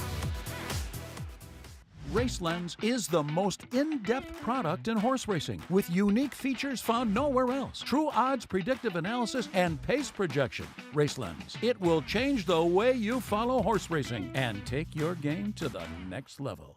At Three Chimneys, our name is our promise. Our commitment to quality, our customer, and most importantly, the horse is at the heart of who we are. For over half a century, the Storied Stallion Station and Nursery have been a place where dreams are born. From Horse of the Year, the mighty Seattle Slew, to Horse of the Year and modern-day breed shaper, Gunrunner, we've been defined these past 50 years by the company we've kept. Three Chimneys, where dreams are born. Racetrack Television Network brings you every race, from every track, on every screen, every day. With monthly packages starting as low as $5, RTN gives you great value and access to more live HD streaming and race replays than anyone. Visit RTN.tv today to sign up and watch on almost any device, including Roku and Amazon Fire. RTN has packages that start at $5 per month.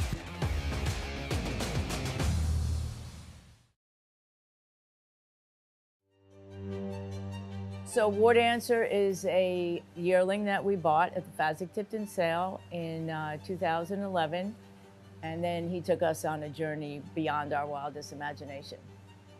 He was just always an honest horse and a smart horse. There was an allowance race in Keeneland where he got held up at the gate. And they're off, an awkward beginning for War Dancer, who broke in the air and is absolutely last. And then it's, oh, bad start for War Dancer. War Dancer's in the back by 12 lengths. And then all of a sudden, boom, he comes flying and he wins the race. War Dancer, bold challenger positively. War Dancer, bold challenger. War Dancer, unbelievable. Then when he retired, I said, oh, why don't we stand him stud? It'd be easy. He's by Warfront. He's made over $1 million. He's a graded stakes winner. And then we started down the journey of making him a stallion in New York, which possibly the hardest thing I've ever done in my whole life. I'm originally from New York. My husband's originally from New York, so it was pretty much New York or nothing. In order to survive, I realized we needed a package that was unique. And right out of the gate, we started having winners. 2020, okay, that was our first crop. We have Step Dancer and Pivotal Run, 35-1 and 49-1 on Labor Day weekend. Wouldn't you know it, we come in first and second, And from there, it just kind of took off, and we've had a lot of success. Miss Big Bucks, she won the Stallion Series. And then 26 Black came in second by like a quarter of a nose in his Stallion Series. And I think we have a lot of up-and-comers. And they're off. A couple things I've noticed. They all bust out of the gate. You see war dancers almost get the first call. The second thing is they're level-headed, they're smart. You'll talk to most trainers, they say, I love the war dancers. So he's proven himself as a sire, and quite frankly, in New York, it's all about the racetrack. It's been very, very exciting, and I want to thank everybody who supported us because it was an uphill battle for years until you finally have runners that make it a little bit easier.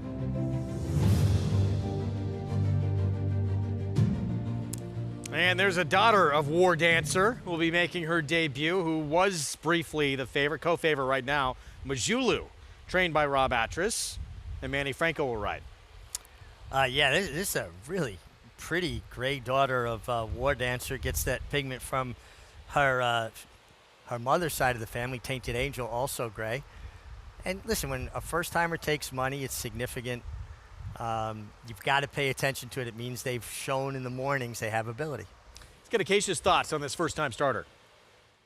We'll take a look at both first-time starters in here. Greg, starting off with the daughter of War Dancer in Majulu, who, as Richie mentioned, is a beautifully put-together gray. Now, typically, we think of the War Dancers as turf horses, and they do tend to love these New York turf courses, but there have been a couple that have handled the main track. And on the bottom side with this filly's pedigree, the full sibling, also by War Dancer, was 0 for 3, but all of those races were on the dirt. And on the bottom side, well, the Damn Tainted Angel, her fastest races were on the grass. She actually ran decent races on the main track, and in the second generation, there's more dirt. So from a pedigree-wise, she should be able to handle it. She's not one that you look at immediately and say, oh, she's absolutely turf. She can't handle the main track. I don't have any problems with her in here. She's carrying great weight. She certainly could get a little bit more defined and will benefit from this start, but she's gotten sharper once they put the tack on, and she looks like she has run on her mind. She was dragging her groom around from the second she came into the paddock, and definitely looks like she's raring to go for her debut.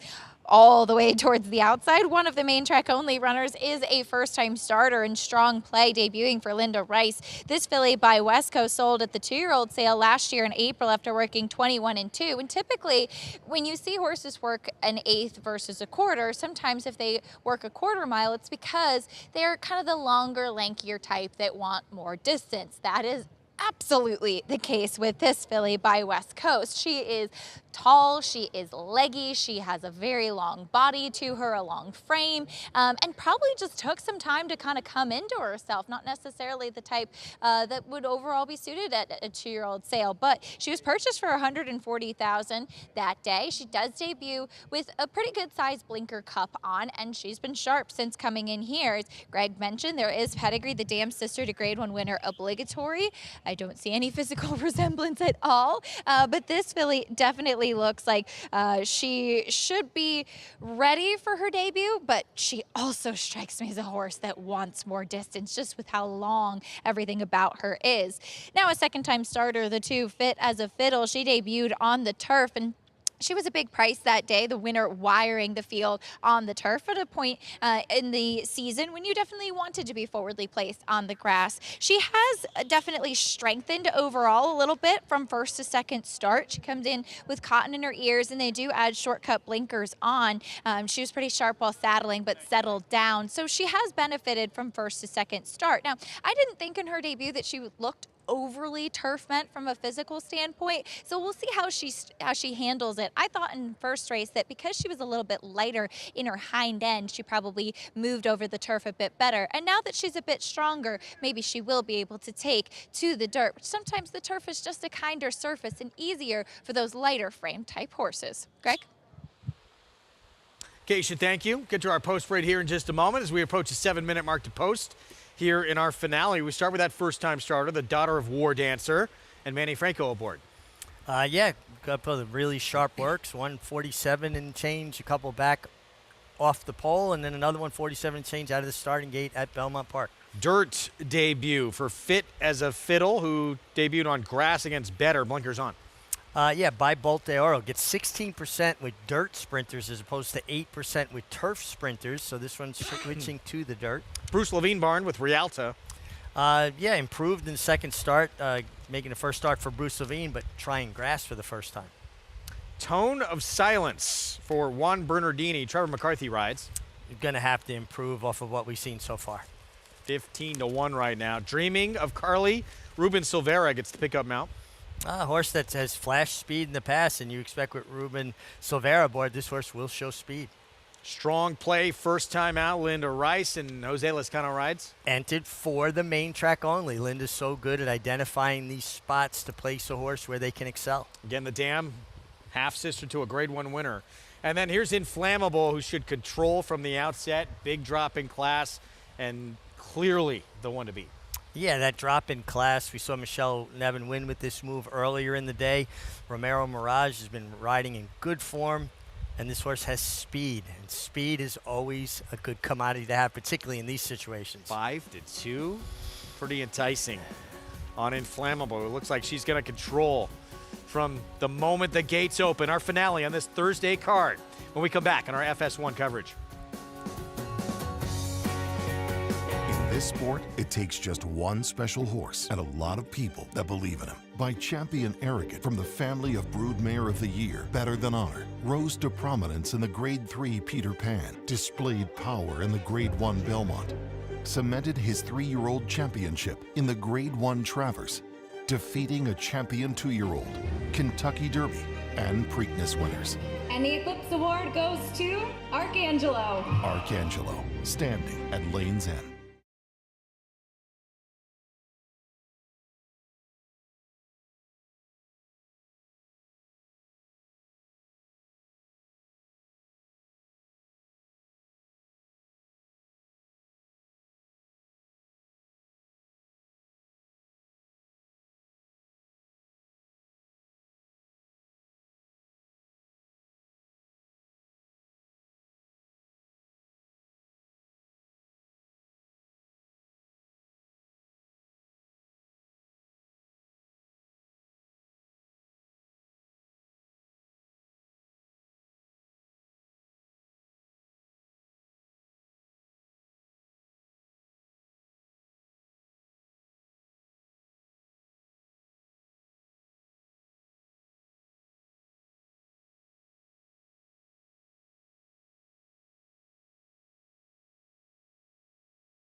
Back on our Fox Sports 1 coverage, America's Day at the Races, as we get set for our nightcap on this Thursday card. 6-furlong sprint taken off the turf for these New York breds. $40,000 maiden claiming race, and this race could look eerily similar to a race that we saw earlier on our coverage with a class-dropping speedster. Inflammable from the outside. Clever name, too. By Flame Away out of Snickerbell, Inflammable. I like cleverly named horses. Same barn, too. That horse we were talking about was on the ledge for Michelle Nevin. This one trained by Michelle Nevin and has just faced a lot better company. She has, making that significant drop from maiden allowance races to maiden claiming. and this is off the turf. They were hoping for that. They specifically entered this horse wanting it to come off the turf, and it did, and here they are as your favorites, starting to come down now in price. Let's go to Acacia for more.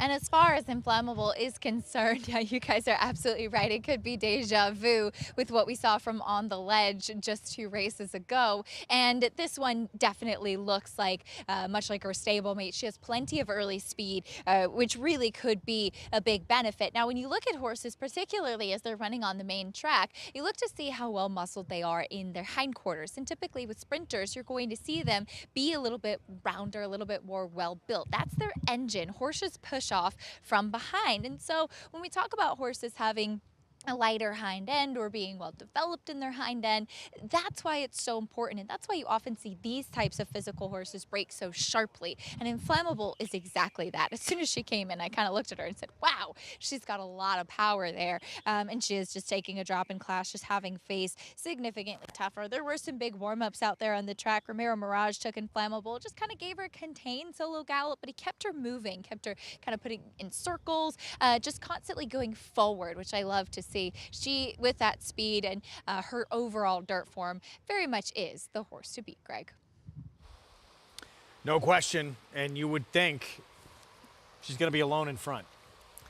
Yeah, you would think, too, from that outside post. I mean, depending on if either the first time or any of the first-time starters have any significant speed, but Inflammable seems to have the most natural speed. I mean, especially, look at the last fraction, 21 and 4, 45 and 2. She's not going to have to run that fast to make the lead here, is she? Not even close. I took a little bit of a flyer here with the 15 strong play. Good strong gate work coming in again, although you have to be careful with those gate works on the Belmont training track. And I just really liked the way she warmed up, and the fact that she was entered to, for main track only as well. So Jose Lezcano for Luna Rice there. Got our West Coast debuting 7-2. We'll break right next door. You look at the rest of this group. I mean, is there anyone that say maybe surprise? I guess the 2, because we just don't know what we're going to get on dirt from Fit as a Fiddle. The only start came on grass. It just feels like you want to bookend this field, right? The one, Majalou, first-time starter, taking significant money, comes in off of Sharp Works. Fit as a Fiddle, getting to the dirt the first time with a pedigree that suggests, and then listening to Acacia talk about it from a physical perspective, that maybe his dirt is what she may have wanted all along. And then the 2 main track only runners on the outside. They were entered specifically hoping this race would switch surfaces, come off the turf, be on the dirt. Inflammable's got form to go on, natural speed, and strong play comes from really good connections with coming in with solid works as well. Little concern. You look at 9-5 on Inflammable and say, would have expected maybe a little shorter, and it's maybe a reason for pause. It's something that Andy Serling talks about often. These horses are way on the outside. They draw in. Do you think sometimes people maybe just don't pick up on the fact that the 15 and 16 are in as early? I mean, they should, I would imagine. Yeah. I mean, sometimes it does happen. I don't know if that's the case here, but it does happen sometimes. If you're on this 9-5 favorite, what's your game plan? Got to go. I want to come out running. I want to clear the field, and as I cross over, I want to throw as much kickback as I can on everybody and discourage them as much as possible. And once I establish that position, then give her a little breather, give her an opportunity then. There she is. Did have one race where she did lunge a bit at the start, was still able to get the lead that day. See if she can break clean from that outside post with Romero Mirage, 8-5 favorite, backing away momentarily here.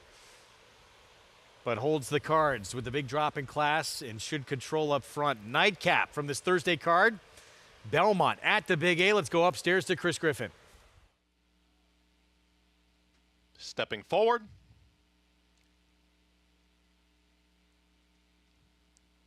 And in. All set. And they're off. Dreaming of Carly has early speed, but towards the far outside, here comes the run from Inflammabelle. And Inflammabelle's got company as well with Fit as a Fiddle, who moves through at the rail. Fit as a Fiddle is now a half length in front. Right to the outside will be Inflammabelle, and at the rail is Majulu, is now a shared third. As Dreaming of Carly is still in that early mix, these four are now 5 lengths clear from Rialta, who's trying to make up some ground in strong play. The trailer, Tone of Silence, 22.35 for that pressured opening quarter mile. Fit as a Fiddle's got the lead still. It's Fit as a Fiddle. Inflammabelle in stalking position here from second and moving towards the outside. Dreaming of Carly's got to run, is running 3 wide. At the rail is Majulu, who's looking for a way out. Now wants to bull on through. It's very tight here at the rail, but Majulu, if good enough, is trying to move through, and the leader at the top of the stretch is Inflammabelle. Inflammabelle's trying to put her rivals away, and here comes the run from Dreaming of Carly on the grandstand side, and here comes Dreaming of Carly making up some ground. Dreaming of Carly at 18-1. Dreaming of Carly takes it right to the favorite. Dreaming of Carly is in front. Strong play will have to be dealt with, though. Here comes Strong Play from out of nowhere. Strong Play in the final strides. Got up. Strong Play wins the finale over Dreaming of Carly, then Inflammabelle, and Majulu in 1 minute 12-1. Strong Play, first-time starter, Linda Rice, Jose Lezcano. We talked about the pedigree, and comes from very far out of it to win at 7-2. Broke slowly, had no early speed whatsoever. This race seemed to be running almost like divisions, right? Everybody was taking their shots, and nobody got any kind of breathers or free rides. And I love the inside-out move from Jose Lezcano, once again showing why he's one of those consistent, show up every day, give you that first-class ride. He saved the ground before angling out to the clear. She gets out of the kickback, and she comes running. Nice effort. How about from the 14, Dreaming of Carly? Out of that mare, Uncle Southern by Uncle Cammy, horse that I won the Bold Ruler on. Very fast horse. Nice run from Strong Play, though. Strong finish from Strong Play. Nearly an 18-1 shot here to close things out. In the end, it's Strong Play in the debut with the victory. Let's go back to the beginning and keep your eyes on the 1. Yeah, first-time starter from the inside. Broke okay, was hustled along. But she's never been in a situation where she's had so many horses or this outside pressure as much, and horses react differently to it. She was very brave to come through at the top of the stretch. Let's check out this head on here. Keep your eye on the 1 horse. Broke towards the inside, ran away, ran to that empty space that we talk about. Now she's got a horse outside of her. She's shying from the outside horse. There's always space between them. She's just a little green and a little bit nervous about that horse being outside of her, and that's why she kept running and ducking towards the fence. Yeah, a couple of times she might have scraped some paint. I will say this. You want this filly next time if she draws outside. It takes so much energy out of a young horse when they're shying away from horses like that and they're uncomfortable in there. Give her an outside post next time. She's the one you want out of this race. Big effort from Dreaming of Carly, but comes up just short at 18-1. A first-time starter, Strong Play, Linda Rice. Jose Lezcano, winning move stables, and this horse will not be going back to the Linda Rice barn. Wow, Claim. This was a horse that was a $140,000 purchase. Shows up for 40, gets the winner's share of the purse. We're going to have supper in a different barn tonight. And Strong Play wins the debut. 15, 14, 8-5 favorite. The 16 winds up third. And again, that first-time starter, Majulu, completes the superfecta. There is Jose Lezcano riding for Linda Rice. Got a little cake on that face. Worth it, though, to get your picture taken. Here in the finale, we'll be back with the prices next.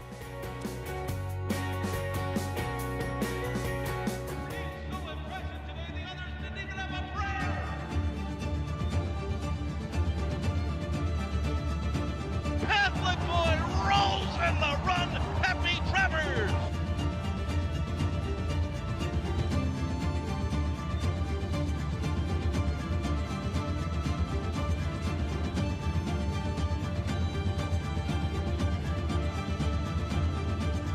Catholic boy standing at Claiborne Farm. Experience the adrenaline-pumping, suspense-filled action of the Sport of Kings no matter where you are with Naira Bets. It's fast, easy, and secure.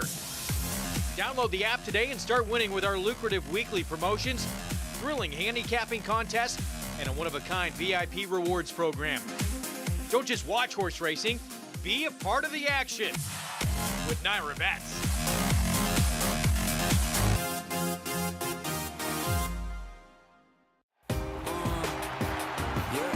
Charlatan is back, and he turns it on with 1/8 of a mile to go.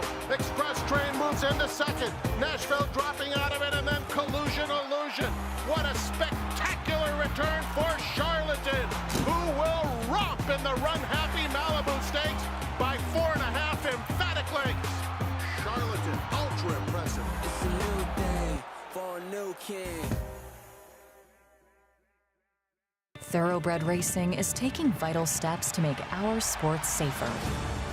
These include the use of independent veterinarians, strict anti-doping and medication controls, and a single national authority empowered to create uniform standards and enforce reforms. With each step, more data is gathered, accountability demanded, and progress made as safety takes the lead.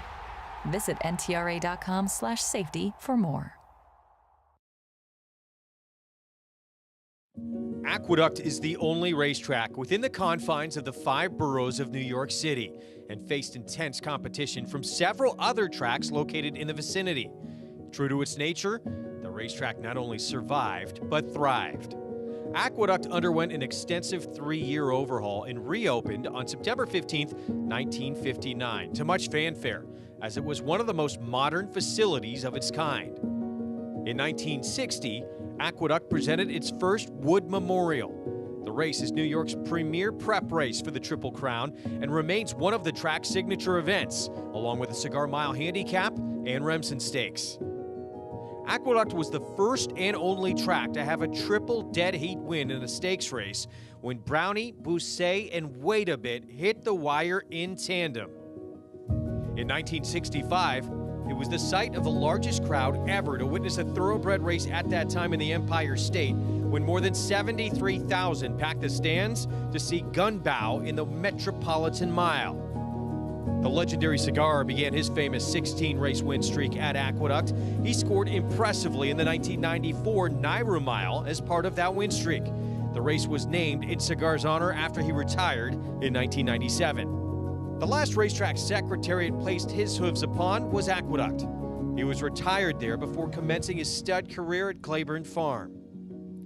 Aqueduct was the second track to host the Breeders' Cup in 1985 and was one of the first sporting venues where Pope John Paul II held Mass in 1995. So much history here. It's going to be sad when we eventually say goodbye, but we're going to enjoy it while it remains in our home outside of Saratoga for the next couple of years. First place I've ever gone racing. Grew up 9 miles from here. Love Aqueduct. It's a great memory. Used to coming out here as a kid, and my favorite riders. And then wasn't that too long after that, I was actually competing with those very same riders. Remember Eddie Maple giving me his goggles after he won the Remsen with Believe It. And I thought that was the coolest thing. And then little did I know our lockers would be side by side for pretty much the remainder of his career. Very, very blessed, and I love this place. This is a city racetrack. You know, the subway stop right here.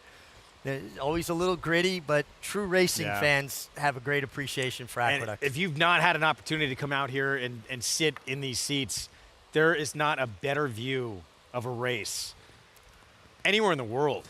It's really incredible the view you're able to get from these seats out here. Yeah, and you're not so far away from the action. It's not such a distant thing. It's there. The sight lines are great. I love Aqueduct. I have a great affection for it. I obviously had a lot of success here, but you know, I've told you the story. When I won the Wood Memorial, I was 20 years old. I had studied all those win pictures. I'm going in the winner's circle, and I realized I was going to be on that wall. I actually got very choked up about it, that this was the place that I fell in love with racing, and then I was going to be on that wall. More wins than anyone here. Mig, well done. We're going to give you the prices from this finale here. Strong play, first time out. Gets the win from way far back. Jose Lezcano, Linda Rice, and again, this horse moving to a new barn. Claimed for $40,000. Strong play. Ratio de Paz. Wow, Ratio de Paz. I tell you, Ratio's a pretty sharp guy, and looking at strong play too, the way she ran and looking at her physically, she'll probably appreciate as the distances get longer and gets it done at 9:30 over Dreaming of Carly, who ran too good to lose, really. Kind of a heartbreaking loss because she's the one who took it to your favorite, Turning for Home, Inflammable, who just had no finish. You know, she was cast into that stalking role, and maybe she's not that kind. Horse you want to keep an eye out of here is Majulo, the horse down on the inside. She really reacted negatively to being inside and was very, very intimidated by the outside runners. There's that late run from Strong Play here on the outside. In the end, not even that close. 7-2 for the debut, $9.30. Could have been very different multi-race wager payoffs here with Dreaming of Carly. Not the case. Pick 5 comes back $212. Pick 6, $2,293 return. Ending with Strong Play. Earlier on in the card, we talked about, with Chad Brown, we brought it up with that he has a very intriguing 3-year-old, Unmatched Wisdom, who's starting to come around. Tom Morleybarn had a debut 3-year-old who ran huge first time out, and a lot of buzz to see him come back for start number 2 in the second race. Well, I think this just underscores how difficult it is to go from a maiden win to facing winners, other horses that have had the experience of winning before and stretching out in distance. And he almost pulled it off. And he almost pulled it off. I think he's extremely talented. I think that he didn't lose a lot in my estimation in defeat. I think this was a very game effort. He's on the lead here. Green and Yellow Silks of Donegal Racing. And even in defeat, I think connection should be, this is a big performance from this horse who has a bright future. Well, this is a 3-year-old making his second start, facing a 4-year-old making his 14th start and was turning back in distance. So from a stamina and foundation point of view, Surface to Air at a big price was able to run him down. Donegal Momentum ran to the wire. I think that he's still got a very bright future. But again, just you brought up Unmatched Wisdom. That even strengthens the case of what a good horse Unmatched Wisdom did, because he went from a maiden race to an allowance race stretching to a mile and 1/8 and got it done. I think this is a very talented horse, Donegal Momentum. Just a very difficult task, the stretching out and facing winners for the first time. It's tough, though. It's got to sting a little bit because as good as that horse ran, comes up just short. We'll see what's next for him, though, but certainly a 3-year-old with a lot of ability, and it looks like a lot of upside, even though he comes up just on the short side of things in race 2. Oh, absolutely. I don't think, very few horses go undefeated in their career, and sometimes you're almost better off getting that out of the way. Take the pressure off. Okay, he got beat. He'll come back, and I know what I saw first time, and I like this race too. I think when we look back at this race, we're going to say this race came up pretty fast. Yeah, there's some good runners in that group, so wait to see what happens next time out with Donegal Momentum, though. Surface to Air with that upset win. By the way, he was way too big a price in that race. Way too big 20-1. It was incredible to see him at that big of a number to get that win. We're back tomorrow. Our coverage begins at 1 Eastern start time, and race 5. An allowance race will line up in a race that's going to kick off the late pick 5, where Big Prankster returns for the Christophe Clement barn. Third trying to get through this state bred A other than allowance. We'll try and do it on dirt. Try to do it on dirt. And interesting to see Christophe make that change from turf to dirt. Usually we see it the other way around. Yeah, it's where he broke his maiden, though, although it was a muddy sealed track. That's coming up on our tomorrow coverage. Again, begins at 1 Eastern start time. Just showed you this performance, Surface to Air, just getting past the lightly raced but impressive Donegal Momentum to get that upset score back in race number 2. And it was a match race in the 8th. Peak popularity, easy time of things for Chad Brown, Manny Franco, and Klaravich Stables to get a victory at 1-5. We'll see you tomorrow, 1 Eastern.